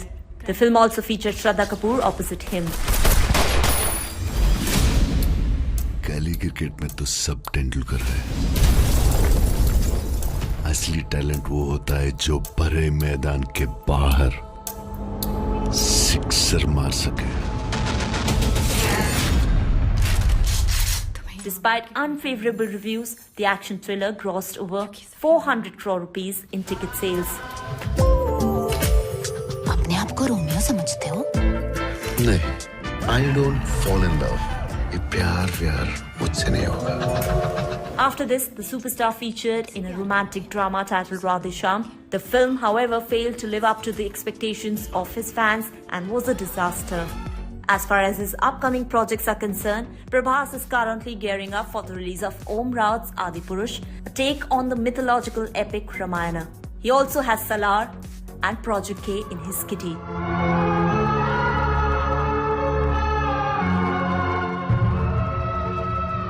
Entertainment Bureau, India Today.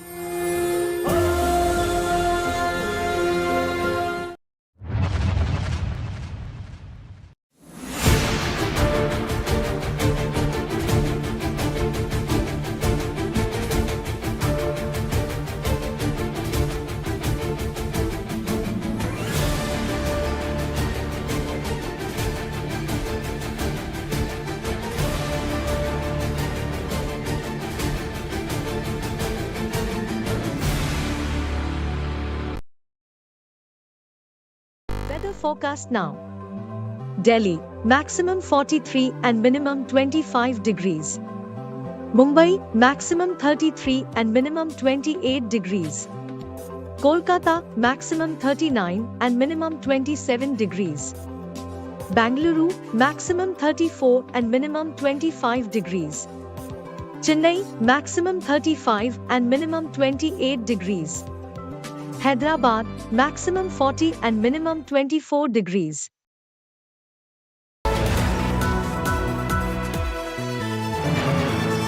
Namaskara, people of Karnataka. Voting done.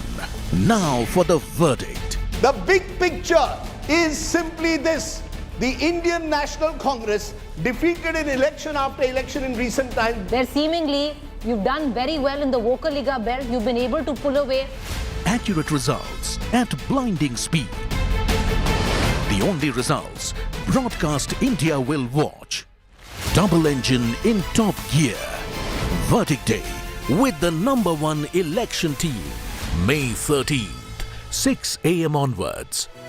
Only on India Today TV.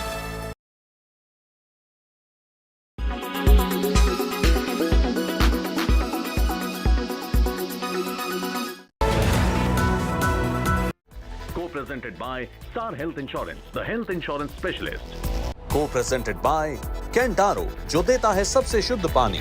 Co-presented by JK Tyre Ranger Series, stay wild at heart.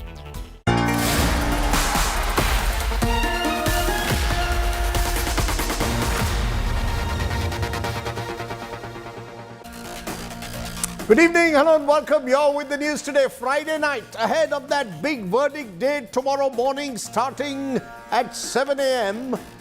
Clear verdict or hung house in Karnataka. What lies ahead? 12 hours to go for that big verdict. Also, we'll have a ground report as I go to ground zero to talk to our wrestlers who are simply refusing to end their protest.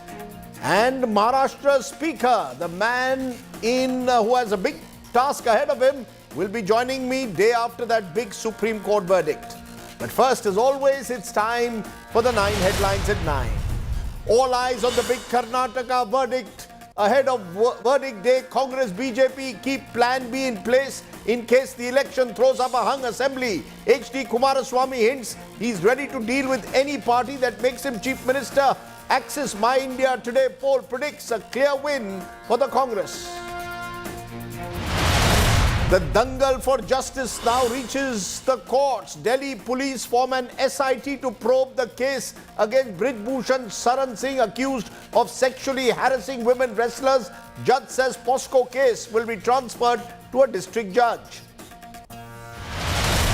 Supreme Court pulls up the Mamata Banerjee government for banning the Kerala story. Says West Bengal not different from the rest of the country. Sends a notice to the government. Interim relief for ex-Pakistan Prime Minister Imran Khan. Court grants him bail in all cases. Pakistan government told to ensure security. Imran declares it's me versus army chief.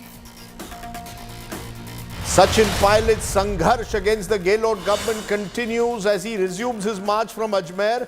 Attacks both Gehlot and the BJP over corruption. Maharashtra government drops charges against ex-Mumbai top cop Parambir Singh, revokes his suspension. Meanwhile, ex-NCB officer Samir Wankhede booked in corruption case. Big development in the Gyanvapi Temple Mosque Rao. Court allows Archaeological Survey of India to conduct carbon dating of the alleged Shivling without damaging the structure. Supreme Court pulls up SEBI in the Adani Hindenburg row, says can't grant 6 more months to finish the probe, hints at a shorter time period. India's retail inflation eases to an 18-month low of 4.7% in April. Inflation below RBI's upper tolerance limit for the second straight month.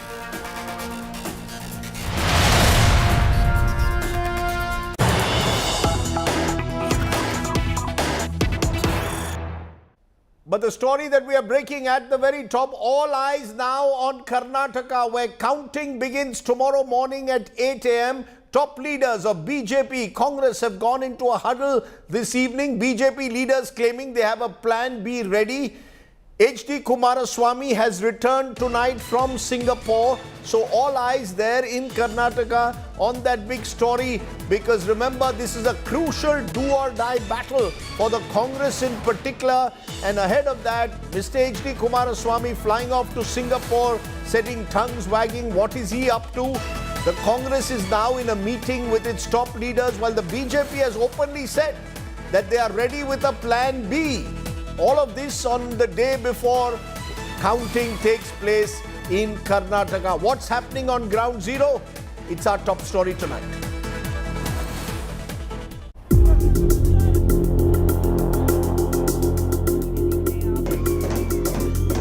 The results are not out yet, but political parties in Karnataka are busy working on backup plans in case the elections throw up a hung assembly. The BJP already has a plan B ready, and its leaders are talking about it openly, sparking speculation about another season of Operation Lotus. BJP is full majority, I think. One thing, we will form the government. BJP form the government. If anything happens, we will see B plan also. So that decided by the central government. Sources tell India Today, the state BJP has requested Union Home Minister Amit Shah to reach Bengaluru by Saturday evening if no party manages to get majority. Sources claim the BJP has shortlisted possible winners from opposition parties and is likely to approach first-time Congress and JDS MLAs. The BJP, according to sources, will be considering options of forming government even if the Congress gets a slender majority. Karnataka Chief Minister Basavaraj Bommai, though, is confident of getting the required majority. Even I say that there is no chance for assembly. We will win with comfortable majority. 1 year they only ruled, no? 1 year it was a coalition government and it failed miserably. Sir, DK Shivkumar says that did the unholy alliances. The Congress, which many exit polls have given an edge, is aware of the dangers lurking. The party's top leaders met on Friday to chart their plan of action. See, Operation Lotus has been originated and mastered in Karnataka. So if you read through the Karnataka political history, we have this black mark on us saying that the origin of Operation Lotus started in Karnataka. But having said that, we have to be careful. We'll keep our flock together. The self-proclaimed joker in the pack, the JDS is claiming offers from both BJP and Congress. Both the parties have really approached us. Both the parties know that JDS is really going to play a significant role in the decision after the post result. So we are definitely keeping our ideas of development of Karnataka as a primary factor, and definitely we would announce it at an appropriate time. Whether any party wins majority or not, the BJP open claims of Plan B means Karnataka could see some resort politics yet again. Well, with just 24 hours more to go for the big day that's going to decide the future of Karnataka, make no mistake, Karnataka is one such state where both the parties give as good as they get. With video journalist Shivashankar, Anaka Keshav for India Today, Bengaluru. So what can we expect tomorrow? That's my first big question. Decisive verdict or yet another hung house? Will Karnataka see resort politics once again? Who will JDS back if it's a hung house? Does the Congress have a clear edge as our exit poll, the Axis by India poll, indicates? I'm joined by Dr. Zafar Islam, the national spokesperson BJP. Aishwarya Mahadev is the national spokesperson of the Congress. And SS Shankar Anna is the JDS state spokesperson. Appreciate all of you joining us. Aishwarya Mahadev, you have reason to smile if you look at the India Today Axis by India poll, but other polls are suggesting a much closer fight and a possible hung assembly. So is there a plan B ready? Is the Congress very clear? Anything below 113, you will have to take your MLAs to a resort. Good evening, Rajdeep. And I think of all the surveys that we've seen, the one I will put my money behind is yours. And I think you've given us 122 to 140 plus. So I don't think there's going to be any resort politics. We're extremely confident of an emphatic win. And I'm not going to be like any of my opposition here that have plan B, C, plan J, D, S and things like that. So I don't think that is going to be something that we're seeing. We're very confident. Our workers have been at the strong rooms. All of us are looking forward to polling tomorrow at 8, Rajdeep. That's pretty much what it is from my side. No, so you're telling me that the Congress has no plans. We are told you are already contacting potential independents who may win.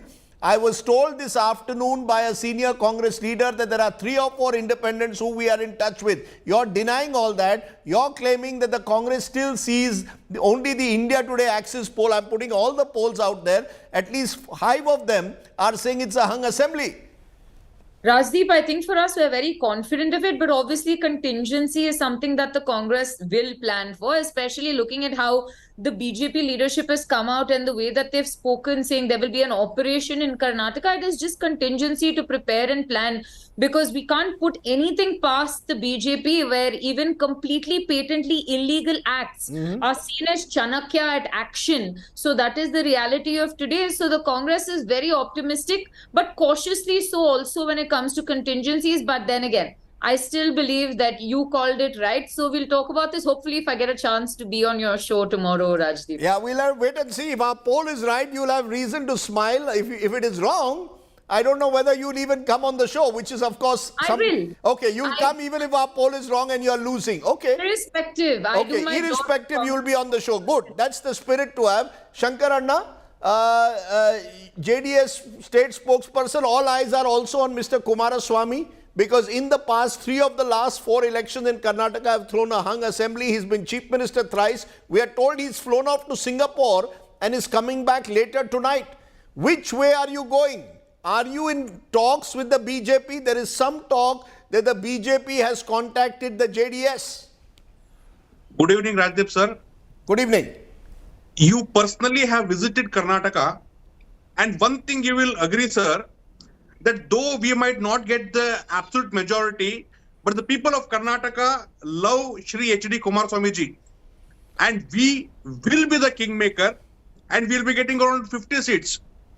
So you will be getting around 50 seats, you will be the kingmaker, but do you want to be king like in 2018?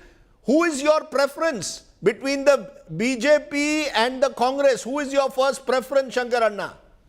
Sir, last time also we got 37 and Congress got 78. Yes. Yet Congress came to Kumaraswamy ji and told, you be the chief minister. That is the love towards Kumaraswamy from both the parties and of the state of Karnataka, sir. So and you are saying whoever, am I correct that whoever makes Kumaraswamy chief minister will get first shot?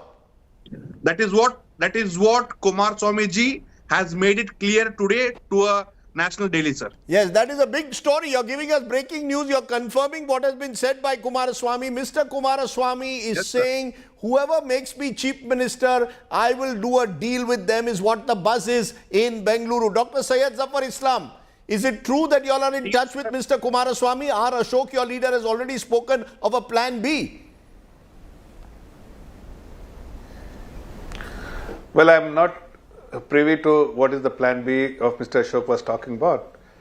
But as far as Bharatiya Janata Party is concerned, the Karnataka unit, the Delhi unit, everywhere, if you ask anyone, you will find only one answer, you'll get only one response, that we are confident. And because the ground reality is very different than what has been projected in your survey and what the feedback we have from our people. We are very confident that we will at least have 125 seats or 100 between 125 to 130 seats. And so you are denying these reports. You are denying the reports that you are in touch with Mr. Kumaraswamy. You are denying the reports that you will try and you are in touch with JDS MLAs, potential JDS MLAs. Well, all I'm trying to tell you that we are absolutely confident of our victory. In case JDS, if our leadership wants JDS to be part of that government, it is the prerogative and discretion of our leadership and of course JDS as well.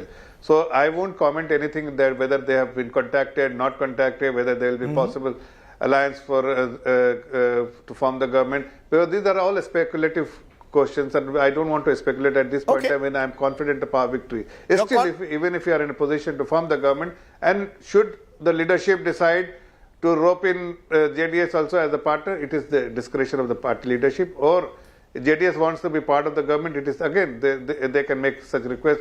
But all this decision is taken at the leadership level.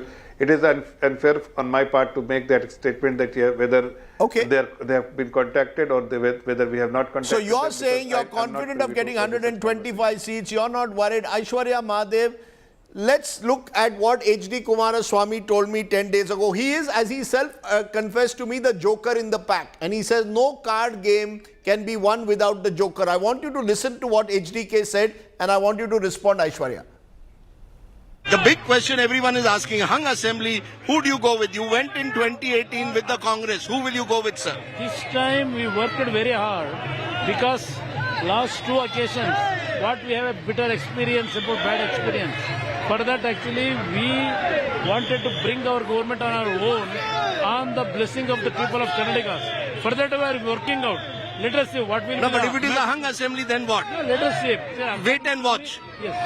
You are not committing to any party. No. We are not committing to any party. Who is your enemy number one, Congress or BJP? Both the parties are enemies to our party. The national parties believe regional parties are now going to find it difficult. That the days of regional parties are coming to an end. Even after 2 terms by the Honorable Prime Minister Narendra Ji, now people are declining from BJP also. Okay, there H.D. Kumaraswamy saying Congress, BJP, both enemies. Aishwarya Mahadev, let's speak clear now about this. Is the Congress willing to do a deal with H.D. Kumaraswamy like you did in 2018? Is that at all in the realm of possibility? Anything below 113 and you will need the support of HDK possibly. Is that something that the Congress is willing to consider, or once bitten, twice shy? You know, Rajdeep, I'd really like to believe that someday I'll be important enough to answer that question for you. But right now, that depends on what the leadership decides. There have been several instances, and I'll give you history on this. In 2004, whenever the JDS crosses 30-35 seats is when they obviously come into play.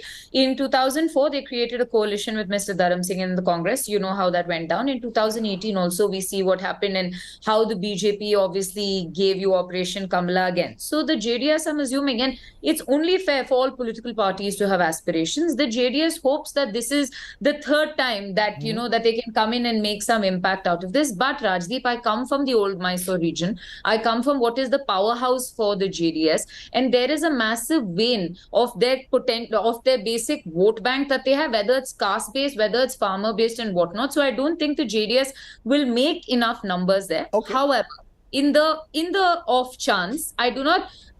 Two instances, Rajiv. One is that the BJP MLA of Hassan Pritam has said don't even vote for the JDS because that vote is coming to the BJP. So I don't know what he means by that. And the second is, again, I'm going to be supremely confident, but I will also concede tomorrow we may or may not see what the mandate of the people is, but I'm still supremely confident that we will not need anybody else but our own MLAs in this situation. I want to put up the 5 X factors, and I want the viewers to know that these are the X factors we look at very closely when the exit poll comes tomorrow.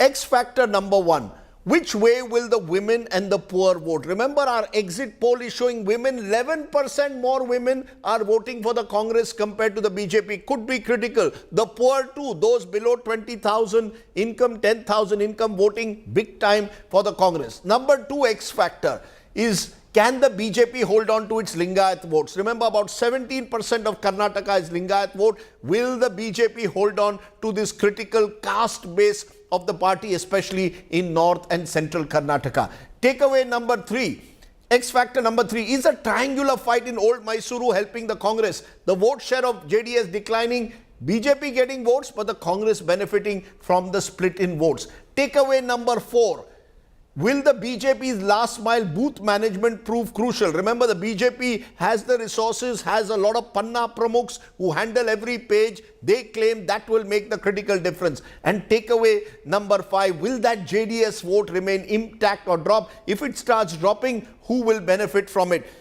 Very quick final word there for Dr. Zafar Islam. Which is that X factor? Are you worried that women may not have voted for you and the poor may have not voted for you? You cannot win an Indian election without the support of the women. Mamata Banerjee got the women vote. She defeated you. Now it could be Siddaramaiah. Or DK Shivkumar. Well, Rajdeep, we had discussed in detail yesterday also. But let me tell you very candidly that whether it's the bottom end of the pyramid or the lower strata of the society, or even the women, the youth, and the farmers, everyone has supported Bharatiya Janata Party. We will win comfortably. But let me tell you one more thing. You posed this same question to the Congress spokesperson. She has very candidly accepted that JDS is something they do not want to be associated with, because she claimed that they have dented in JDS vote, and she obviously they wouldn't want to align with JDS. And we have seen in 2018 also that the unholy alliance didn't work beyond one and a half years, because both of them had a different expectations. Now, what's the point you're making, Zafar Islam? Very quickly, I have limited time. What's the point you're making? As I said, that right now we are very hopeful that we will win. Should we not have a situation where we have a comfortable majority? We are not saying anything that we will not align with JDS. As Mr. Ashok has very clearly stated, that Plan B means Plan B can't be anything but having an alliance. Very interesting, very interesting. The BJP spokesperson today is saying he's not ruling out a Plan B. He's saying you'll get a majority, but you're saying no one is an untouchable for you in politics, not the JDS certainly. It appears, Shankar Anna ji, you are hoping that dono haath mein laddu, so you're hoping that both these parties will not cross 114. As you heard your leader Kumaraswamy ji saying, I will wait and watch. What is Mr. Kumaraswamy gone to Singapore for, by the way? Sir, just look at the confidence Kumaraswamy ji has. When all BJP and Congress leaders are busy booking resorts, making meetings, Kumaraswamy ji very confidently goes to Singapore. Maybe he's flying his MLAs to Singapore, Rajdeep. No, 1 minute. What has he gone to Singapore for? Sir, 103 days continuously he has campaigned in spite of 2 bypass surgeries. Obviously, a man needs bit of time for himself, sir. Okay. So he has gone for rest and recuperation. I'm told he's returning back tonight. Sir, he is a 24/7 politician like his great father. Okay. So there also he is strategizing, and I am aware that he is getting calls from both the parties, sir. Okay, you're saying he's getting calls from both the parties. Interesting. We will wait and see. We will wait and see what happens in Karnataka. It's a state which is always... Rajdeep, sir. Yes. He doesn't want to come into the hands of both the party easily. Okay, this time he won't come into the hands of any party easily. We'll wait and see what happens in Karnataka. As I said, our coverage starts early morning, 6 a.m. onwards, counting 8 a.m. I appreciate all my guests joining us. Will Karnataka throw a hung assembly? As I said, our poll is showing a clear verdict. My sense also is Karnataka will throw a very clear, decisive verdict tomorrow. Watch out for that coming up tomorrow. Let's turn from there to my other big focus tonight, because the fact is 20 days and counting, India's top wrestlers are still on the street demanding arrest of Wrestling Federation Chief Brij Bhushan Saran Singh. Many wrestlers, remember, have accused him of sexual harassment. The wrestlers have moved a Delhi court seeking a court-monitored probe in the assault case against the BJP MP Brij Bhushan. Today, the Delhi police informed a special court it has formed an SIT to probe the matter. With wrestlers still protesting, seeking action against Brij Bhushan Saran, Delhi police has now filed a status report before a Delhi court in a sealed cover. Remember, these female wrestlers who have accused Brij Bhushan Saran of sexual harassment have now moved Delhi's Rouse Avenue court seeking court-monitored investigation. The Delhi police has told court that information in the status report should not be shared with anyone. However, lawyer appearing for the wrestlers has claimed that the same is being done only to protect Brij Bhushan. Not just that, lawyer for the wrestlers has also questioned how Brij Bhushan Saran is getting information regarding the complaints and is also making statements about them before the media. Delhi police has told court that a SIT will now be investigating this matter. The court has decided to go ahead with the case after the statements of the complainants are recorded. The case will next be heard on 27th May, which is when we'll see if the court decides to interfere in the investigation in this case. With camera person Ashwani from New Delhi, this is Srishti Ojha, India Today. So, is a breakthrough possible at all in the standoff between the Wrestling Federation, the Sports Ministry on the one side and the protesting wrestlers on the other? Well, just a couple of days ago, I hit the street to find out why the women wrestlers or our wrestlers in general remain angry. Wrestlers को गुस्सा क्यों आता है? Listen in.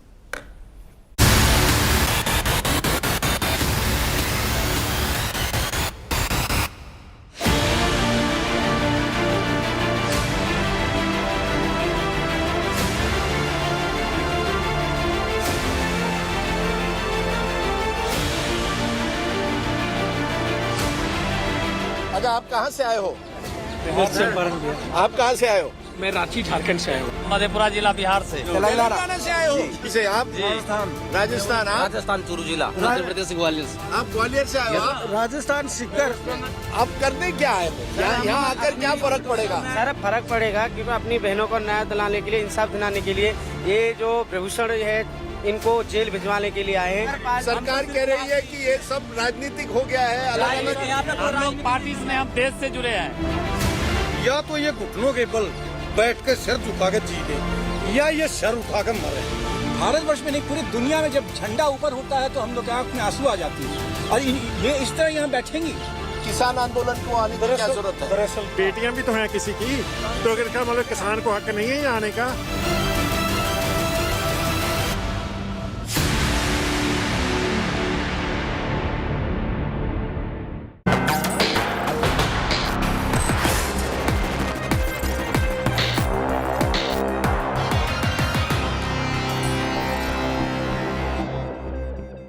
Jantar Mantar has seen many a protest over the years, but what has happened over the last fortnight here is quite unique. To see India's Olympic wrestlers, medal winners, protesting on the streets is something which has never happened before. It's unprecedented, and we don't know what the end game is. That's what I want to find out, because I'm joined by Bajrang Punia. कैसे हो? संगीता कैसी हो? विनेश कैसी हो? मैं यहाँ आया था 17 दिन पहले, और तब लगा था कि ये 2-3 दिन में सब खत्म हो जाएगा। अब 17 दिन हुए हैं और ऐसा नहीं लगता है कि कोई एंड गेम नहीं नजर आता है कि क्या करना क्या है। एफआईआर फाइल हुई है ब्रिज भूषण सरन के खिलाफ, एक नया अध्यक्ष होने वाला है। अब क्या चाहती हैं? अब मैं देख रहा हूँ आप अरेस्ट चाहती हैं उनका। जब तक अरेस्ट नहीं हो तब तक आप यहाँ से नहीं निकलेंगे? जी बिल्कुल, देखिए एफआईआर तो उनके ऊपर पहले भी है, बहुत सारी केस पहले भी है, 302 का भी है केस, और एफआईआर से अगर कुछ होता तो पहले भी हो जाता। जब तक अरेस्ट नहीं होता उनके ऊपर कार्रवाई नहीं होती। नहीं, पर पहले आपकी मांग थी एफआईआर, पहले आपकी मांग थी कमेटी बनाए, उसके बाद थी एफआईआर हो, वो सब हुआ है। अब कह रहे हैं कि अरेस्ट हो। अरेस्ट तो पुलिस करेगी, अरेस्ट कार्रवाई के बाद होगी। देखिए पहले कमेटी की हमने नहीं बोला, कमेटी बना के तो हमें आश्वासन दिया गया था, और कमेटी बनने के बाद हमारे साथ जो हुआ वो सभी देशवासियों को भी पता है, क्योंकि कमेटी सारा उन्हीं के लोग बैठे थे, उन्हीं के हिसाब से चल रहे थे। और जब वो बोल रहे कि भाई कमेटी का इंतजार नहीं किया, खेल मंत्री जी का भी एक बयान आया था कि कमेटी के फैसले का इंतजार नहीं किया, हमने तो इंतजार किया था। ब्रिजभूषण अपने घर में ही नेशनल चैंपियनशिप करवा रहे थे, वो उन्हीं के लोग बोल रहे हैं कि भाई न्यूज़ में निकलवा रहे खिलाड़ियों ने कुछ भी नहीं दिया, बोला सोर्सेज बोल रहे हैं कि खिलाड़ियों ने कोई प्रूफ नहीं दिए, कोई ऐसी चीज़ नहीं थी कि उनके ऊपर कार्रवाई की जाए। कमेटी ने तो उनको क्लीन चिट दे दिया था। तो आपको कमेटी में विश्वास नहीं था, क्या अब आपको विश्वास है कि अब एफआईआर फाइल हुई है? क्या आपको लगता है जब तक अरेस्ट नहीं हो तब तक आप यहां से हटेंगी नहीं? सर देखिए, एफआईआर भी सुप्रीम कोर्ट ने जब आदेश दिया 6 दिन के बाद में लॉन्च हुई है। अगर कोई नॉर्मल इंसान एफआईआर के लिए जाता है, 7 लड़कियां हैं, उसमें पोस्को भी है, उसमें एफआईआर नहीं होता है, तो आप सोचिए विश्वास किस चीज पे करें, पुलिस पे हम विश्वास किस चीज पे करें? और आपने पुलिस को सभी जानकारी दे दी है, पूरी जानकारी पुलिस के पास है? अब बिल्कुल 7 लड़कियों ने कंप्लेंट्स दी थी, पुलिस को दे दिया था, सब एविडेंस जितना भी है पूरा दिया है, जो भी आपको कहना था। के लिए एविडेंस की जरूरत ही नहीं होती सर। एफआईआर के लिए अगर किसी लड़की ने बोल दिया कि हमारे साथ में गलत हुआ है तो एफआईआर लॉन्च करो ना। और पोस्को एक्ट में कोई नॉर्मल इंसान अगर होता है तो उसको अरेस्ट करके इंटेरोगेशन में लिया जाता है। ब्रजभूषण कौन सा अलग खास इंसान है, उसको क्यों नहीं इंटेरोगेशन में लिया जाता है? अरेस्ट करके इंटेरोगेशन कीजिए ना। हम यही हैं, हम कहीं नहीं जाने वाले।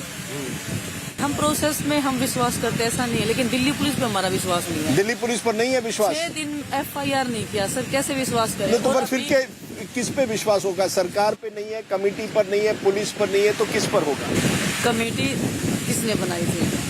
स्पोर्ट्स मिनिस्ट्री ने। स्पोर्ट्स मिनिस्ट्री को फर्क ही नहीं पड़ता, 17 दिन से हम यहाँ बैठे, हमको कोई फर्क ही नहीं पड़ता, कोई जिए कोई मरे।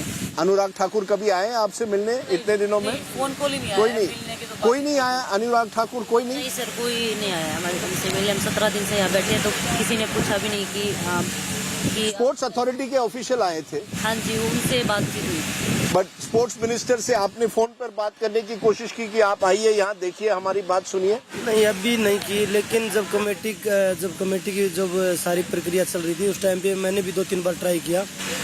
उससे पहले तो बात हुई थी, लेकिन जब बोले कि भाई खेल मंत्री जी अभी व्यस्त है, उन्होंने बात करवाई नहीं। उन्होंने कहा खेल मंत्री व्यस्त है? हाँ, तो खिलाड़ियों से ही बात नहीं करेंगे तो किस चीज में व्यस्त है? एक सरकार का कहना है कि ये अब राजनीतिक हो गया है, कि आप लोगों को कांग्रेस उत्साह रही है, हुड्डा भूपेंद्र सिंह हुड्डा। मैं दूंगा इस चीज का, जिसने बोला ना वो हमें न्याय दे दीजिए, हम उठ के चले जाएंगे, हमें राजनीति नहीं करनी, हम अपने न्याय के लिए बैठे हैं। जो भी राजनीति मुद्दा इसको बना रहा है या बता रहा है, आप आ जाइए, हमें न्याय दे दीजिए, हम उठ के चले जाएंगे। क्योंकि अगले साल हरियाणा में चुनाव है, तो कह रहे हैं हुड्डा परिवार आपको प्रोत्साहित कर रहा है। अब किसान संगठन भी आ गए हैं। आपसे ये पूछना चाहता हूँ कि जो लोग बोल रहे हैं कि इसमें राजनीति है, अगर आपकी बहन बेटी के साथ होता तो आप यही सवाल करते क्या कि राजनीति हो रही है, कि वो लोग राजनीति कर रहे हैं? किसान कौन है सर? किसान हमारे ही तो बड़े बुजुर्ग हैं, किसान के ही घर से हमारे हैं। आप पहले किसान को गालियां दे रहे हो, खिलाड़ियों को गालियां दे रहे हो, तो क्या ये जो बोल रहे हैं यही देशभक्त है क्या? देशभक्त है कौन? मतलब जवान को भी कुछ छोड़ा नहीं, किसान को भी छोड़ा नहीं, खिलाड़ियों को भी छोड़ा नहीं, तो देशभक्त है कौन अपने देश में? मैं तो यही समझ में नहीं आ रहा। ये जो किसान आए हैं, जो अन्य पॉलिटिकल दल आए हैं, आपने उनको बुलाया या वो खुद आ गए हैं? हमने अनाउंसमेंट किया था कि कोई भी पूरे देश में से कोई भी हमारा समर्थन कर सकता है। सभी लोग नैतिक समर्थन कर रहे हैं, तो इसमें मुझे समझ नहीं आता इसमें बुराई क्या है। आपका क्या होगा? क्या एशियन गेम्स है, ओलंपिक्स है, क्या कहीं आपको अब लगता है कि अब आप देश के लिए नहीं खेल पाएंगे? हम तो खेलना चाहते हैं सर, लेकिन स्पोर्ट्स मिनिस्ट्री को देखना चाहिए कि हम उनको हमारी जरूरत है कि नहीं है। शायद कोई राजनीति वालों को या कोई भी स्पोर्ट्स मिनिस्ट्री को फर्क ही नहीं पड़ता कि इसके खिलाड़ी क्या करते हैं क्या नहीं करते, क्योंकि मेडल पहले भी हम अपने दम पे लेके आए थे, आगे भी हमें लगता है कि हम अपने ही उसके ऊपर लेके आ सकते। वो कह रहे हैं आपको क्वालिफायर करना पड़ेगा, प्रोसेस करनी पड़ेगी, धरना छोड़िए, चलिए आइए प्रैक्टिस करिए। आज तक ये बताइए कि कौन सी क्वालिफाई करके नहीं गए? आज तक कोई टूर्नामेंट बताइए। जो लोग बोल रहे हैं ना, वो लोगों को भ्रमित कर रहे हैं कि भाई ये सीधा खेलना चाहते हैं। आज तक मैं ये पूछना चाहता हूँ कि कौन सी ट्रायल हमने नहीं दी। तो आपको ट्रायल के बाद ही आप जाएंगे, लेकिन कहीं ना कहीं ये जो अगर इसी तरह से कितने दिनों तक रहेंगे, ये सवाल उठता है। क्योंकि ब्रिजभूषण शरण सिंह ने साफ कहा, मैं इस्तीफा नहीं देने वाला हूँ। आप चाहते हैं कि वो अरेस्ट हो और एमपी पद से इस्तीफा दे। उनका कहना है नहीं देंगे, कोई सवाल ही नहीं उठता है। देखिए एमपी वो जनता ने बनाया, अपने क्षेत्र से जीत के आया है। हम एमपी पद से इस्तीफा नहीं चाहते उनका कि भाई वो, आप बस अरेस्ट चाहते हैं। हम जो एफआईआर पे कार्रवाई करके अरेस्ट, जो एलिगेशन लगे हैं रेसलिंग फेडरेशन से इस्तीफा दे और जो एलिगेशन लगे हैं उनको उनकी सजा मिलनी चाहिए। क्या आपको विश्वास है कि आपको न्याय मिलेगा? 17 दिन बाद कहीं लगता है कि यार ये कहाँ, कितने दिन ऐसे ही, वो आपको एक तरह से कह रहे हैं कि चलिए अब आपको थकाने की कोशिश कर रहे हैं। सर कोई दिक्कत नहीं है, अगर हमारी थकाने से या हमारी कुर्बानी देने से अगर देश में कुछ एक चिंगारी आ जाती है, लड़कियों की भलाई हो जाती है। ये सिर्फ एक रेसलिंग की बात नहीं रही है। अभी इतनी महिलाएं हमारे पास में आ रही हैं, इतनी छोटी छोटी लड़कियां आ रही हैं जिनके साथ में गलत हुआ है, उनको कभी एफआईआर लॉन्च नहीं हुई है या उनको डराया गया है या वो कभी बोल नहीं पाई। बाकी स्पोर्ट्स में भी, बाकी स्पोर्ट्स में नहीं, नॉर्मल रेसलिंग में, अब स्पोर्ट्स में भी आई हैं, स्पोर्ट्स में भी लड़कियां आई हैं हमारे पास में।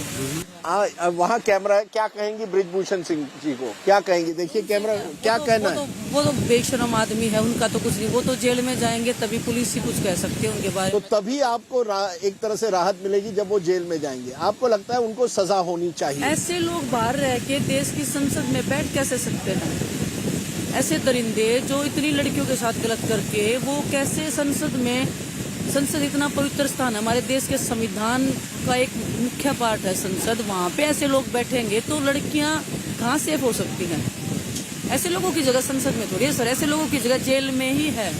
बजरंग जी, संगीता, विनेश, आपने बात रखी, आपने साफ कहा है मुझे कि जब तक आपको न्याय नहीं मिले, और न्याय का मतलब है कि ब्रजभूषण शरण सिंह आप समझते, जब तक वो अरेस्ट ना हो तब तक आपका ये आंदोलन नहीं, आपकी ये जो लड़ाई जो है वो जारी रहेगी। सच्चाई की लड़ाई जारी रहेगी। Thank you very much.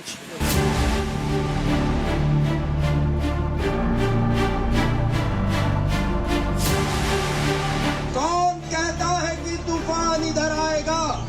Bajrangi हर तूफान से टकरा के निकल जाएगा।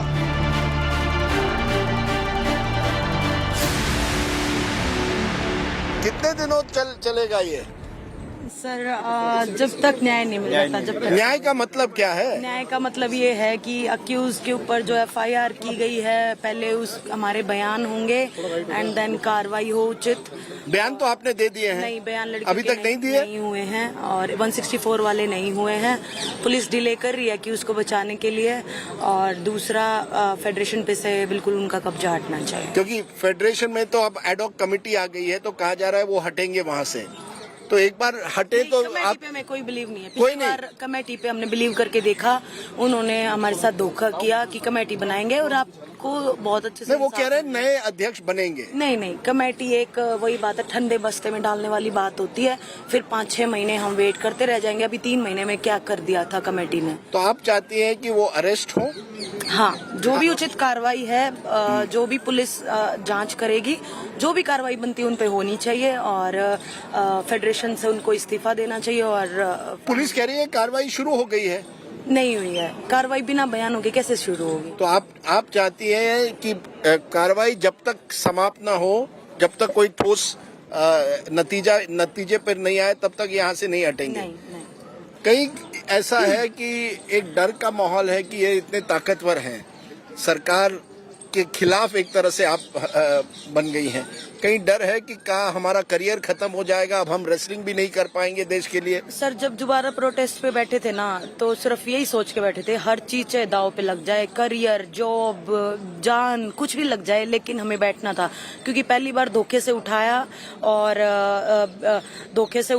हमें झूठा साबित करवाया गया। क्यों? क्योंकि उसने दोबारा से फेडरेशन रन करना स्टार्ट कर दिया अपने ही नगरी में, अयोध्या में, वहाँ गोंडा में वो नेशनल्स करा रहा है, मेडल्स पहना रहे हैं, सारे काम कर रहे हैं। तो इसका मतलब तो ये हुआ कि हम झूठे थे जो हमने पहला प्रोटेस्ट किया। ये जितने भी लोग यहाँ हैं किसी पार्टी से नहीं है?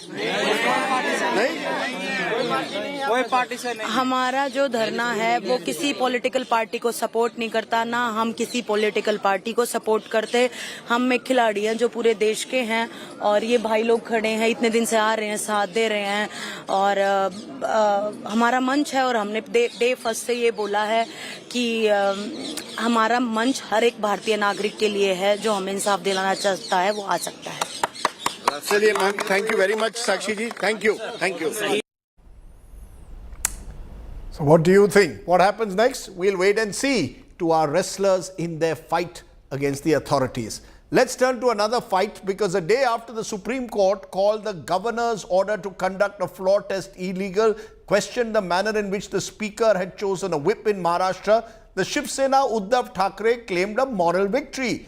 While the court has not reinstated Uddhav Thackeray as the chief minister, all eyes are now on whether the 16 rebel MLAs, including Chief Minister Eknath Shinde, will be disqualified by the Speaker Rahul Narvekar. Today, the Sena Uddhav Thackeray group set a deadline for the Speaker, saying, with Uddhav Thackeray even going to the extent of asking Prime Minister Narendra Modi to dismiss the Maharashtra government. एकूणच महाराष्ट्रामध्ये जी काही एक बेबंदशाही माजवण्याचा प्रयत्न चालू झालेला आहे त्याच्यावरती काल सर्वोच्च न्यायालयाने निकाल दिलाय आणि परखड भाष्य केलेलं आहे. गद्दारांच्या माध्यमातून आपल्या दावणीला बांधण्याचा भाजपचा घाट हा काल सर्वोच्च न्यायालयाने उघडा पाडला. या संदर्भातले सगळे अधिकार स्पीकरला दिले आहेत. रिझनेबल टाइम देखील त्या ठिकाणी सांगितलेला आहे. त्यामुळे अशा प्रकारे स्पीकरवर दबाव आणण्याचा जर प्रयत्न हा कोणी करत असेल तर ते फ्री अँड फेअर अशा प्रकारच्या न्याय प्रक्रियेत बसत नाही. माझी अपेक्षा आहे की जे कायद्यामध्ये आहे, जे संविधानामध्ये आहे आणि जे सुप्रीम कोर्टाने सांगितलेलं आहे त्यानुसार महाराष्ट्र विधानसभेचे माननीय अध्यक्ष हा निर्णय करतील. So what happens next? All eyes on the Maharashtra Speaker. Will he disqualify the Chief Minister of Maharashtra and other MLAs? I'm joined by Rahul Narvekar, who is in London. Appreciate your joining us, Mr. Narvekar. You are in London on a pre-scheduled agenda. We are told you are back here in a couple of days. All the turbulence taking place in your home city of Mumbai. You're in the hot seat now because the Supreme Court has made it clear, Rahul Narvekar, the Speaker of the Maharashtra Assembly must decide in a reasonable time on the disqualification petitions of the 16 Sena MLAs. Are you now going to decide this expeditiously? Uddhav Thackeray has decided within the next fortnight, or he will go back to the Supreme Court? Well, at the outset, I must applaud the judgment of the Honorable Supreme Court upholding the constitutional discipline wherein the legislature, executive and the judiciary have their independent roles. Neither of them have superintendence over the other, but they have rightly recognized the jurisdiction, powers and duties of the Speaker to decide disqualification petitions under the 10th schedule, thereby upholding the constitutional discipline in the country. Having said that, it shall definitely be my endeavor to deal with these proceedings at the earliest and give a decision on them at the earliest. However, as you are aware that the Supreme Court has opined that we should first decide as to who was in control of the political party at the relevant time, and thereafter we need to get into the issue pertaining to the merits of each petition that has been filed before me. So I will first have to decide as to who was in control of the party back in 2022. So all this will take a reasonable amount of time. Be rest assured, we are not interested. No, Mr. Narvekar. We are not interested in delaying the matter, but we cannot hurry it either. No, but when you say, therefore, a reasonable amount of time you need, and you're saying you're not interested in delaying the matter, and you're saying you will do it at the earliest, what is the time frame? As I mentioned, Uddhav Thackeray today has said he expects this to happen within the next fortnight. You are being accused in a way without being mentioned that because you're from the BJP, you've been sitting on these disqualification petitions for months on end, have not taken a call. Will you take a call within the next fortnight? Is that what reasonable time means according to you? Well, I cannot act to the desires of every individual member. I will have to go in accordance with the provisions of law, and I'll have to consider the facts on record. As you're aware that the provisions of CPC are applicable to these petitions under the on the basis of principles of natural justice. I will have to give a hearing to every to the petitioner as well as the respondents.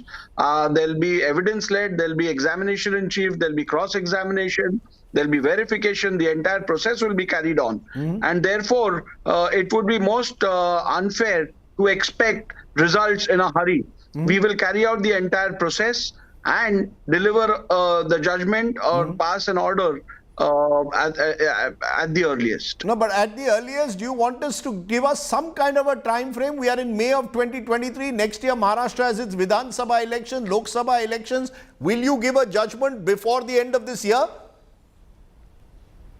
Well, I would have loved to give you a time, but it's not possible right now. There are multiple petitions which are pending. There are different facts in each petition. There are petitions filed by either group against the other.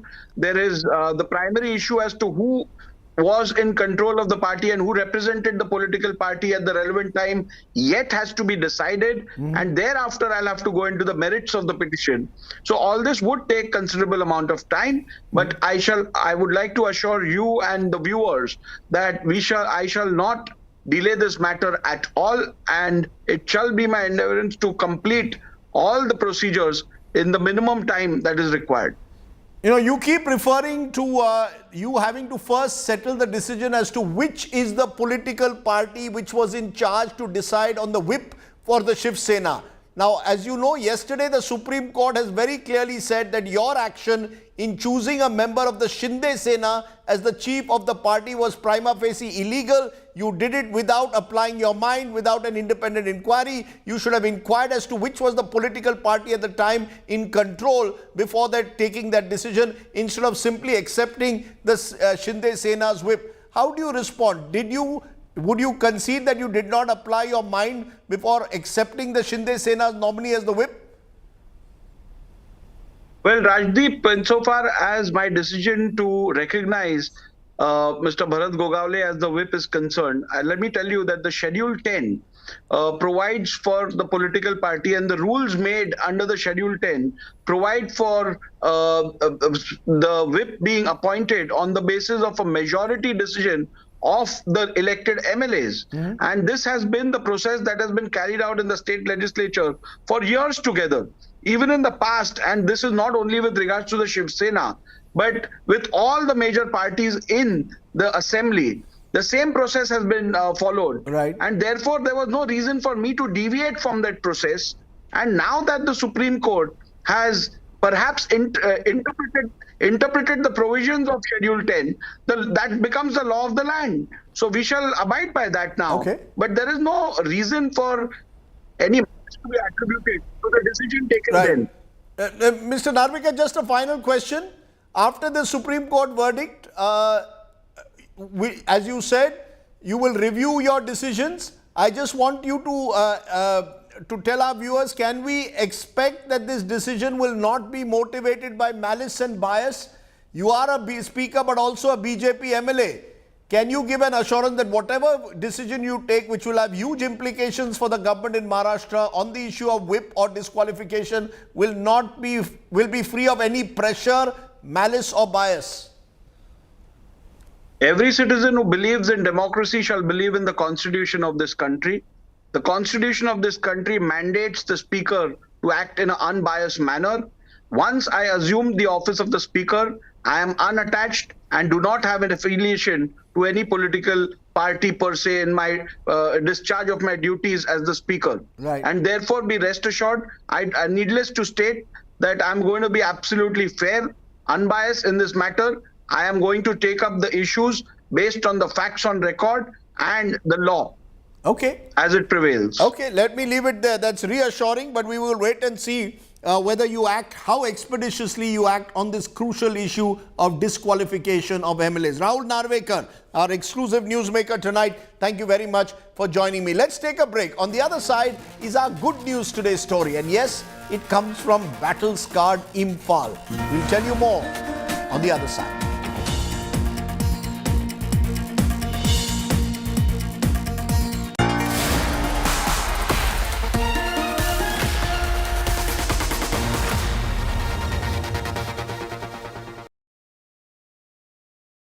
Where the software engineer meets the gifted content writer, meets the cool UI UX designer, meets the talented photographer to create the big dream.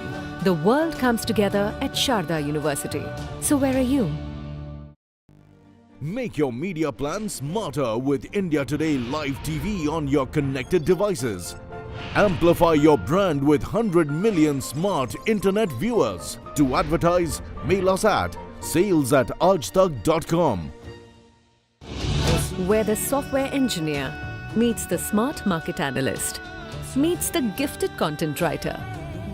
To create the big dream, the world comes together at Sharda University. So where are you? Issues and factors influencing the Karnataka elections. Amul versus Nandini controversy. Hijab versus saffron debate. Corruption allegations. And the rebel factor are all crucial issues that could sway the voters. The Lingayat and Vokaliga communities have dominated state politics for decades, and their votes will be crucial. Stay tuned to indiatoday.in/interactive for our daily coverage of the Karnataka elections every Monday to Friday at 5 p.m. only on India Today TV. Don't miss out on the #1 election team. Reporting from Ground Zero. Grounded in journalism.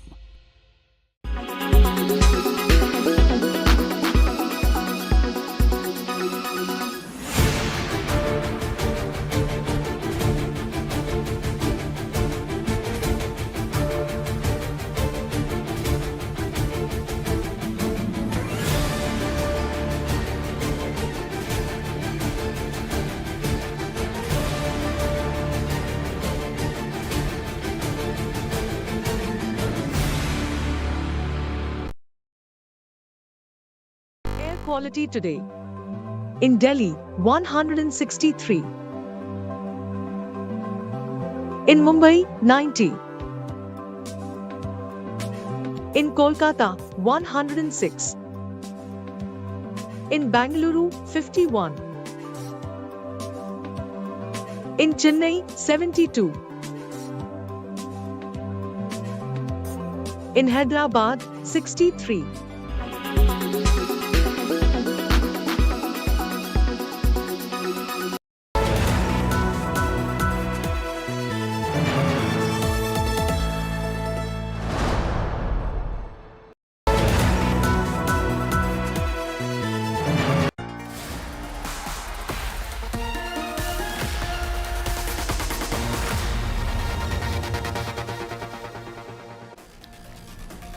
Welcome back. Let's turn to tonight's good news story. And it is a story which comes from a state which has experienced, unfortunately, violence and several deaths in the last week.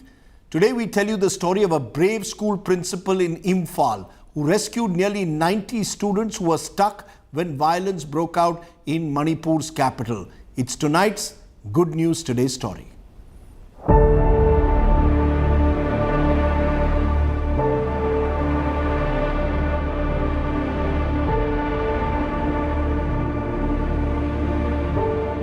Nearly 90 school kids are meeting their parents for the first time since violence erupted in Manipur. The parents, most of whom are tribals, could not come earlier to pick their children up as their boarding school is in Imphal, an area dominated by the Meitei community. It's going to be around 70 kilometers from here. 70 kilometers. Yeah. Being a single parent and my child is away from home, still staying in a boarding, and if they see all these horrible things in their life since they are small kids, they should first thing what comes in my mind is that they will have lots of trauma in their mind. 7-year-old Zoya Waife, daughter of a late soldier, is now inspired by the work done by the army, which brought her parents to the school. What do you want to now become in life? India Army. You want to become an Indian Army? You want to become an officer? The hero who saved the school kids from the ethnic violence is Vanelam Waife, the principal of the Bloomingdale's boarding school. Armed with a sword, Waife moved the children to the nearby hills when violence broke out. I was the last one holding a sword, and we ran towards the hills. Okay. The whole night we stayed there, and early morning we head back to the boarding school. We prepared tea, some breakfast, snacks. We had again gunfiring, some noise. So that time, once again, we took through the hills. Wi-Fi then sent an SOS to the army, which swung into action and united the children with their parents on Wednesday. The Braveheart principle has only one wish. As the gunshot begin again, and there were like announcement made by the communities, different communities. So I started contacting their parents, the nearby parents, to come and pick their children as soon as possible. So the Meitei communities, they came and picked. I really pray and hope that peace will be restored soon. The many tales of how the Indian Army came to rescue when the incident was taking place, which was one of the most difficult nights for these parents. The children were far away from school, far away from their homes, and that is one thing that the parents were worried about, and now finally they have reunited with their kids. In Imran for India Today. The courage of the ordinary Indian needs to be saluted and applauded at all times. On that note, I have to leave you tonight because I have an early start tomorrow. Our entire team will be here from 6 a.m. in the morning for our special coverage on the verdict for Karnataka. Who's winning the battle for Bengaluru? We'll tell you more on that. Don't miss the verdict tomorrow morning, 6 a.m. onwards. For now, stay well, stay safe. Good night. Jai Hind. Shubhratri. Namaskar.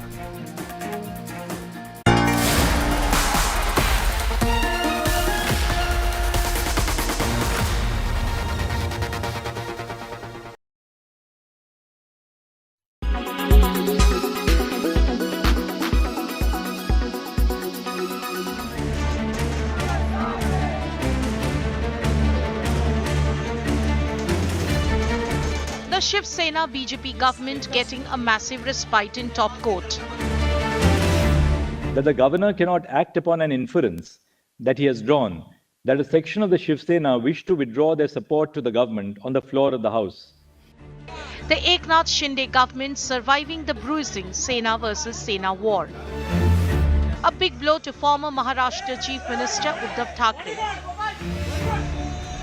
The Supreme Court nipped his ambition to come back as Maha-CM. Referring to his move to quit as CM and not face trust vote amid desertion from Sena in June 2022, adding that it can't overturn a voluntary resignation. This court cannot quash a resignation that has been submitted voluntarily. Had Mr. Thackeray refrained from resigning from the post of the Chief Minister, this court could have considered the grant of the remedy of reinstating the government headed by him. The Supreme Court, however, recognized illegality by the governor and the speaker in ordering a trust motion, appointing a new Shiv Sena whip illegally. While Uddhav Thackeray called it a moral victory, the BJP mocked his claim.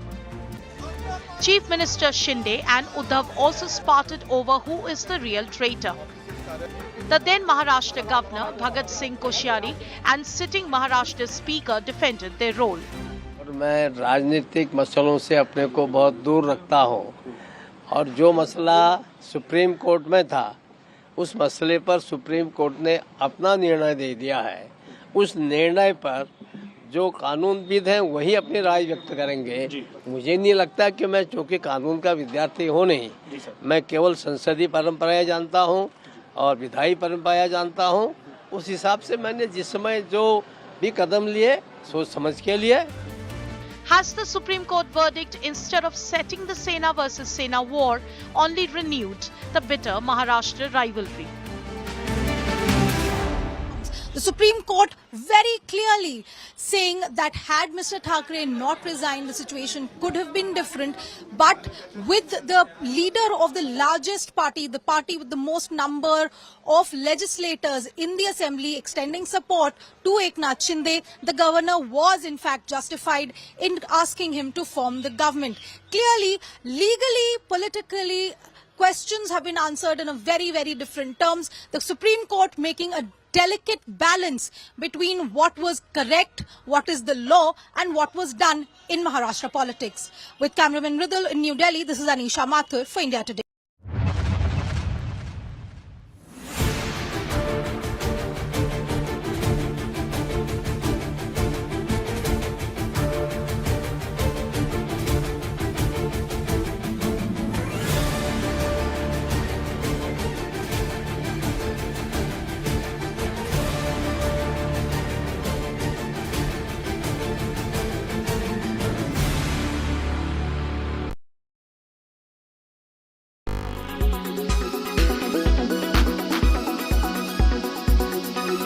Why does this happen? Let me tell you the science behind it.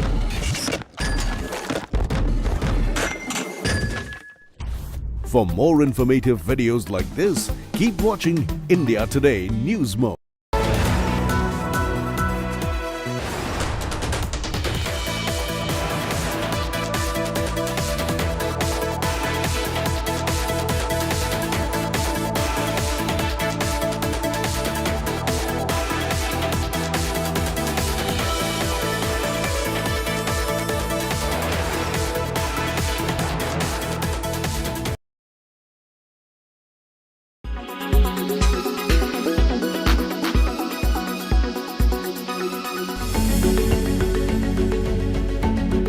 Is the largest domestic stock market player, reportedly with enough clout to set the direction on Dalal Street, and also a white knight to several listed companies in trouble. Life Insurance Corporation of India, or LIC as it is better known as, holds shares of more than 10 lakh crore rupees, making it the kingmaker of the Indian stock markets. In the spotlight recently, due to its investments in Adani Group companies, LIC has more than made up for the losses in the Jan to March quarter. There are at least 10 companies which have given a return of more than 20% in the first 5 months of this year. Topping the list is RVNL with a spectacular 87% return. Kirloskar Electric, Aurobindo Pharma and Glenmark Pharma make up the top 4 stocks. These are followed by Siemens, Tata Motors, ITC and Responsible Industries. For LIC, the gain in ITC is especially gratifying given it holds more than 15% in the conglomerate. A report by Prime Infobase lists out the biggest holdings of LIC as on 31st March of this year. Topping the list is Reliance Industries, in which the state-owned life insurer owned stake worth more than 1 lakh crore rupees. ITC was second, followed by Tata Group flagship TCS. Infosys and State Bank of India completed the top 5 list. What's also important to note is that while LIC holds more than 10 lakh crore rupees of equity, the holdings have dropped nearly 8% from the October to December quarter, primarily due to the dip in Adani stocks. The maximum loss in the 3 months ending 31st of March was due to Adani Total Gas of more than 18,000 crore rupees. Adani Enterprises was second on the list, followed by Reliance Industries. SBI also contributed to fall in LIC's holdings. Adani Transmission stock price fall led to a dip of nearly 6,500 crore rupees for LIC. On the other hand, the bets which paid off for LIC in absolute terms had IT. Co-powered by American Tourister, born to cross boundaries. LIC हर पल आपके साथ.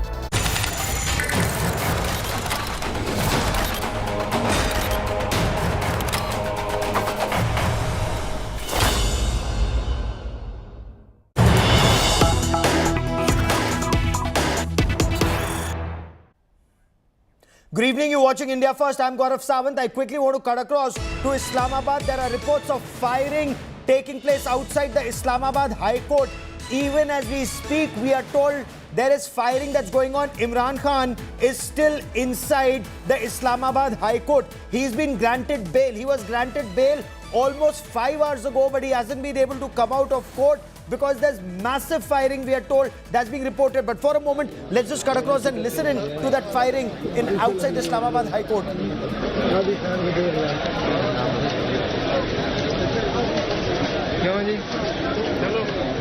कौन कह रहे कर रहे हो यार कौन है एक मिनट ले जाना एक मिनट एक सेकंड बस ठीक है हाँ सब आओ बच्चे जिए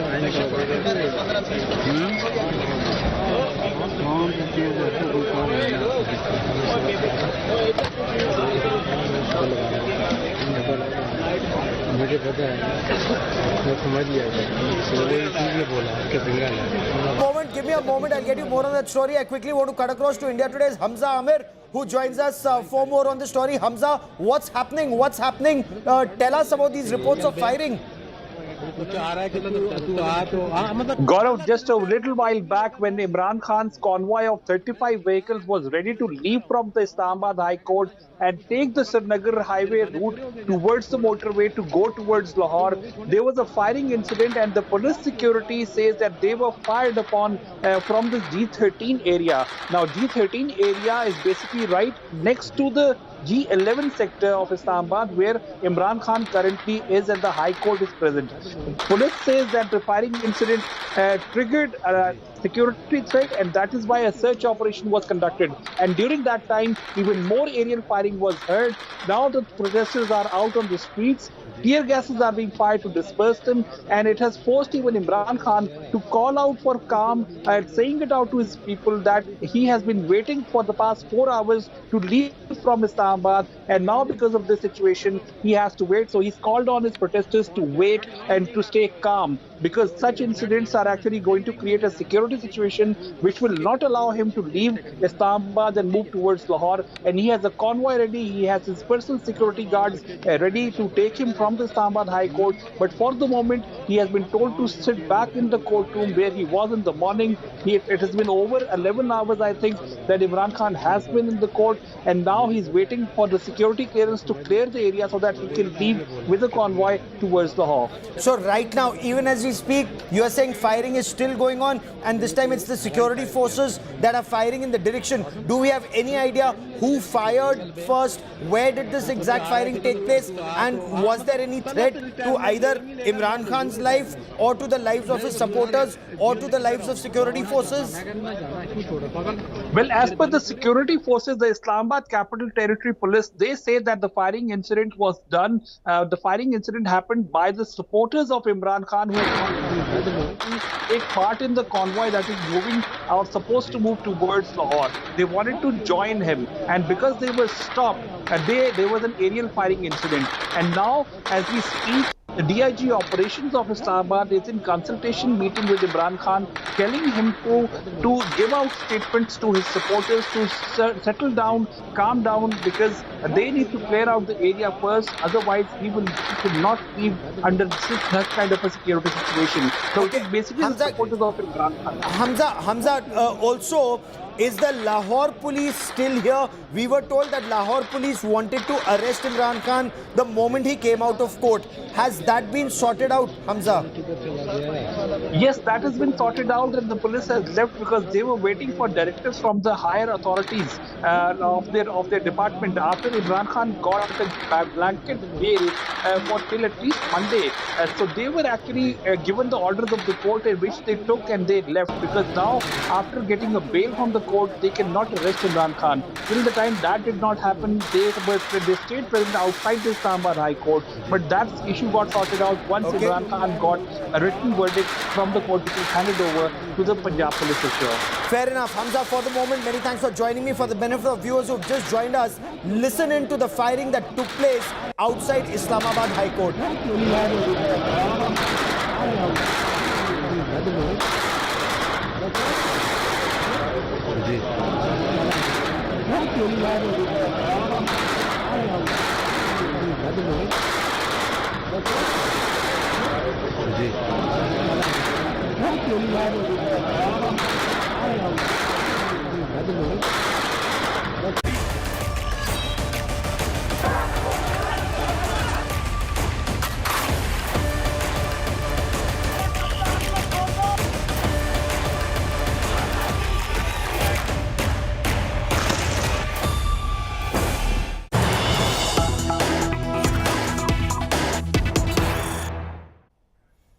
Pakistan is very clearly on the edge. In fact, PMLN leader Maryam Nawaz has hit out at Imran Khan. Of course, this was just moments before the firing. The PMLN leader accused Imran Khan of hiding inside court premises, fearing for his life or fearing arrest, attacking Imran Khan. Maryam Nawaz said, if it's wrong to arrest a person inside court, is it the new law to allow a criminal to take refuge in court? This was Maryam Nawaz's big attack on Imran Khan, but all of this just before this firing took place. This firing now, as Hamza Amir was reporting, was by Imran Khan supporters. So was this celebratory firing? We do not still know, but this firing took place on the route that Imran Khan was supposed to take. Imran Khan, according to his supporters and the security detail, is planning to travel back to his Zaman Park residence in Lahore, and there is a 30-car cavalcade. Imran Khan will be in the center of this 30-car cavalcade. That's what we are being told. Joining me now for more on the story is Mona Alam, a senior journalist from Pakistan. Also with me is Sushant Sareen, senior fellow at the Observer Research Foundation. But Mona, I want to come to you first. What have you heard of this firing that took place outside the Islamabad High Court? Was this celebratory firing? Was this something that Imran Khan's team should have been nervous about? It's preemptive to say that, Gaurav, but we can't exactly be sure about it, because even yesterday when Imran Khan had come to the court upon orders of the three-member bench which was hearing his case, even then the NAB had brought him in a black Mercedes which was supposedly bulletproof, and this is exactly the reason that they told the court that it was due to life threats upon Imran Khan that, they had to take these preemptive measures and ensure that he reaches the court in a bulletproof car. So he is under life threat. Even the Interior Minister, Rana Sanaullah, is on record for having said that. I cannot say if, this is something life-threatening to him, or this was to attack him, or if these are celebratory fires. But, even the mobs which are out to protest against Imran Khan, or which are just out to, celebrate or protest, celebrate/protest. I don't know what they're out as yet for. So even those mobs, we've heard and we've seen them armed. There are armed individuals within those mobs as well. There are some rogue elements, which are carrying sticks and guns, and as well as pellets and stones. So it's preemptive to say as to from where has the fire come from, but obviously it's a very tense situation, and unfortunately, instead of calming down, the situation is worsening with each passing day, and tomorrow seems to be a further chaotic day since the PTM government has also announced protests against the court. Maulana Fazlur Rahman has done a presser, has done a media talk, so it's only going to get worse from here, unfortunately. I do not see any harm. Is this the beginning then? Is it premature, Sushant Sareen, to say that there's a virtual civil war in Pakistan? Imran Khan is taking on the might not just of the Pakistan Army, but he's specifically named the Pakistan Army chief, and we'll play out that reaction of Imran Khan in just a moment from now. But what do you make of what's happening in Pakistan right now, Sushant Sareen? Gaurav, maybe this is an exaggeration, but I see an unraveling of the Pakistani state, and I see that unraveling happening at an alarming pace. It's not just the events surrounding the court and, the tamasha which you are reporting right now. It is the deep divisions within the Pakistan Army, officers being sacked, stuff which we knew about, which we had been hearing rumors about, all kinds of straws in the winds were there, that there are deep divisions within the Pakistan Army, and now these are coming to the fore. And you have the Pakistan Army, which is divided, which is not a united house. Unlike the past, when it could intervene to set things right, you have a polity which is completely divided and polarized and simply cannot get together. You have the judges passing the most bizarre judgment. I have never seen a judge pass a judgment in which he gives a blanket bail in any and every case. So Imran Khan could kill a man tomorrow and he cannot be arrested because he cannot be arrested in any case. So it's crazy the kind of judgments that are being given. You have an economy which is virtually, dead. You have a security situation. We've seen what has happened in Balochistan today, and we've seen what has been happening, and that the intensity of those attacks are increasing by the day.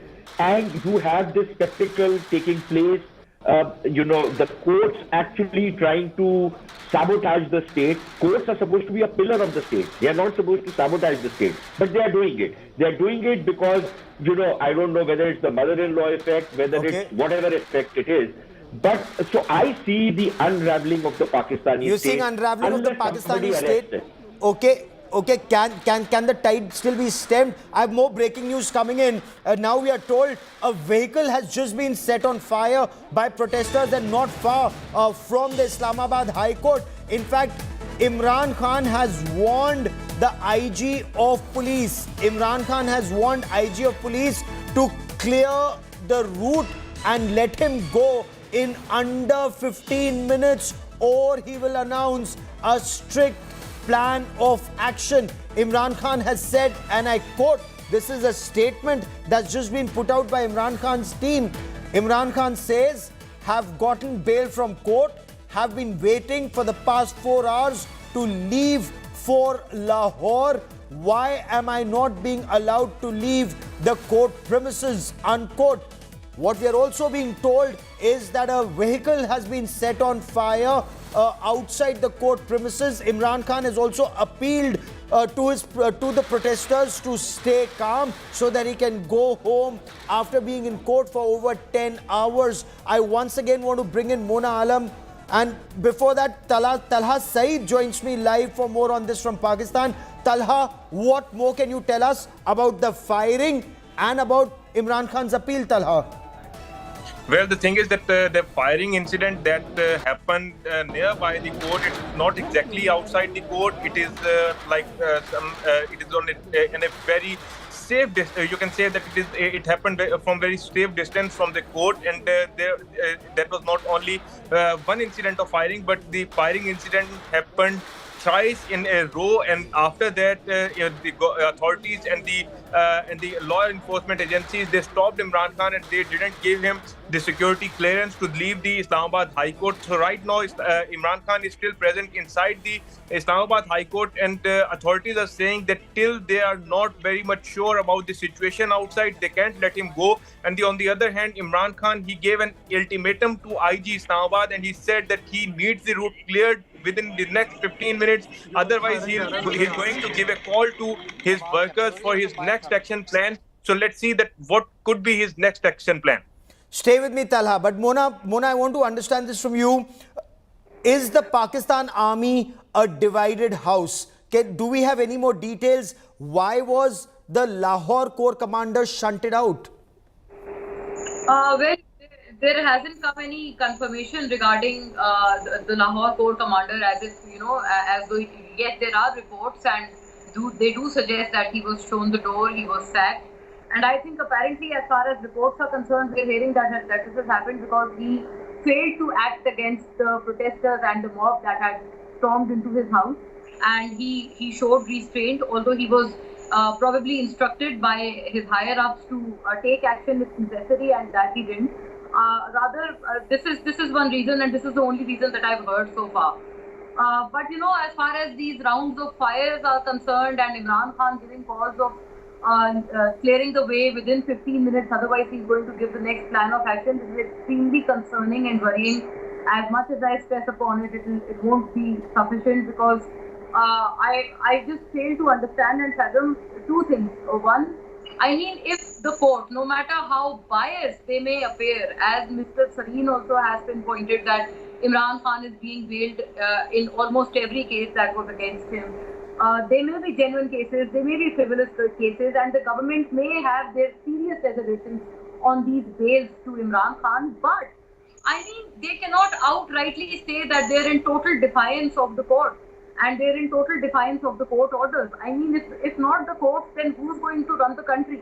Who's going to ensure the rule of law in the country? Starting from the Prime Minister to the most commoner, to the most basic commoner here in Pakistan and in every civilized democracy, they only look up to the court, to be able to get justice in whatever their problems are. But is the court behaving in a blatantly biased manner? Is the court as the Prime Minister of Pakistan seems to allege, as Maulana Fazlur Rahman in that press conference seemed to allege, the court was acting virtually as a cadre of the Pakistan Tehreek-e-Insaf, and Maryam Nawaz has said so in as many words. Sushant Sareen, Maryam Nawaz is telling the Chief Justice of Pakistan, Umar Ata Bandyal, that why don't you leave being Chief Justice of Pakistan and become a cadre of the Pakistan Tehreek-e-Insaf? Look, one is, these are empty bullets being fired by people like Maryam Nawaz Sharif. If they really have the guts, then they should do something about it. As far as what Mona is saying, look, at a theoretical level, she's correct. But then the question arises that the kind of judgments that the courts have passed, are they upholding rule of law or are they undermining rule of law? And I think it's the latter. Secondly, when Mona says that, everybody has to follow what the courts tell them to do. Okay, now here is a hypothetical case. A sensible judge comes into Pakistan and he says that Pakistan is an illegal occupation of Jammu and Kashmir and Pakistan should vacate its illegal control. Will the Pakistani government accept this particular order of a Supreme Court bench? Will they accept it? I don't think they will, because they will say that this is against the interest of the state. In fact, in the past, Supreme Court judges have passed judgments and passed rulings where they have said that judges have to stay within a certain framework. The judges can't simply go out of that framework, which is exactly the judiciary under this guy Bandyal has been doing. And of course, under the previous fellow, another previous Chief Justice Saqib Nisar, that's the kind of stuff they've been doing. So the judiciary has been running amok, and I don't think there's any doubt in anybody's mind on what is happening. On the second issue, Gaurav, on this business of the corps commander and other officers, it's not just the corps commander, but other officers also have been fired. And there are very credible reports coming in that it's not just one corps commander who's going to be sacked, but there might be at least 2 or 3 more who are likely to be sacked, along with a number of other officers. Yes. Now, if these are rumors, then should not the ISPR come out and openly issue a statement saying that these are rumors, please don't pay any attention to them? That the army is united, the army is one organization which is not going to be divided. That is not happening. So these rumors are only going to grow, and clearly and Imran Khan's statement where he says that it's not the institution of the army. Imran has declared war on the state of Pakistan very clearly. Imran has declared that he is Pakistan and everything else is incidental. I love him for it. I'll be very honest with you. As an Indian, I love him for what he's doing to Pakistan. It's purely when I put my analyst hat that I can point out the various problems of what are happening in Pakistan. Yes. That does not mean I oppose what Imran is doing. I love him for everything he's doing to Pakistan. And I am not sure how Mona Alam and Talha will react to it. But before I get you more on this big story, and we'll also hear Imran Khan saying that it's Asim Munir and not the Pakistan Army. I know, Mona, you have a smile, but Mona, you actually have a Mona Lisa smile today. We don't know whether you're happy or you're sad, given what's happening in your country. Well, that's very apt. I wouldn't deny this. This is a helpless smile. I don't know what to say, and I honestly don't know whether to laugh or cry upon the situation. Look, Imran Khan, whatever that he's doing, it's right. He's literally naming and shaming the army chief. It's unprecedented. We haven't seen this before. But also, we cannot say that Imran Khan is the only crowd puller in the political history of Pakistan. Yes. There has been worse. There has been a lot worse that has happened to the rulers and politicians here in Pakistan, like Benazir Bhutto, Zulfikar Ali Bhutto. Both of them, Zulfikar Ali Bhutto went through a judicial murder. Benazir Bhutto was assassinated. So much has happened, but we've never seen this amount of hue and cry and this amount of violence across streets of Pakistan, and this prolonged violence across streets of Pakistan. And God forbid, it could actually escalate. It could actually escalate in the days and weeks ahead. I put my bets on it. It is going to escalate, unfortunately. No matter how optimistic I want to be here, but I cannot be untrue to myself and to those who are listening to me here. It doesn't seem to be going anywhere sane from this point onwards. On the other hand, even, the government is coming up with nonsensical statements. Yep. I mean, they're literally ridiculing the Supreme Court. I agree. Look, Sushant Saab spoke about Saqib Nisar. He's also spoken about the present Chief Justice in the same light. No matter how strong the grievances of the government may be, but there's a legal way to go about it. But let me get Talha also to quickly react to this. Talha, Lahore Corps Commander was inside the house when his house was attacked, and Lahore Corps Commander's security detail apparently abandoned him, abandoned the weapons, abandoned the ammunition and ran away, leaving a 3-star general and his family inside the Flagstaff house at the mercy of a mob. It reflects very poorly on Pakistan Army. Is the Pakistan Army divided, Talha?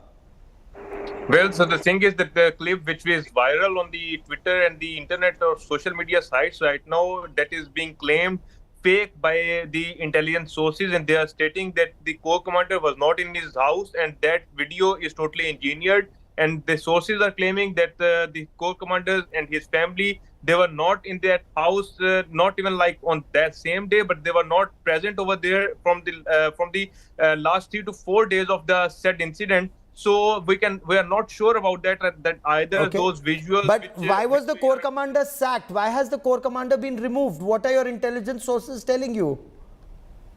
Well, so the thing is that this story is not also confirmed as well right now. So because as far as there is no official statement from the government, there is no official statement from the ISPR. These are all the speculation and rumors right now. And none denied either, Talha. But stay with me. So there was this protester who was inside the Corps commander's house, and he's describing what the Jinnah house, that's what the Flagstaff house was called, what the Jinnah house should have been, and why he thinks it is not Jinnah house but Zina house, and Zina means sin. Take a look. हम लोग जब अंदर आए हैं तो अंदर तो सारे जो फौजी अफसरान है या जो भी अफसरान है वो सारे भाग चुके थे, कोई भी नहीं था अंदर। लेकिन जो अंदर के हालात हमने देखे हैं वो हम लोग परेशान हो गए, तंग रह गए हैं। हम लोग के हमारे घरों के अंदर पंखा भी नहीं चल रहा, हमारे घरों के अंदर लोड शेडिंग की वजह से बच्चे जो है गर्मी से मर रहे हैं, लोगों के पास पीने के लिए साफ पानी नहीं है। यहाँ पर अंदर क्या है, अंदर स्विमिंग पूल्स में चिलर चले हुए हैं, 2-2, 3-3 चिलर चल रहे हैं, 2-2 फुट का वो स्विमिंग पूल है, उसके अंदर चिलर चल रहे हैं। उसके अलावा जी अंदर स्नोकर के फट्टे पड़े हुए हैं। ये कोई जिना हाउस नहीं बना हुआ, ये जिना हाउस बना हुआ है। अंदर ऐसी ऐसी चीजें पड़ी हुई हैं, आपकी सोच दंग रह जाएगी। अंदर इतने ये बुज़दिल है, इतने ये नकारा और बेशरम आदमी है कि यहाँ पर अंदर सारा frozen strawberry, mutton korma. It's not Jinnah house, it's Zina house. That the swimming pool inside, or the plunge bath inside the Corps commander's house has ACs, and the common man does not even have flag, does not even have a fan. Mona. This is the difference, the line between haves and have-nots. It exists in every society, but I am rather sorry to see, the state and the frustration within the commoner here in Pakistan. This is all owing to inflation. This is all owing to economic mess here in the country, misgovernance in the country. I mean, this level of frustration could have been answered. It could have been addressed by the government, by the state, and it should have been addressed. I mean, and unfortunately, I almost always object to, because the government had come in to provide better economic conditions to the public and to the people. But this war between Imran Khan and Shahbaz Sharif, or Imran Khan versus General Asim Munir, is it now very clear that only one of the two will survive? I've run out of time on this part of the show. Sushant Sareen and Mona Alam and Talha, as always, many thanks for joining me. And there's breaking news coming in. Before I take a break, Imran Khan's personal security vehicle, the bulletproof vehicle, and 30 cars, 30 vehicles will escort Imran Khan all the way up to his Zaman Park residence in Lahore. Imran Khan's personal security vehicle, that bulletproof Mercedes, and other vehicles have entered the Islamabad High Court, and they will now move out. The 15-minute warning was given. The IG Islamabad has said that the route is now clear. There's no more firing, and we'll be tracking that story very, very closely. I'm slipping into a break. News and updates continue on India Today. Stay with us.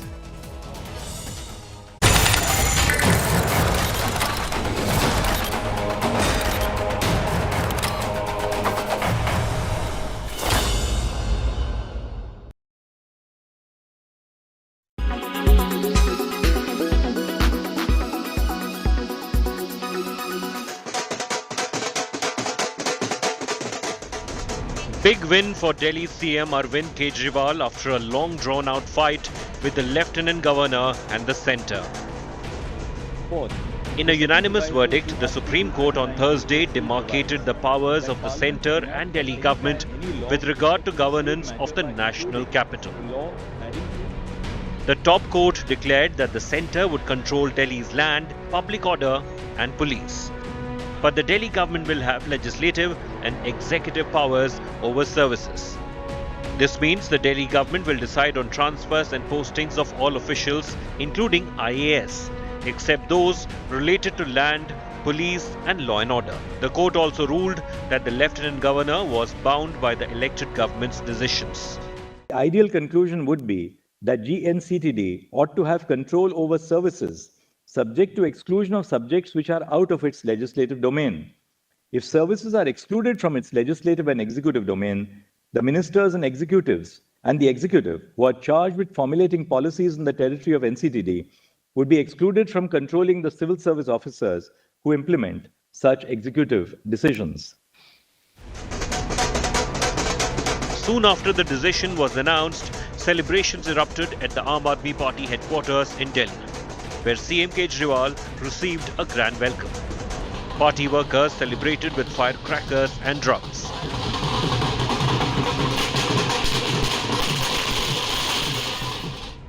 Aam Aadmi Party slammed the Narendra Modi government, accusing it of trying to usurp the powers of the Delhi government. 3 महीने के अंदर ही प्रधानमंत्री जी ने एक आदेश पारित करवाया केंद्र सरकार से कि दिल्ली के सर्विसेज के मामले अब दिल्ली की मुख्यमंत्री के पास नहीं रहेंगे, वो एलजी के पास रहेंगे या केंद्र सरकार के पास रहेंगे। ये आदेश प्रधानमंत्री जी ने 23 मई 2015 को पारित किया। 8 साल हो गए उन बातों को, 8 साल से संघर्ष कर रहे हैं हम लोग। तो इसको इस्तेमाल करके दिल्ली के हर काम को रोका गया। एक तरह से मेरे दोनों हाथ बांध दिए गए पीछे और मुझे नदी में फेंक दिया गया कि अब तैरो। With this Supreme Court verdict, the Delhi government has become the real masters of the civil servants in the city-state, ending a long-standing spat between the elected government and the centre. With Sanjay Sharma and Anisha Mathur, Bureau Report, India Today.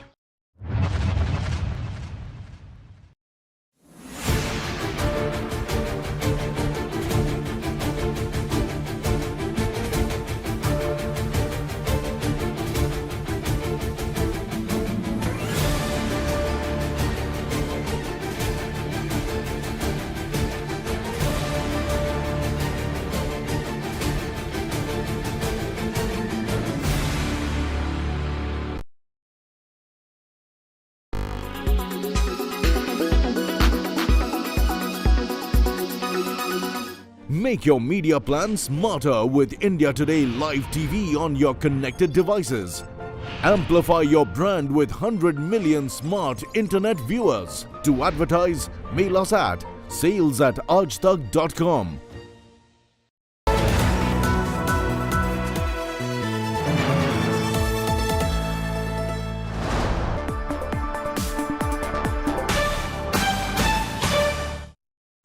Hello and welcome to the Business Today show. I am Udayan Mukherjee. India is a large market for alcoholic beverages, but unlike its counterparts in the Western world, it's a market dominated largely by spirits. Low alcoholic beverages or low percentage alcohol content beverages like wines and beers don't get much of a look in. But that may be about to change, and one company which has been trying its best over the last decade and more to change drinking habits in India and to further the culture of wine drinking is Sula Vineyards, and therefore it gives me great pleasure to welcome on the show today Rajiv Samant, Managing Director and CEO of Sula. Rajiv, thanks for joining in and great to have you on the show today. Absolutely, Udayan, a pleasure. Thank you very much. I want to start by asking you whether you are a wine person yourself, or are you a lover of spirits like most Indians? I'm very much a wine person, but that doesn't preclude me from enjoying a spirit from time to time. So I do enjoy a gin and tonic, for example, from time to time. But if you ask me what my go-to drink is, generally it's a glass of well-made Sula white wine. Okay, white over red. But as I said in my introduction, Rajiv, the wine, despite the strides that you've made over the last decade or so and more, wine is still what, 1% of the $33 billion spirits market? Is it changing at all, or is it changing at a glacial pace? So you're very right that it's a fraction of the spirit market in India. India has had a tradition ever since India started drinking, which was really during the British Raj. The Brits were great fans of spirits, and therefore India became a spirits drinking country until this point. It's very interesting that if you look at those countries that were under the French colonial rule, they became wine drinking countries. So some people say that, but don't Indians prefer spirits? And, it's not anything intrinsic. It's just a fact of some of our not so far back history. However, that's changing, I would not say at a glacial pace. I would say fairly rapidly. Over the last decade, wine has been growing much faster than spirits and beer. And that growth continues today. So I think it's a very, we're very optimistic about the road ahead. Is it only changing in a few metros and big cities, or do you see a nationwide kind of a consumer preference shift going on, Rajiv? You definitely see it being led by the metros and big cities. Having said that, you got to think about where it started. When it started, it was only Mumbai and Delhi. Then it moved to Bangalore. Today, it's in Hyderabad. It's in Chennai. It's in Calcutta. Goa is a booming market. Gurgaon is a booming market. So, though yes, it is still the big cities, it's moving also very fast to some of the tier 2 cities. In fact, over this past couple of years, we've seen faster growth, if anything, in the tier 2 cities than in the metros.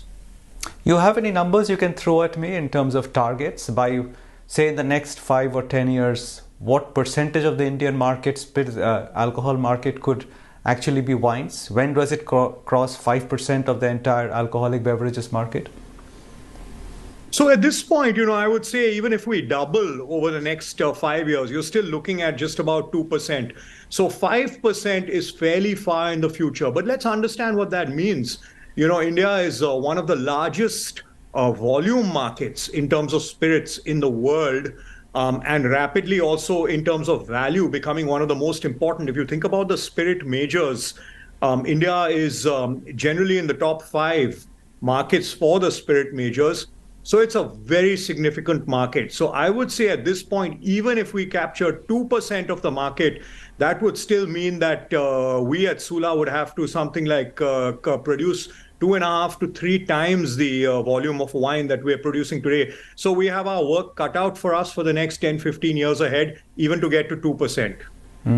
Now, as this market doubles, whether in the next 4 years or 6 years, do you think the entrenched leaders like Sula would be disproportionate beneficiaries? Because wine is an interesting market in that there are some entry barriers. I mean, you can't just flip a coin and get access to vineyards. Most of the vineyards are tied into very long-term, 10-year, 12-year contracts. So a new entrant cannot just walk in and start producing or have access to wine. So do you stand to benefit disproportionately if the market were to take off? Udayan, you have hit the nail on the head. I wouldn't say we'll benefit disproportionately. Even today, as you're probably very well aware, Sula has something like 60 to 65% of the premium wine market. So, we are already very much the leaders in the market. And I think we're going to continue to be the leaders in the market. As you said, extremely difficult for a new entrant to come up, even to persuade farmers to plant for you. They always say, show us first. Sula today has a track record, 25 years of working with farmers successfully. And that stands for a lot. So there is a very wide and deep moat towards more players entering this space, and we definitely have it sewn up. Of course, we've proven that it's not only that we have market share, but we've always executed and stayed ahead of the field, been pioneers in so many ways. We'll have to continue doing that. We aim to continue doing that. So we aim to continue being market leaders for quite a while in the future. So forget new entrants. What about existing competition? Like, you are the dominant player, but there are players like Fratelli and Grover Zampa were not exactly tiny. But do you see the market shares between the top 3 players changing significantly at all in the next 2 or 3 years or 3 or 4 years? What I would like to see is for the overall pie to grow. I think today for Sula, that's the most important thing, and for all of us, because, sort of squabbling amongst ourselves for a market share of a market that is not that large, I think would be very short-sighted compared to working together, which is something that we are doing, coming on common platforms, taking part in wine shows together, taking part in things like Little Flea in Mumbai together. So coming together to try to grow this market that at this point is barely 1% of Alcobev, take it to 2%, 2.5% together, I think that would be a great thing to do. So I'm not really looking necessarily for us to take more market share. We're in a place that we are so dominant. I'm looking rather to take wine to tier 2 cities and beyond. Right now, tier 3, it's probably a little bit early to talk about it, but definitely tier 2. I mean, just think about how huge that market is and how much work we have ahead of us for that. Plus, wine is an agricultural crop. So as you've just said, 10-year contracts, you need to plant today, you only get your grapes 3 years from now. It's not easy just to produce on demand. So, market shares are sticky, but we hope to grow the entire market together. Well, market shares are sticky because we are talking only about domestic players, Rajiv. And that's the only kind of criticism one can level against the kind of work that domestic wine players, manufacturers like Sula have been doing, which is commendable in other senses over the last decade or more, is that in a sense you can be called a child of duty protection because you're competing with local wines, but international wines have to pay 150% duty. If they were allowed in, like many countries do, would you be able to flourish in the face of imported competition? So I do believe that our government has a very well thought out strategy in this case. I would not like to single out wine and the wine industry as sort of children of protection. Please remember that at the end of the day, this is one of the few bright spots for Indian agriculture. Today, you have a thriving wine scene. You have so many more grape growers starting to plant wine grapes. How many bright spots do you have in Indian agriculture? And so this is something that's definitely something, it's a farmer's story. Once you talk about duties, you have the same duties exactly on spirits. You have the same duties on beer. You have things like automobiles that are protected by those kinds of tariffs. So, it would be quite unfair to single out Indian wine in this case. If you talk about beer, which is far bigger than Indian wine, there's basically no imported beer in the market. Now, what's happened as a result is that a lot of big players have come in and invested in India and breweries here. I think that's the kind of thing that India would like to see happen. We have 100% automatic FDI in wine today. And, I think we invite other big wine players to come up and make wine here. There's so much land. There's 1 lakh hectares of table grapes in Maharashtra and barely a couple thousand hectares of wine grapes. So you can tell the immense potential. Let's make wine here in India and let's be proud about it. Time for a quick break on the show, but we shall return with Rajiv Samant of Sula in just a minute.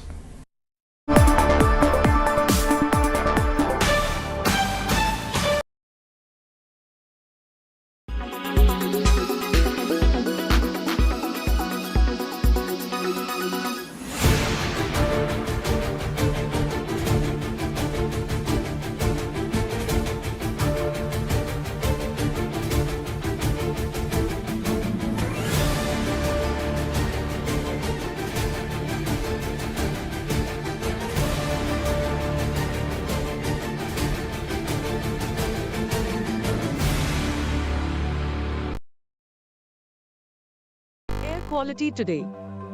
In Delhi, 163. In Mumbai, 90. In Kolkata, 106. In Bangalore, 51. In Chennai, 72. In Hyderabad, 63.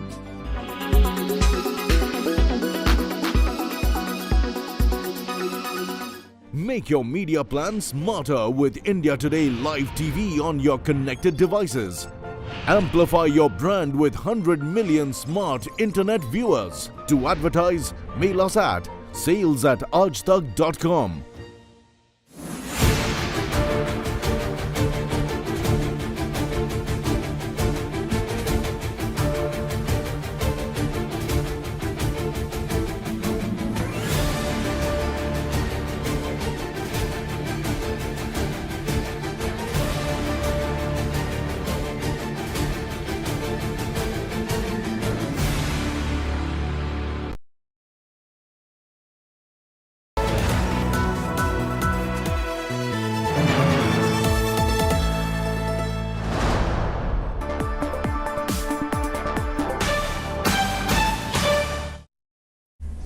Welcome back. You're watching the Business Today show. I've been in conversation with the wine pioneer of India, Rajiv Samant, Managing Director and CEO of Sula Vineyards. On the subject, Rajiv, I believe that India is re-looking at its trade terms with Australia in terms of import of wine, and over a graded phasing of many years, maybe the duties will come down. How could it potentially affect a player like you? I mean, I'm trying to think of a situation where maybe a Jacob's Creek, which is a mass market Australian wine, retails at 800 or 900 rupees in Delhi. Would Sula be able to compete with that? Could it ever happen? So Udayan, we should remember that actually an FTA or an early harvest has already been signed with Australia. Duties are going to come down on some of the more expensive Australian wines. I think, again, the Indian government has been, very far thinking about this, in that they have agreed with the Australian government that duties should come down on more expensive wines. But given, I mean, Udayan, I don't know if you have any data on how much benefits and subsidies some of these other grape growing and winemaking countries get from their governments, as opposed to India, where we don't have any, basically, from the central government. But, they get a lot of benefits. So rather than allowing a cheap flood of imports to come in, which will basically flood out our growers, I think that whatever has been the outcome is something we're very comfortable with. Duties are coming down and will come down on the more expensive wines. So you're likely to see something that was at 4,000 rupees come down to 3,000 rupees. That's a big reduction. In terms of wines that are already at 1,500 coming down below 1,000 rupees, we don't see that at this point. It could happen. I have no answer for that. What happens if the government tomorrow decides to reduce the duties on cars, for example, from 150% down to 50%? It could happen. But I don't see you asking Maruti, etc., what will happen in that case. I'm not sure why, such pointed questions towards wine. Okay, let's talk about this competition issue in a different light, because while you are a dominant player, there are niche labels which are cropping up in various parts. I mean, you mentioned Goa earlier. There are some niche wines in Goa.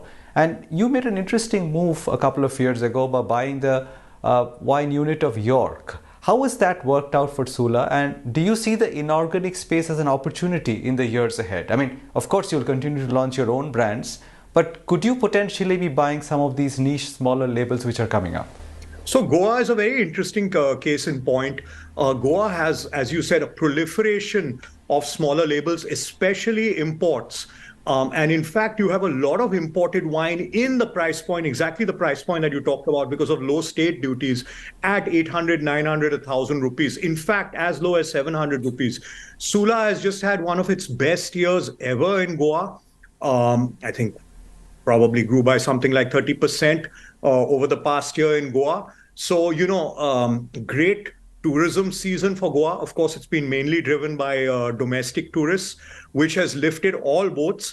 But we have proven that today the Indian consumer sees Sula as a go-to wine brand. Plus, given our unmatched distribution, at the end of the day, an increase in wine drinking means that we emerge as a clear winner. So that's something about Goa and imports. In terms of acquisitions, I would say that we are always open. We are always on the lookout. It's not a very target-rich space in terms of other Indian wineries. But for sure, today we're a listed company. That means our shares are currency. And it's something that we're always open to discussions on. If it makes sense for the seller as well as ourselves, we're always open to that. Has the York thing worked out? I mean, I just want to understand whether, as a blueprint, did that experience make you more hopeful and optimistic about the inorganic possibilities? So York is a very special circumstance. Their winery and tourism operation is just down the road from our iconic Nasik operation, which is possibly the world's most visited vineyard. So we saw synergies not just from the owning of the brand and distributing the brand, but also from the tourism, because we have such a well-developed tourism. We really know our business there. So I would say that, yes, it has worked out. Probably not exactly as we had expected, but it's definitely worked out. But to find another acquisition exactly like York is not going to be that easy, but definitely we remain open to inorganic. So our experience has been pretty good. You spoke about wine tourism. I want to understand, Rajiv, what kind of revenue potential this business has going forward? Because today, while it is a very handy contributor to your top line, the bulk of revenue still is very much the wine business. Is that going to change? Is tourism potentially a much bigger percentage contributor of your revenue line? So this past year has been just amazing for our wine tourism business. I'm sure you saw our Q3 numbers, and that gave some sort of idea about the kind of growth that we've seen. There are two things here in terms of wine tourism. One is the revenue that it brings, which is of course important for our overall business. But what is even more important is the fact that at our estates, this is where so many Indians get their first taste of wine. They learn the basics of wine. Wine gets demystified for them, simplified for them, and they leave from our estate being, someone so much more knowledgeable, able to buy wine, understanding the kind of wine that they want to drink, and which is very often one of our wines. And this has been a terrific experience. So, just to put it in perspective, our individual tastings at our vineyards have gone up by something like 60% in this past year, more than 60% in this past year over the year before. And that's really my aim, that when you enter our vineyards, you do a tasting, in half an hour, you emerge from there being a brand ambassador for wine and for Sula. And that continues to grow by leaps and bounds. Today, Nasik and Shirdi are connected by air to Delhi, Bangalore, Hyderabad, Nagpur, Ahmedabad, and I'm sorry if I've missed out some, which wasn't the case 3 or 4 years ago. So more and more people landing up, hotels still full on the weekends, even though we add more rooms, and everybody who comes in gets a taste of the wine life, gets a taste of the Sula life. That's what we're looking for. The percentage of revenue to me is a little bit less material than how many people we do tastings with and they leave as our brand ambassadors. Tell me a little bit about the profitability metric of this business, Rajiv. I mean, if you put your wine business and the wine tourism business together, steady state in a year without disruption, I mean, I'm not talking about exceptional years like COVID, etc. Can it be a 30% EBITDA margin steady state business? So here you're really pulling me out. You're aware that we closed last year, FY22, at approximately a 26% EBITDA margin, which was incredibly strong already. I am not actually going to project that we're going to head towards 30%, but I would not disagree with you that if you took these two businesses and stripped out our third-party brands, actually margins do start tending towards that level. So yes, these are strong, profitable businesses. Today we've become masters of producing good quality wine at a very decent price, and doing that with ever lower and lower manufacturing costs on a per unit basis. So, we do aim to, at this point, we're not a low-cost producer when you look out at the world, but we're becoming a lower and lower cost producer. So it's very exciting. Margins are going up all the time. And Udayan, looks like you've been doing some of your own financial math behind the scenes. Where is the real growth coming in from, Rajiv? I mean, your focus has always been, your stronghold too has been the elite and premium end of the business. I mean, is your foray into the lower end wines only a matter of expanding the category so that people get a sense of wine and slowly start graduating up the rung, up the value rung? And do you see elite and premium really as the major growth driver for you in the years to come? So I would say first and foremost, the growth driver is our own brands. That's the first thing. 3 years ago, our third-party brands or imported brands was something like 20% of revenues. Today, it's gone down to less than 10%, less than 8% of revenues. So clearly, own brands is where we are focusing, and we're doing that really well. Within own brands, our focus is very much premium and elite. Having said that, ultimately, we're in India. There is a fortune at the bottom of the pyramid. And, being the largest player, we cannot ignore that segment. And definitely, as you say, people, taking people on the rung and bringing them up, etc. Also, the fact being we're the masters of wine. We're the masters of making great tasting alcobev out of the grape. And therefore, we want to do that at every price point. And as you're aware, today, Sula dominates every price point, starting at around 250 rupees in Maharashtra, going up to 2,000 rupees for our own brands. Sometimes you have one category growing faster than the other, but I'm very happy to say that elite and premium over the last 5 years have very much outgrown what we call the economy and popular segments. And today is a much larger percentage of our own brands business. So own brands is the focus. And within that, yes, elite and premium. Do we want to continue creating that ladder? Look, the lowest rung, below 500 bucks a bottle is extremely competitive, hyper competitive, and characterized by heavy discounting. So it's not necessarily the slab that we want to play in. We want to play in the more rarefied slabs where our USP is to make a wine that can be on the shelf of a Marks and Spencer or a Waitrose or a Costco across the globe. And today we're giving it to the Indian consumer at a great price. That's where we would prefer to play, in that premium and elite range above 700 rupees. Right.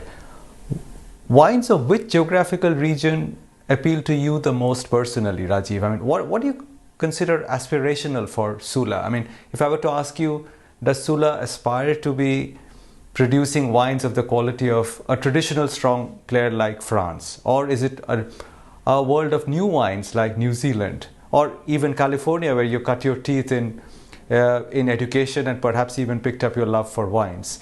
Which regions do you think produce the kind of wines which Sula aspires to be over time? So, I mean, that is, of course, we have also come a long way ourselves in Nashik today, and we have, a taste of our own. Now, our winemaker, when we started, Kerry Damsky, the guy who was really my winemaking mentor, himself was from Napa and Sonoma. So that was our earliest model. Today, if you look at it, each one of our wines, I would say the model is slightly different. For Sauvignon Blanc, New Zealand is the model today. For some of our red wines, probably the Rhone region, the southern Rhone region of France, where you have brands like, appellations like Chateauneuf du Pape.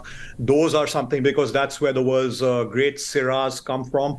For Zinfandel, it's California. So it really depends on which wine you're talking about. But in all of those cases, I think we continue to move up the quality charts. We're winning awards at reputed, award shows globally. But we are always tasting those wines. Personally, I would say that I mostly drink French when I'm not drinking my own wines. Well, on that note, I shall thank you, Rajiv, and I look forward to raising a glass to your continued success at Sula in the years to come. Thank you very much for your time. The next interview will be in Nashik, Udayan. I look forward to that. Cheers.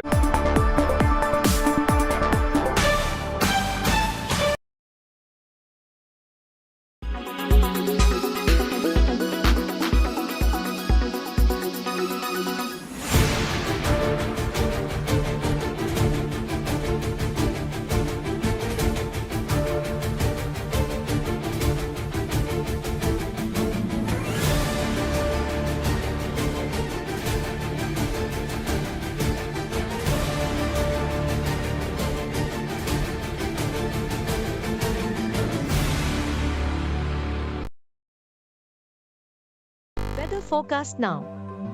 Delhi, maximum 43 and minimum 25 degrees. Mumbai, maximum 33 and minimum 28 degrees.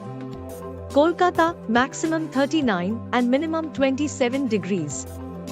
Bangalore, maximum 34 and minimum 25 degrees. Chennai, maximum 35 and minimum 28 degrees. Hyderabad, maximum 40 and minimum 24 degrees.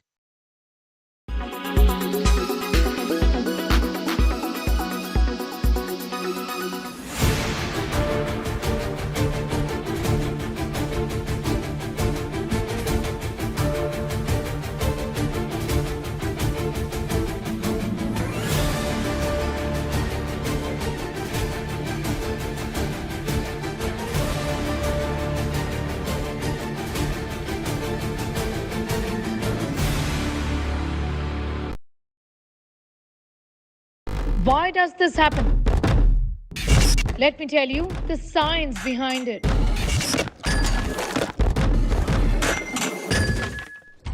For more informative videos like this, keep watching India Today News Mode.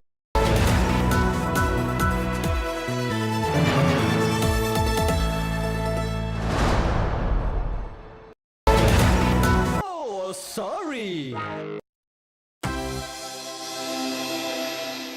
बहुत ही दिलचस्प मुकाबला बल्लेबाजी की team उतरी है। मेरा नाम है विराट, लगाता हूँ सबकी बाट, जो मुझसे टकराता है खड़ी कर देता हूँ उसकी खाट। समझ में आई मेरी बात?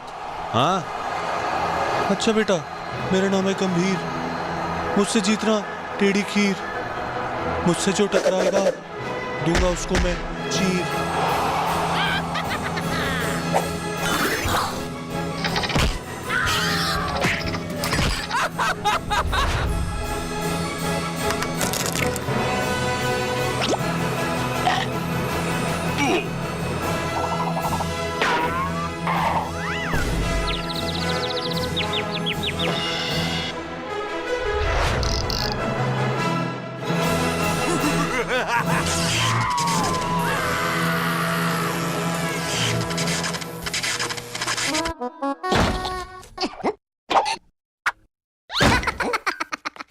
India's #1 reporters in the battlefield from India Today's Double Engine. So you're saying that in Karnataka you cannot do Hindu-Muslim politics? Are things getting better around here or are they getting worse? To Karnataka's finest reporting team. What do you wish for the state of Karnataka? Shettar also has an option. Mallikarjun Kharge reservation has been a hot topic. Priyanka Gandhi Vadra roadshow is a mega hit. And India's leading national reporters. How are you looking at politics in Karnataka? Less polarization, more infrastructure. Unsparing, unmatched, unrivaled coverage. India Today with Karnataka for Karnataka.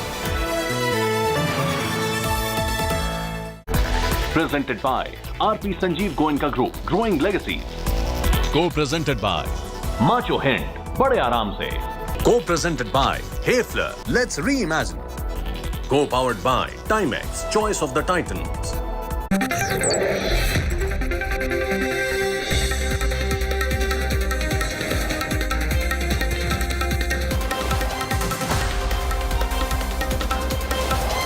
Hello and welcome. What impact could the Karnataka Assembly election results have on the big Lok Sabha election next year?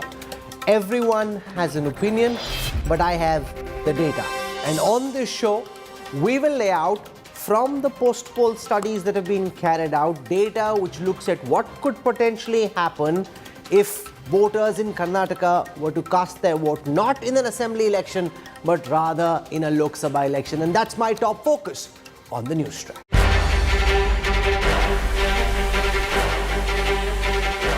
The first big election of 2023.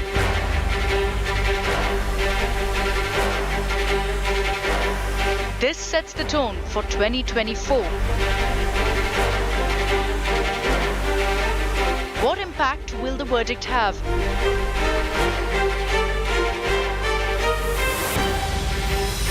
Can Karnataka impact the national picture? verdict suspense on the road to 2024. That's our big focus on News Track. One of the biggest questions that will be asked again and again after Super Saturday is what impact will the assembly election results in Karnataka have on the big Lok Sabha elections next year?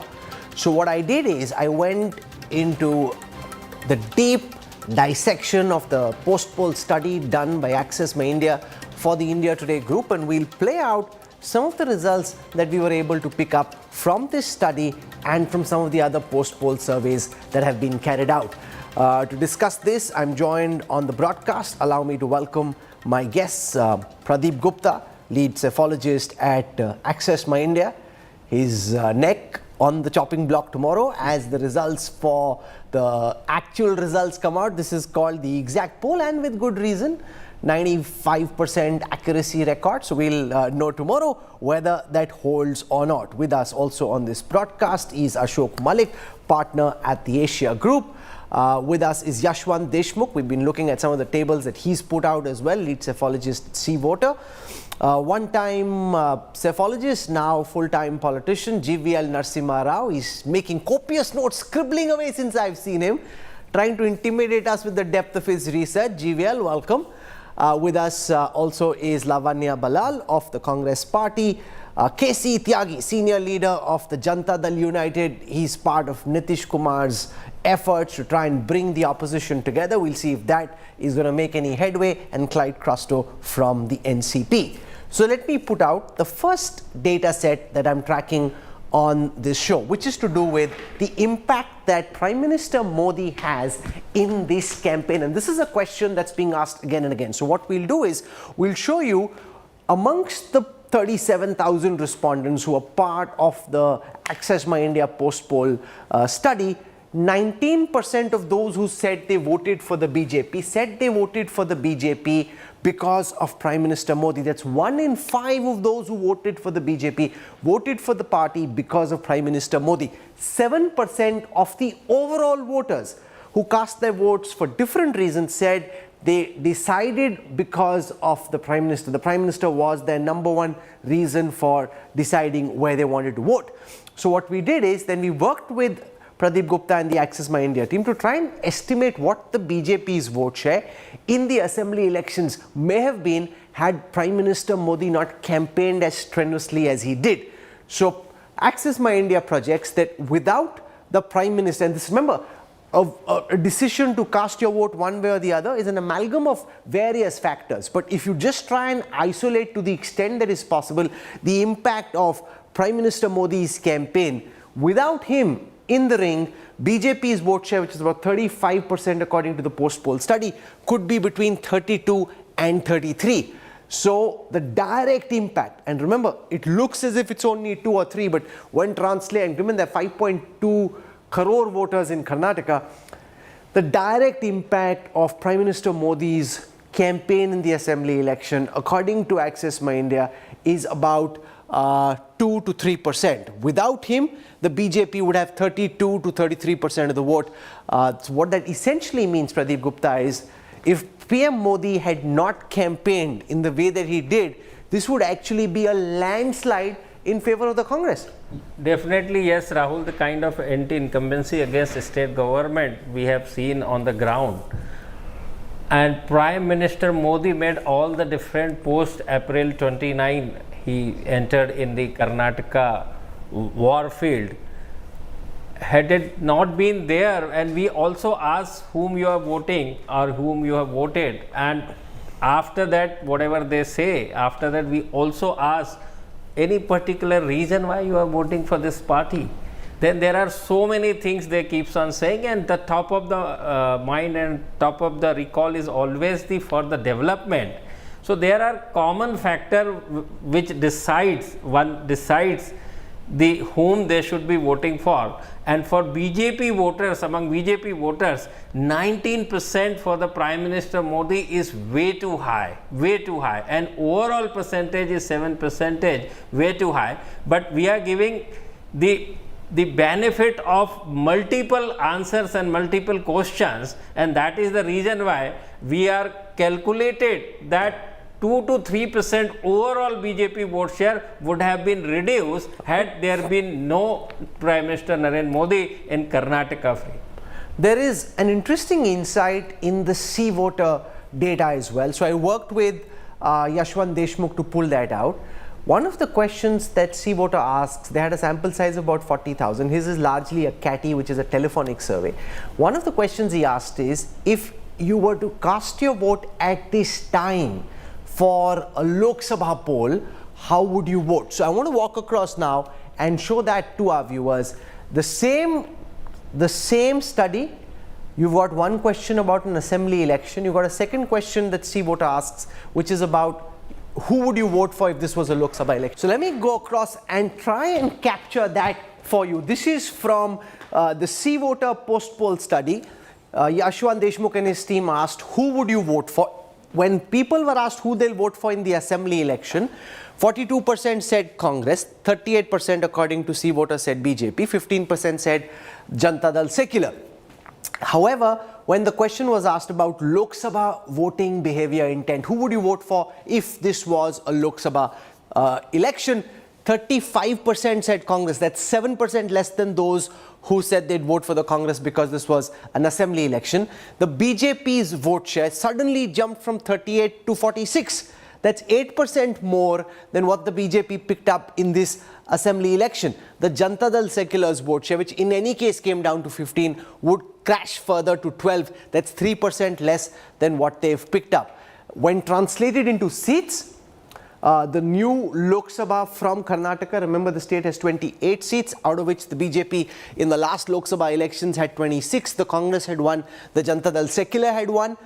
C voter projects that the BJP's vote share could be between, the seat share could be 20 to 22. The Congress's seat share could be between 6 and 8. Janata Dal Secular between 0 and 2. Yashwant, try and explain this to our viewers. How did you do this? Did you expect this kind of a big response? Because people are voting and saying they're voting for the Congress, 42%. Suddenly, when it becomes a Lok Sabha contest, the numbers dramatically change from 42 to 35. Try and explain this. Well, this is very much on the expected line, Rahul, and this is what I was trying to explain yesterday, that the split vote is pretty much in. This we have observed in the last 10 years across all the states.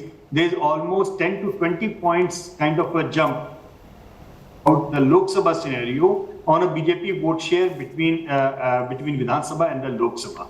And this is why in December 2018, while we predicted the sweep of Congress in Rajasthan, Madhya Pradesh and Chhattisgarh, at the same time we mentioned that BJP is going to sweep just in couple of months as far as the Lok Sabha is concerned in these same states, because people had told very clearly in the same sample, same questionnaire, two different voting intents, and there was no conflict whatsoever. And as far as Karnataka is concerned, Rahul, in Karnataka, probably was one of the very first states which started showing the split vote phenomena way back in the 80s, actually almost say 15 to 20 years ahead of all other rest of the states. So that is interesting, bit of history. But here also I don't see any contradiction of the trend from the rest of the India. Yesterday I mentioned you there was a reverse swing of almost like 10%, but actually it's almost like 15%,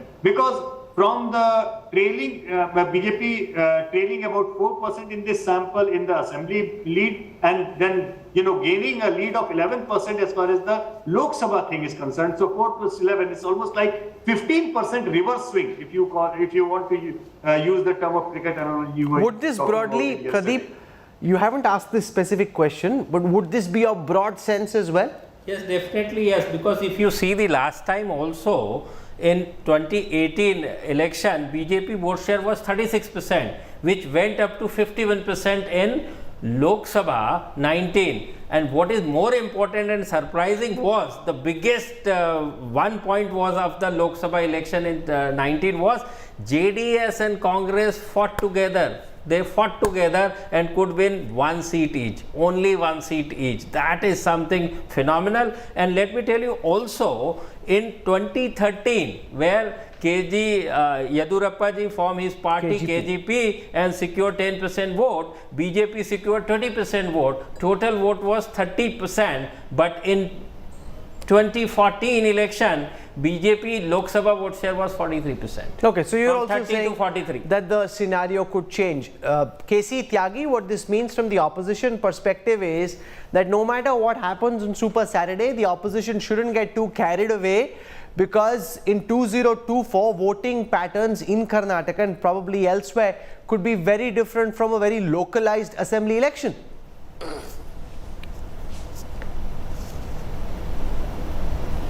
Rahul, एक तो मैं आपकी जानकारी के लिए बताना चाहता हूं कि HD कुमारस्वामी, सिद्धरमैया और बुमई तीनों 15 साल पहले जनता दल के ही हिस्सा थे। बेशक।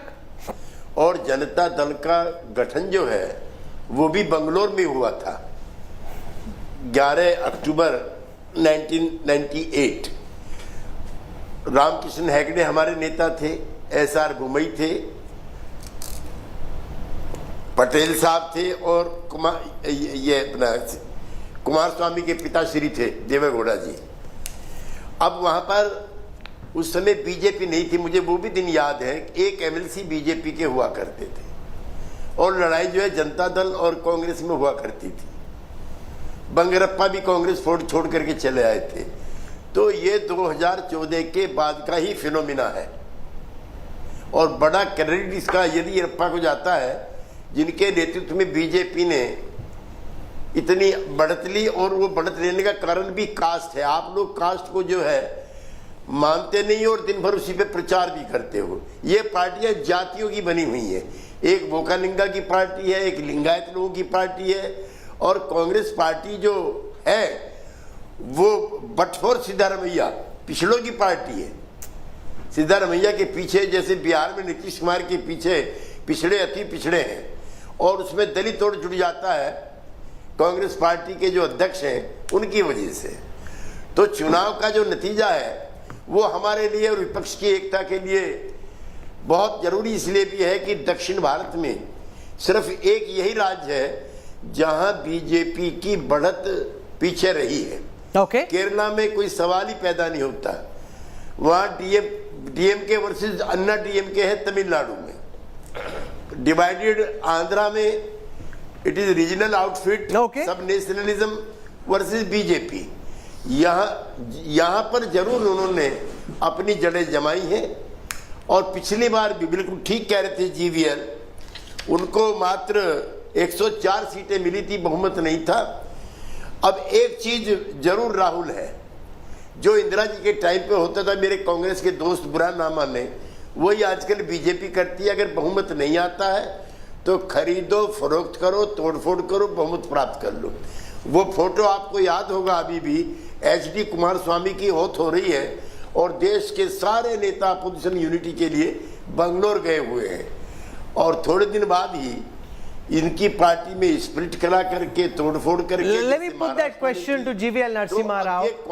We in fact saw one senior Karnataka minister, R. Ashok, actually say this, that there is a plan B, that if we don't get a majority, you know how it is, there is a plan B, we are working on a plan B. क्या कर रहे हो boss? अभी तो result भी नहीं आया. Your ministers are already publicly, I thought he said it first only on one channel. Our person went and got the exact same comments. It's obviously something he's thinking about. R. Ashok says, in a year there's parliament elections. Keeping this in mind, we will get full majority. In case we don't get a full majority, we have plan B. It's only likely that we have a plan B. We are not saints. What is this plan B, Mr. GVL Narasimha Rao? Yeah, Rahul, good evening to you and all the viewers and the panelists. Every party will work on any imponderables that might become a part of the scenario, but it's too premature to even comment on this, to discuss about this. Only tomorrow afternoon we are very confident of getting a majority, or at least emerge as the single largest party, belying your poll predictions. And that is the time when we should really be looking at any government formation issues. Today it's too premature. Let me comment on some of the findings, or rather estimates, that your pollsters have made. You see, comparing, asking people about how you would have voted if the party leader had not been A or B, it is not an easy question that you can really get a response for. And it will always underestimate the impact of a leader, because it's very difficult to alienate a leader from a party. Can you go and ask JDS how much would you vote for JDS if Deve Gowda were not your leader? You will not, in fact, possibly JDS would not have actually existed. It would be zero, I would say, without Deve Gowda. So therefore, these estimates are always. I thought you'd like the estimates. The estimates actually show that the BJP in a Lok Sabha context would do well. You seem to be upset with Pradeep Gupta's estimates. In the Lok Sabha context, they're saying you'll do well in the same state. That is known to every bacha in Karnataka, and if your pollsters have found it, it's a good finding for them. Every bacha would tell you that in Karnataka. And Prime Minister's impact, I think it's this 2%, 3%, I don't know, it sounds rather very unscientific. His impact in Lok Sabha itself, we have seen to be 36, going up to 51%. A direct 15% impact in Lok Sabha poll. In an assembly poll, it's difficult to assess, but I don't know why you need to apply a correction.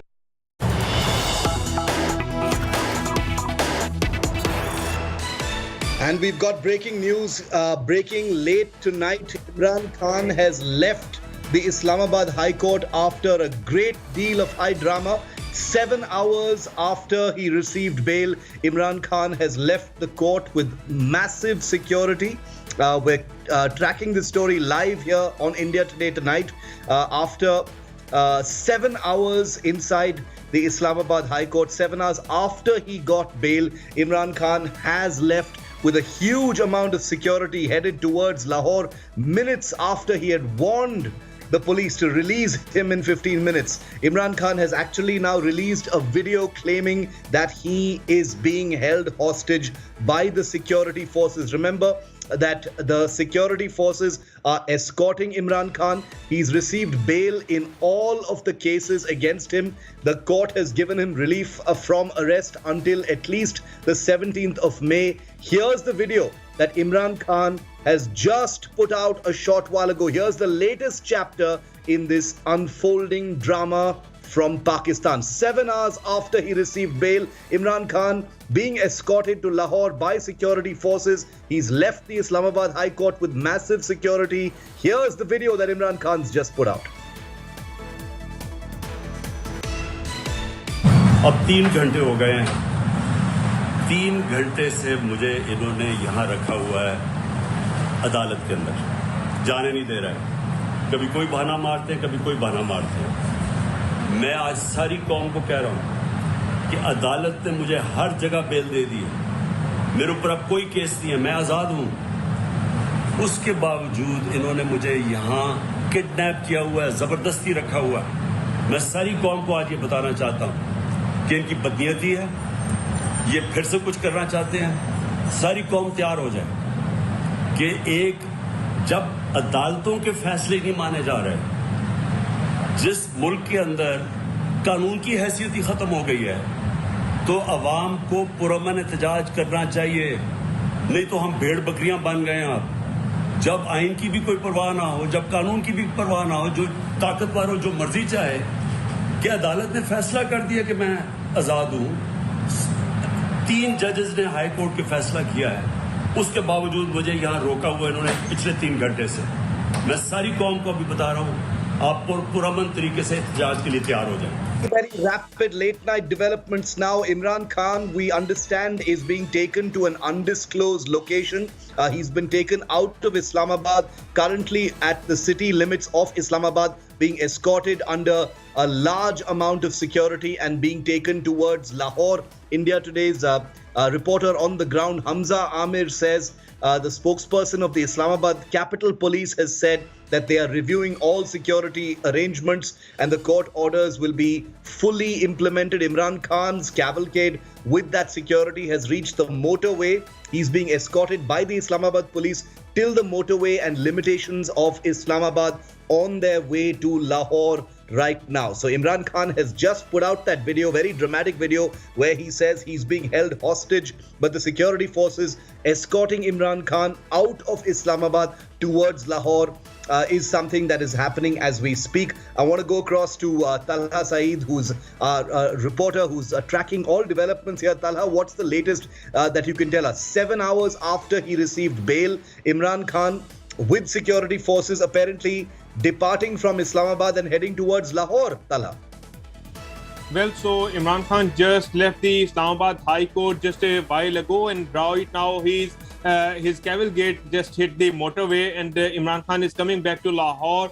Before the arrival of Imran Khan, there are many preparations going on right now in Lahore at the Zaman Park, where he is currently residing, and Imran Khan's family and Imran Khan's worker and many party leaders, they are waiting for him at the Zaman Park. And while talking about the Imran Khan's departure, Imran Khan's Barrister Gohar is actually accompanying him, and police officers are also with him in his car. And Imran Khan's cavalcade just hit the motorway, and it is expected that after 3 hours or 4 hours, Imran Khan will be in Lahore at his residency, and it is being expected that Imran Khan will be there by 3 a.m. in the morning. It was a very long day for the Pakistani courts, for the Pakistan Tehreek-e-Insaf's worker, that for the whole day it was a very continuous drama which was being held at Islamabad High Court. That first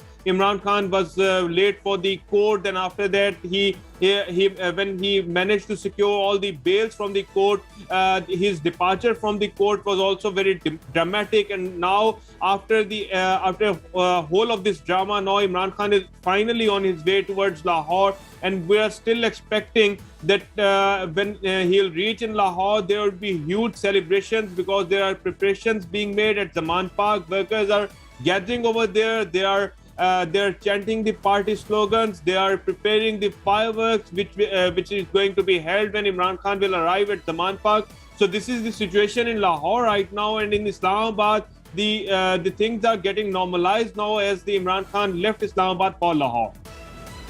Okay, so stay with me, Talha. We also have Hamza Amir joining us. India Today, remember, the only channel with a reporter on the ground. We've got images on your screen. All of our viewers, I draw your attention to the images that our team in Pakistan is getting us in terms of visuals. Those are pictures of Imran Khan getting into his security vehicle and leaving from the Islamabad High Court just a short while ago. Over 7 hours at court, and finally he has left late tonight, and they are on their way to Lahore. Talha telling us that they will reach by about 3:30 in the morning. High security for Imran Khan. He's put out a video saying he's being held hostage and taken against his will. Hamza Amir is also with us live for more on this. Hamza, very dramatic late night developments. What are you hearing?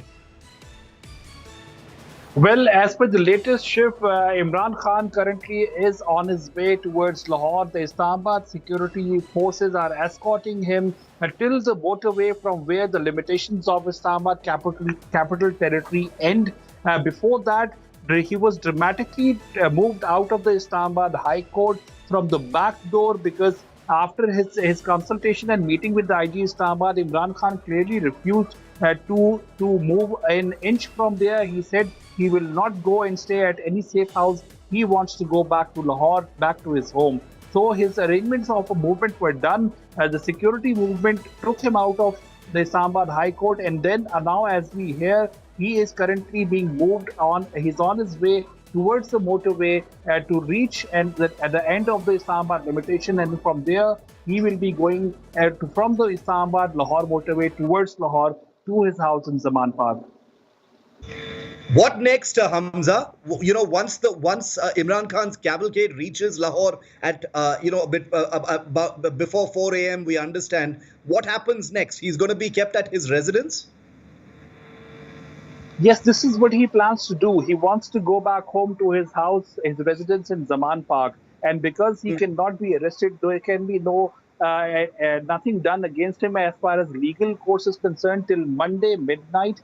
Till that time, he has time. But he would want to use this time to basically reach to Lahore, because if he would have stayed in Islamabad on a Monday till Monday, then he may have been arrested again by the Punjab police, who was there even earlier today to arrest him in cases against him.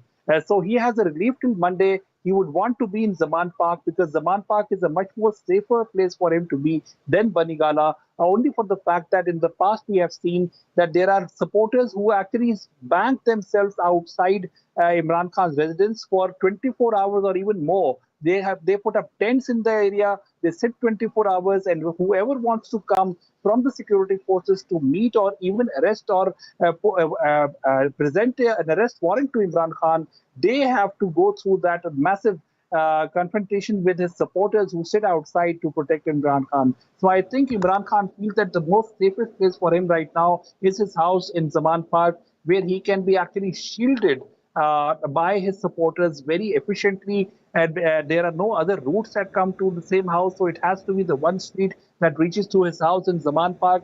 So he would feel much more safer there, because he would be able to have his people around him to secure him if there is any arrest attempted on him after Monday. Is there, Hamza, very quick last question. Is there any, is there any merit to Imran Khan saying that he's being held hostage? That's a very grave thing to say at this very precarious time when, when the Pakistan Tehreek-e-Insaf workers and activists are already on the rampage, to claim that he's being held hostage? Well, I think Imran Khan was sick of sitting in the Islamabad High Court for 5 hours waiting for him to move. And then after having, an advice or at least a suggestion coming from the IG Islamabad that he should be kept in a safe house in Islamabad for a couple of days, that is when he recorded this statement. He said that they are keeping me by force in the High Court premises, even though he is a free man, so he should be allowed to go. And the riots that happened outside, PTI people are saying that these riots have been fabricated by the government and their own people to actually say that the security situation does not allow Imran Khan to leave Islamabad. And I think that is why he basically said that they are keeping him in the High Court premises by force, even though he has no cases against him for the moment. He's not required to stay in the court. He wants to go back home. And that is why I think, this is what his point of view was, that him staying in the court for any longer would only be taken as an abduction or a forced attempt on him to not leave Islamabad. Okay, Hamza, thanks very much for the moment for joining us. Talha continues to be with us. Just want to once again remind all of our viewers that the pictures you're seeing on your screen brought in from our colleagues in Pakistan are basically showing you Imran Khan getting into his vehicle at the Islamabad High Court. Remember, he's been granted bail in all the cases against him. He has relief from arrest. He can't be arrested. That's the context in which Hamza was telling us that he's being taken to his house in Lahore. They can't arrest him, but Imran Khan claims that he is basically a hostage of the security forces at this point of time. All the images that you're seeing are of Imran Khan escorted by the security forces departing from Lahore, and he's now on the highway from Islamabad to Lahore, where his private residence is. Talha, if I could bring you back in right now, is there expected to be some late night action in Lahore, courtesy the Pakistan Tehreek-e-Insaf workers and activists? We saw quite a bit of tension and violence in Lahore, the Corps Commander's house, etc. Once Imran Khan arrives at his house, I'm guessing there will be big crowds there to receive him. Well, so the thing is that protesters workers of the Pakistan Tehreek-e-Insaf, they started gathering outside Zaman Park, and they are already there to welcome their leader, the former Prime Minister Imran Khan. So we are expecting that there would be a huge celebration. But as far as the agitation or the conflicts are concerned, I don't think so that there is going to be any conflict, particularly tonight, because as the court ordered the authorities to, and they stopped the authorities to arrest Imran Khan. So the thing is that yes, tomorrow is very important regarding this thing, but as far as tonight is concerned, we don't think so that there would be any agitation from the police, or we wouldn't be seeing any any conflict between the workers of Pakistan Tehreek-e-Insaf and the police force, because the PTI workers, they already took charge of the Canal Road and especially in the surroundings of the Zaman Park. So it is highly expected that before Imran Khan reached the Zaman Park, there wouldn't be any police force waiting for him, but there would be only his workers who would be carrying the flowers and the rose petals to throw a shower on their leader, who is coming back home after 3 continuous days, in which he also got arrested in Islamabad, and after that there was a dramatic turn of the dramatic court event. So after all this drama, when Imran Khan is coming back, we're expecting that there would be a huge celebration in the Lahore, and especially in the Zaman Park area. And the PTI already called their workers that they should reach Islamabad and they should escort their leader back to home. But after the court's direction and after the security arrangements, it wasn't possible. So all of the workers then again directed that they should move to Zaman Park, and they would be waiting over there for their leader's arrival. So we are expecting that as soon as Imran Khan will reach back Zaman Park, there would be huge celebrations and there would be huge fireworks, but there wouldn't be any conflict between PTI workers and police.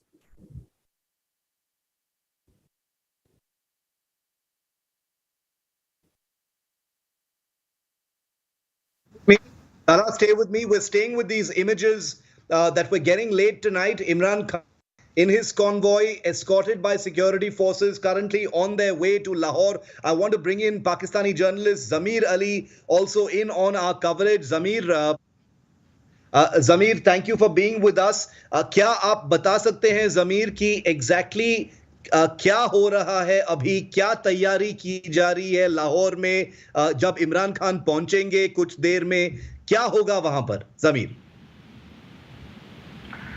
जी बिल्कुल, आज पूरे दिन की जो coverage थी उसमें इमरान खान को high court की जानिब से तमाम जो मुकदमात हैं उसमें बेल दी गई है। उसके साथ साथ हाई कोर्ट की जानिब से ऑर्डर में ये भी लिखा गया है कि इमरान खान के ऊपर जो आने वाले दिनों में मुकदमात दर्ज किए जाएंगे उसमें भी उनको पीर वाले दिन तक यानी सोमवार वाले दिन तक उनको गिरफ्तार नहीं किया जाएगा। उसके बाद इमरान खान इस बात का इंतजार कर रहे थे कि उनको तहरीरी तौर पे ऑर्डर्स दिए जाएं, और इमरान खान को जब ऑर्डर्स दिए गए तहरीरी तौर पे, उसके बाद भी इमरान खान वहां से मूव नहीं हुआ। उनका ये कहना था कि इस्लामाबाद हाई कोर्ट के गिरदोनवां में रेंजर्स की सिक्योरिटी जो है वो तैनात है, जब तक रेंजर्स को हटाया नहीं जाता वो वहां से बाहर नहीं निकलेंगे। जिसके बाद रेंजर्स को फौरी तौर पर हटाया गया और रेंजर्स के साथ साथ पुलिस की डिप्लॉयमेंट की गई थी, और आईजी इस्लामाबाद ने अपनी गाड़ी में इमरान खान को बिठाया है कि इमरान खान उनकी गाड़ी में बैठ के यहाँ से रवाना हुए हैं। और इमरान खान इस्लामाबाद का जो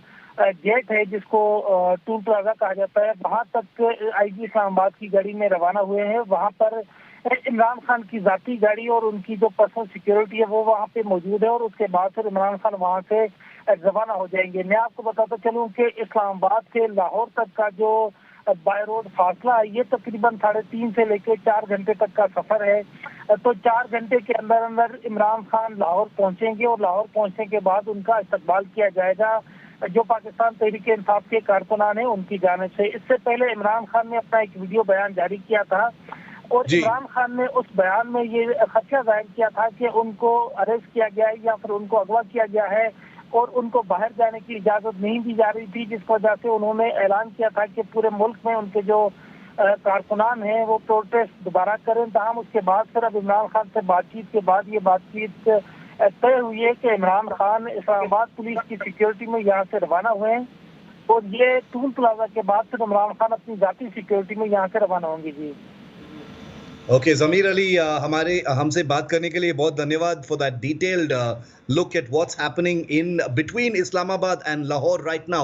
The video that Zameer Ali was just talking about is a short video message that Imran Khan put out just a short while ago, right before being released from the Islamabad High Court. Let's just play out that full video for you. Here's Imran Khan speaking just before leaving for Lahore.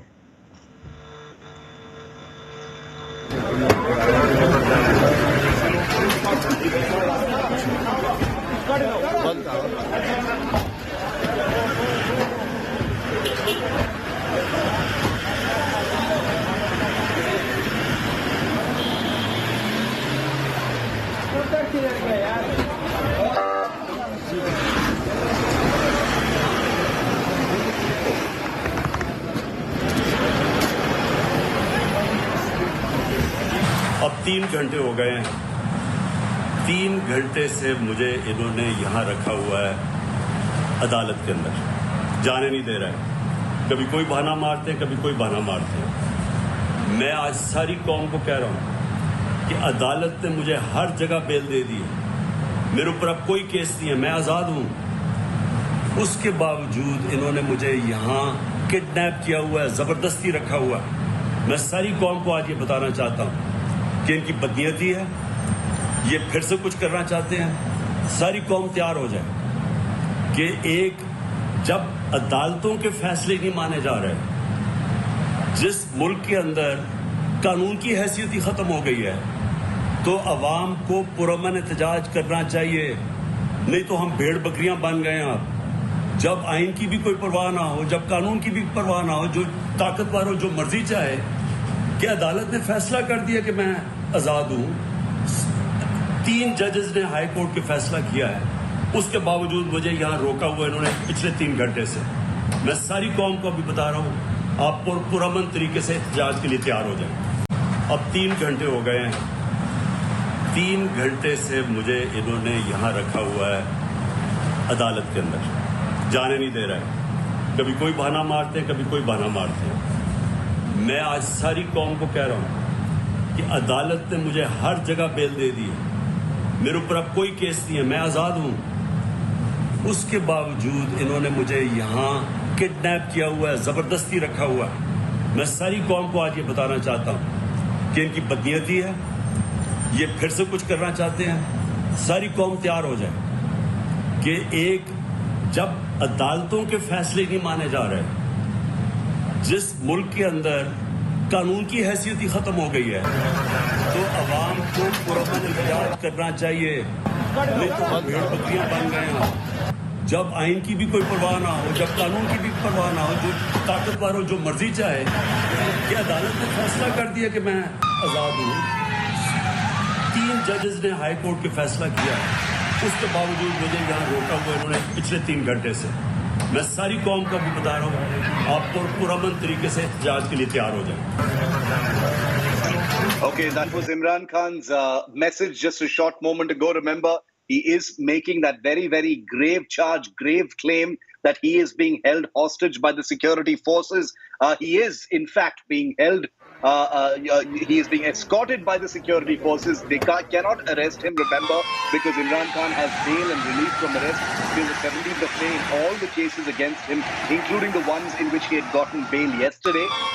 But Imran Khan is basically claiming to be in a gilded cage right now. He's a free man, technically speaking, but he says he is under the captivity of the security forces who are stopping short of arresting him, but basically keeping him in their clutches. Talha continues to be with me. Talha, the convoy is on its way currently from Islamabad to Lahore. Imran Khan has made, many dramatic claims. He has said they are definitely going to arrest me. They are going to make me disappear. There is a conspiracy to murder me. Now he says that he is being held hostage by the security forces. All this is going to create a lot of tension on the ground, Talha.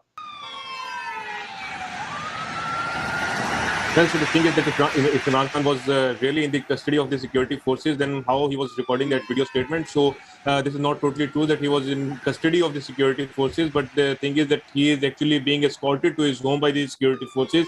And now now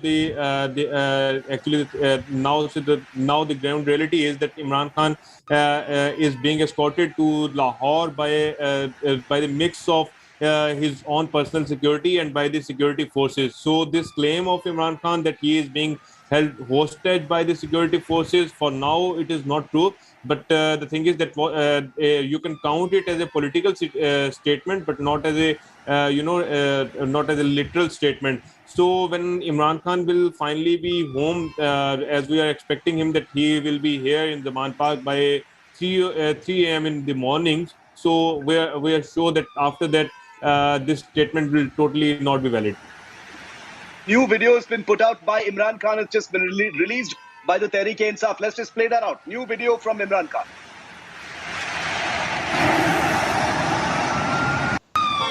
अल्लाह का करम है, IG Islamabad ने पूरी कोशिश की रोकने की।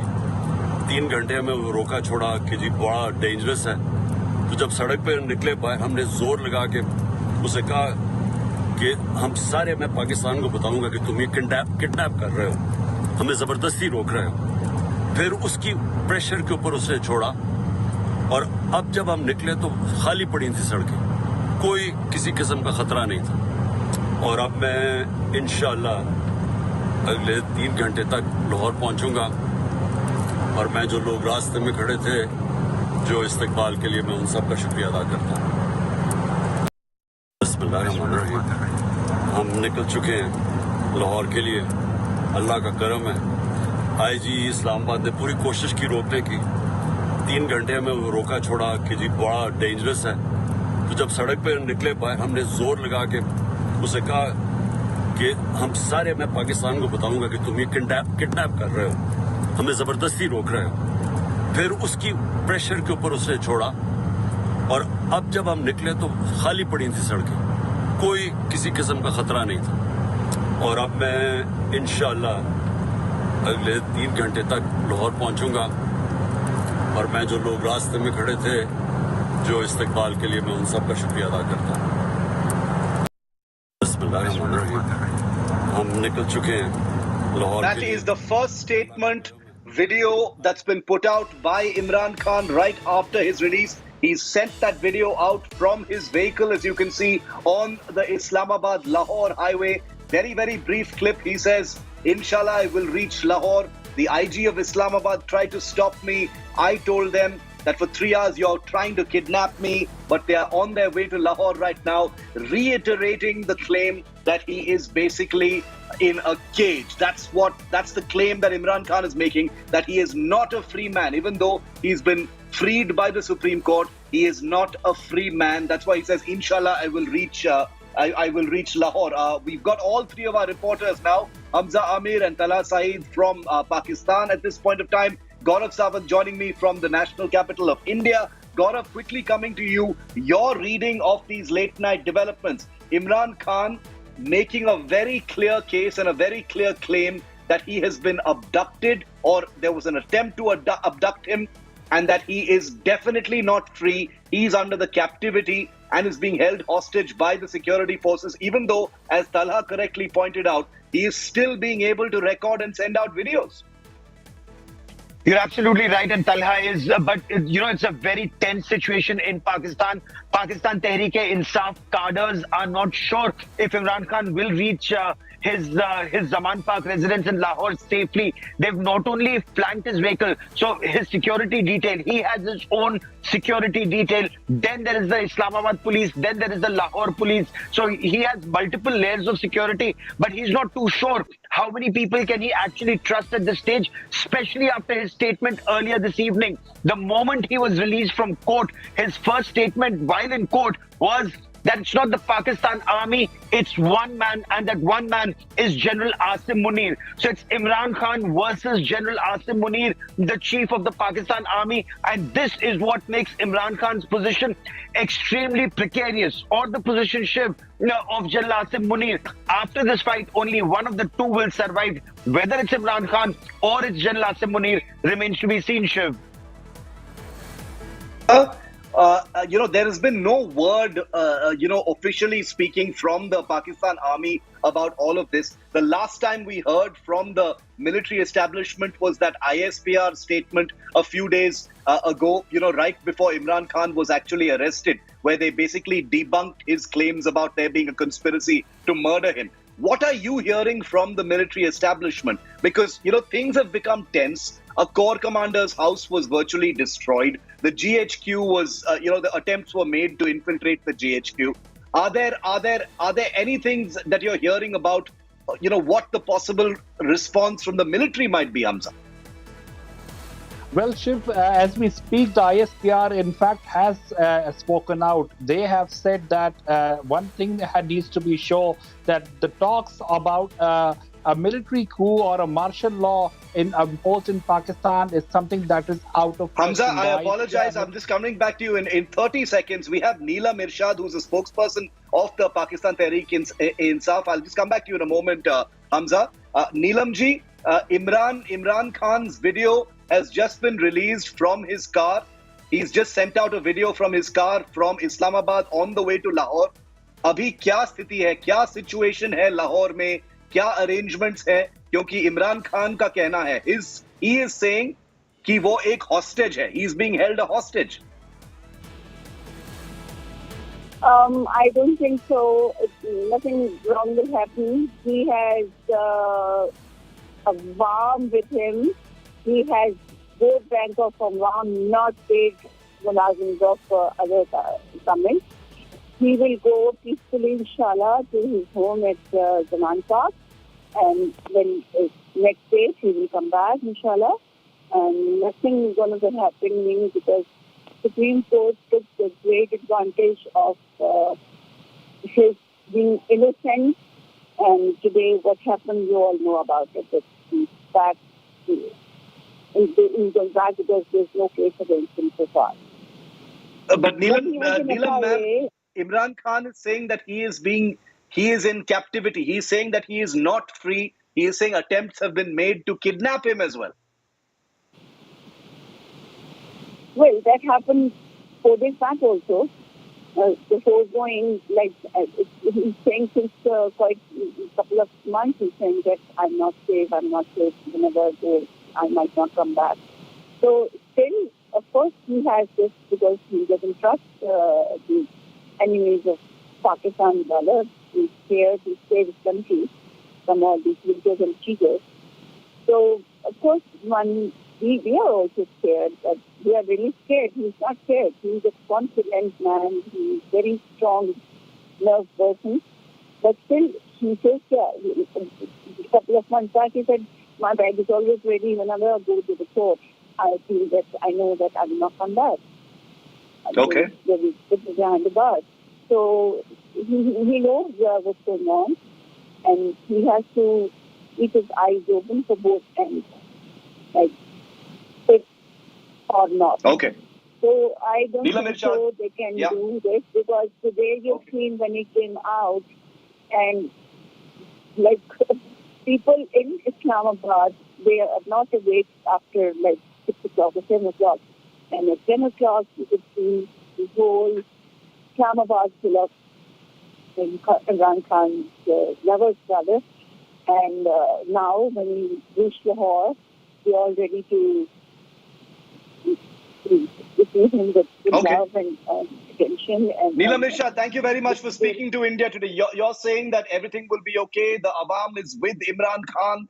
He's just put out a video. Before we go back to our reporters, I want to once again play that very short, latest video that video message that Imran Khan has just put out from his vehicle on the highway between Islamabad and Lahore. Here it is. Listen in to Imran Khan. हमें जबरदस्ती रोक रहे हो, फिर उसकी pressure के ऊपर उसे छोड़ा, और अब जब हम निकले तो खाली पड़ी थी सड़कें, कोई किसी किस्म का खतरा नहीं था। और अब मैं इंशाअल्लाह अगले 3 घंटे तक लाहौर पहुंचूंगा, और मैं जो लोग रास्ते में खड़े थे जो इस्तकबाल के लिए, मैं उन सब का शुक्रिया अदा करता हूं। बिस्मिल्लाहिर्रहमानिर्रहीम। हम निकल चुके हैं लाहौर के लिए, अल्लाह का करम है। आईजी इस्लामाबाद ने पूरी कोशिश की रोकने की, 3 घंटे में वो रोका छोड़ा कि जी बड़ा डेंजरस है, हमें जबरदस्ती रोक रहे हो, फिर उसकी प्रेशर के ऊपर उसे छोड़ा, और अब जब हम निकले तो खाली पड़ी थी सड़कें, कोई किसी किस्म का खतरा नहीं था। और अब मैं इंशाअल्लाह अगले 3 घंटे तक लाहौर पहुंचूंगा और मैं जो लोग रास्ते में खड़े थे जो इस्तकबाल के लिए मैं उन सबका Hamza, शुक्रिया apologies, we had to go to that PTI spokesperson when you were speaking. Go ahead, the point you were making about, what you're possibly hearing from the Pakistan establishment. Yes, in fact, the ISPR has spoken out on two very important matters. One, they have said that reports about sacking anyone at the top military brass, or at least as we have been, hearing that the corps commander has been actually sacked in Lahore and a new commander is in place. He said nobody has been sacked. That is one. Number two, he's also made this very clear. The armed forces have made this clear that the possibilities or even the talks and thoughts about Pakistan going into a state of martial law or an emergency may be declared and the army would be called in or they would take over is something that is absolutely out of question. ISPR has also again said that despite the fact that there was internal and external propaganda, the army stayed united. And that is very important. They've used the word propaganda. And before that, if you remember, they were very specific on mentioning Imran Khan, his party, and proclaimed them as people who wanted to instigate and provoke a civil war like situation in the country. So the army seems to be very, very rigid in their stance. They have made this clear that there is no line, no sight, and no question of any kind of a martial law being imposed in Pakistan. And also they have said that these propaganda that were internally and externally being propagated against the establishment, it has not broken them to pieces. It has actually kept them united. Okay, Gaurav, because the fact that tensions have ratcheted up so high, specifically with the Pakistan army, one is expecting, very extreme situations to be possible. Imran Khan is saying, I will be abducted, I may vanish, I may be disappeared. None of that is seeming outlandish at this point of time. Shiv, as you well know, nothing is outlandish in Pakistan. The most bizarre things happen in Pakistan. It's not a normal state, but it's a very crucial statement that's been made by ISPR. And rather late in the day, rumors about the Corps commander being shunted out started floating in Pakistani media almost at the crack of dawn. And it's only past, close to midnight that ISPR has issued a statement saying the army stands united. Shiv, that's a very major statement. This is a statement where the Pakistan army is trying to say, we are one entity, we are one unit. Any fissures within the army would have shown that Imran Khan had succeeded not just in dividing the judiciary and the society, but also perhaps for the first time the army. So far, whatever may have happened in Pakistan, at least overtly the army stayed united, even though internally, Shiv, you'd recall you and I had reported the fissures that were there in the Pakistan army when General Raheel Sharif had taken over. And once again, Imran Khan was being propped up against Mia Nawaz Sharif. I think that was 2013-14. But this time the army is putting out that impression that we stand united. If the army stands united, then there is no one who can defend Imran Khan, even if it's the Supreme Court in the days and weeks ahead, because the Supreme Court either will fall in line or if the Supreme Court continues to take on the Pakistan army and support Imran Khan, because now it's very clear it's Imran Khan and the Supreme Court on one side and the Pakistani state, including the army, the leadership, on one side. So that this will become a major battle in the days and weeks ahead. Either Imran Khan's side will back out or there will be civil war. Okay, back out or civil war, only one can be left standing, because that's the kind of extreme lengths to which both sides, certainly the Imran Sena, as it were, has gone in this fight. Hamza, Gaurav, Talha, thank you very much for joining me for the moment on this. It's going to be a long night for Pakistani media, Pakistani journalists. I wonder if Hamza and Talha are going to get any sleep tonight, but we will, of course, bother them, if and when we hear more from Pakistan. We hope that everything stays absolutely peaceful. But Imran Khan is headed back to Lahore 3 days after things went quite out of control, including in the city of Lahore itself. Everyone saw those very, very viral images of the Lahore Corps commander's house being completely destroyed and looted. There was widespread, rioting and mob violence in different parts of Lahore and other cities as well. We hope things can dial down just a little bit, but it doesn't look like it because Imran Khan is still sending out incendiary statements that are going to stoke the emotions of thousands of his supporters who've been running riot and on the rampage across Pakistan. Let me play out for you one more time what Imran Khan has just said while he's on the highway between Islamabad and Lahore. Here is the warning that Imran Khan has sent out before he arrives in Lahore. हमें जबरदस्ती रोक रहे हो, फिर उसकी pressure के ऊपर उसने छोड़ा और अब जब हम निकले तो खाली पड़ी थी सड़कें, कोई किसी किस्म का खतरा नहीं था। और अब मैं इंशाअल्लाह अगले 3 घंटे तक लाहौर पहुंचूंगा और मैं जो लोग रास्ते में खड़े थे जो इस्तकबाल के लिए मैं उन सब का शुक्रिया अदा करता हूँ। बिस्मिल्लाहिर्रहमानिर्रहीम। हम निकल चुके हैं लाहौर के लिए, अल्लाह का करम है। आईजी इस्लामाबाद ने पूरी कोशिश की रोकने की, 3 घंटे में वो रोका छोड़ा कि जी बड़ा डेंजरस है। तो जब सड़क पर निकले बाहर हमने जोर लगा के उसे कहा कि हम सारे, मैं पाकिस्तान को बताऊंगा कि तुम ये किडनैप कर रहे हो, हमें जबरदस्ती रोक रहे हो। फिर उसकी प्रेशर के ऊपर उसने छोड़ा और अब जब हम निकले तो खाली पड़ी थी सड़कें, कोई किसी किस्म का खतरा नहीं था। और अब मैं इंशाअल्लाह अगले 3 घंटे तक लाहौर पहुंचूंगा और मैं जो लोग रास्ते में खड़े थे। India Today's reporters in Pakistan, our desk here in India's national capital, are going to be tracking that story overnight. Nobody's getting any sleep. Very, very precarious situation between Islamabad and Lahore. And I promise you, if anything breaks, you will watch it live here on India Today, on our YouTube channel, on our channel as well. Keep track of it. Nobody's covering the Pakistan situation like India Today is. We're taking a very quick break. The news continues on the other side. Pakistan continues to remain one of our big stories. Thanks for watching. See you on the other side of this break.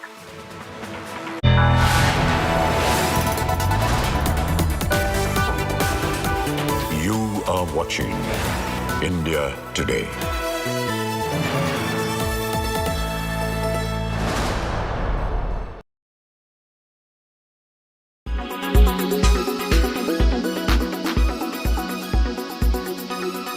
To focus on hatchbacks, and there's actually no plan to do any production tweaks so that probably production is lesser for hatchbacks. So production, actually you have different lines in the different plants. So it's not as if you can immediately shift one capacity to the other because you require specialized equipment for every model. But we have reasonable flexibility, I would say. And as I said, we are expecting the hatch segment to remain flat. And in fact, it has been flat. It's about 34% of the total market in April as well, which is actually the same number as we saw for the full year of last year. However, SUVs have gone up in this month, about 47% share of the total pie of the passenger vehicle industry against about 43.5 for the whole year 22-23. Right. Also, Shashank, could you, it's actually very clear that the sale of SUVs is driving growth for sales as far as Maruti is concerned. In the recent past, a couple of SUVs have been launched, or a facelift has also come up. So, could you give us some number and the trend of the SUVs as far as Maruti goes? Yes. So, if you look at the whole of last year, our market share was 12.6%. But if you look at it quarter-wise, quarter 1 market share was about 8.5%, but went up to almost 17% in Q4. That's because of the introduction of the Grand Vitara, which we did in September of last year, and also the increased availability of Brezza. And that has helped us to get the market share of 17% in quarter 4 of the last financial year. And now we have introduced the Fronx, dispatches of which started in the month of April. Although the retail started just a couple of days back, in this figure of ours in the wholesales include about 8,500 units of Fronx that we dispatched. And now our targeted market share for the SUVs is about 25%. From 12.5%, we are targeting to double it to 25. That should help us get about, in the overall perspective, about a 4% increase in market share. Hopefully to be in that 45% plus range again.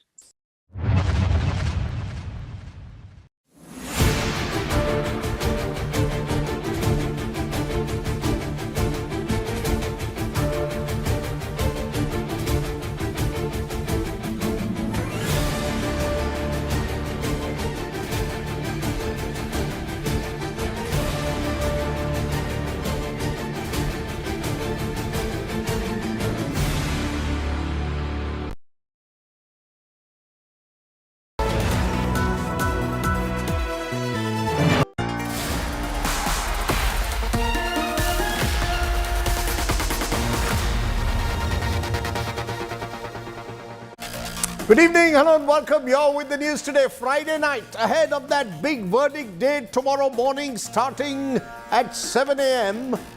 Clear verdict or hung house in Karnataka? What lies ahead?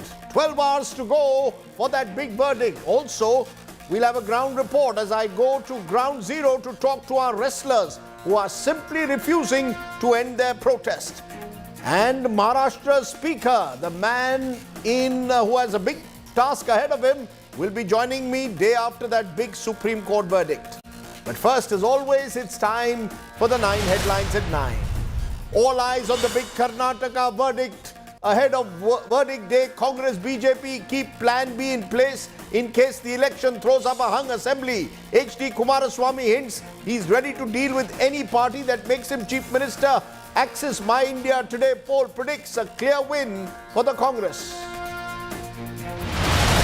The dangle for justice now reaches the courts. Delhi police form an SIT to probe the case against Brij Bhushan Saran Singh, accused of sexually harassing women wrestlers. Judge says POSCO case will be transferred to a district judge. Supreme Court pulls up the Mamata Banerjee government for banning the Kerala story. Says West Bengal not different from the rest of the country. Sends a notice to the government.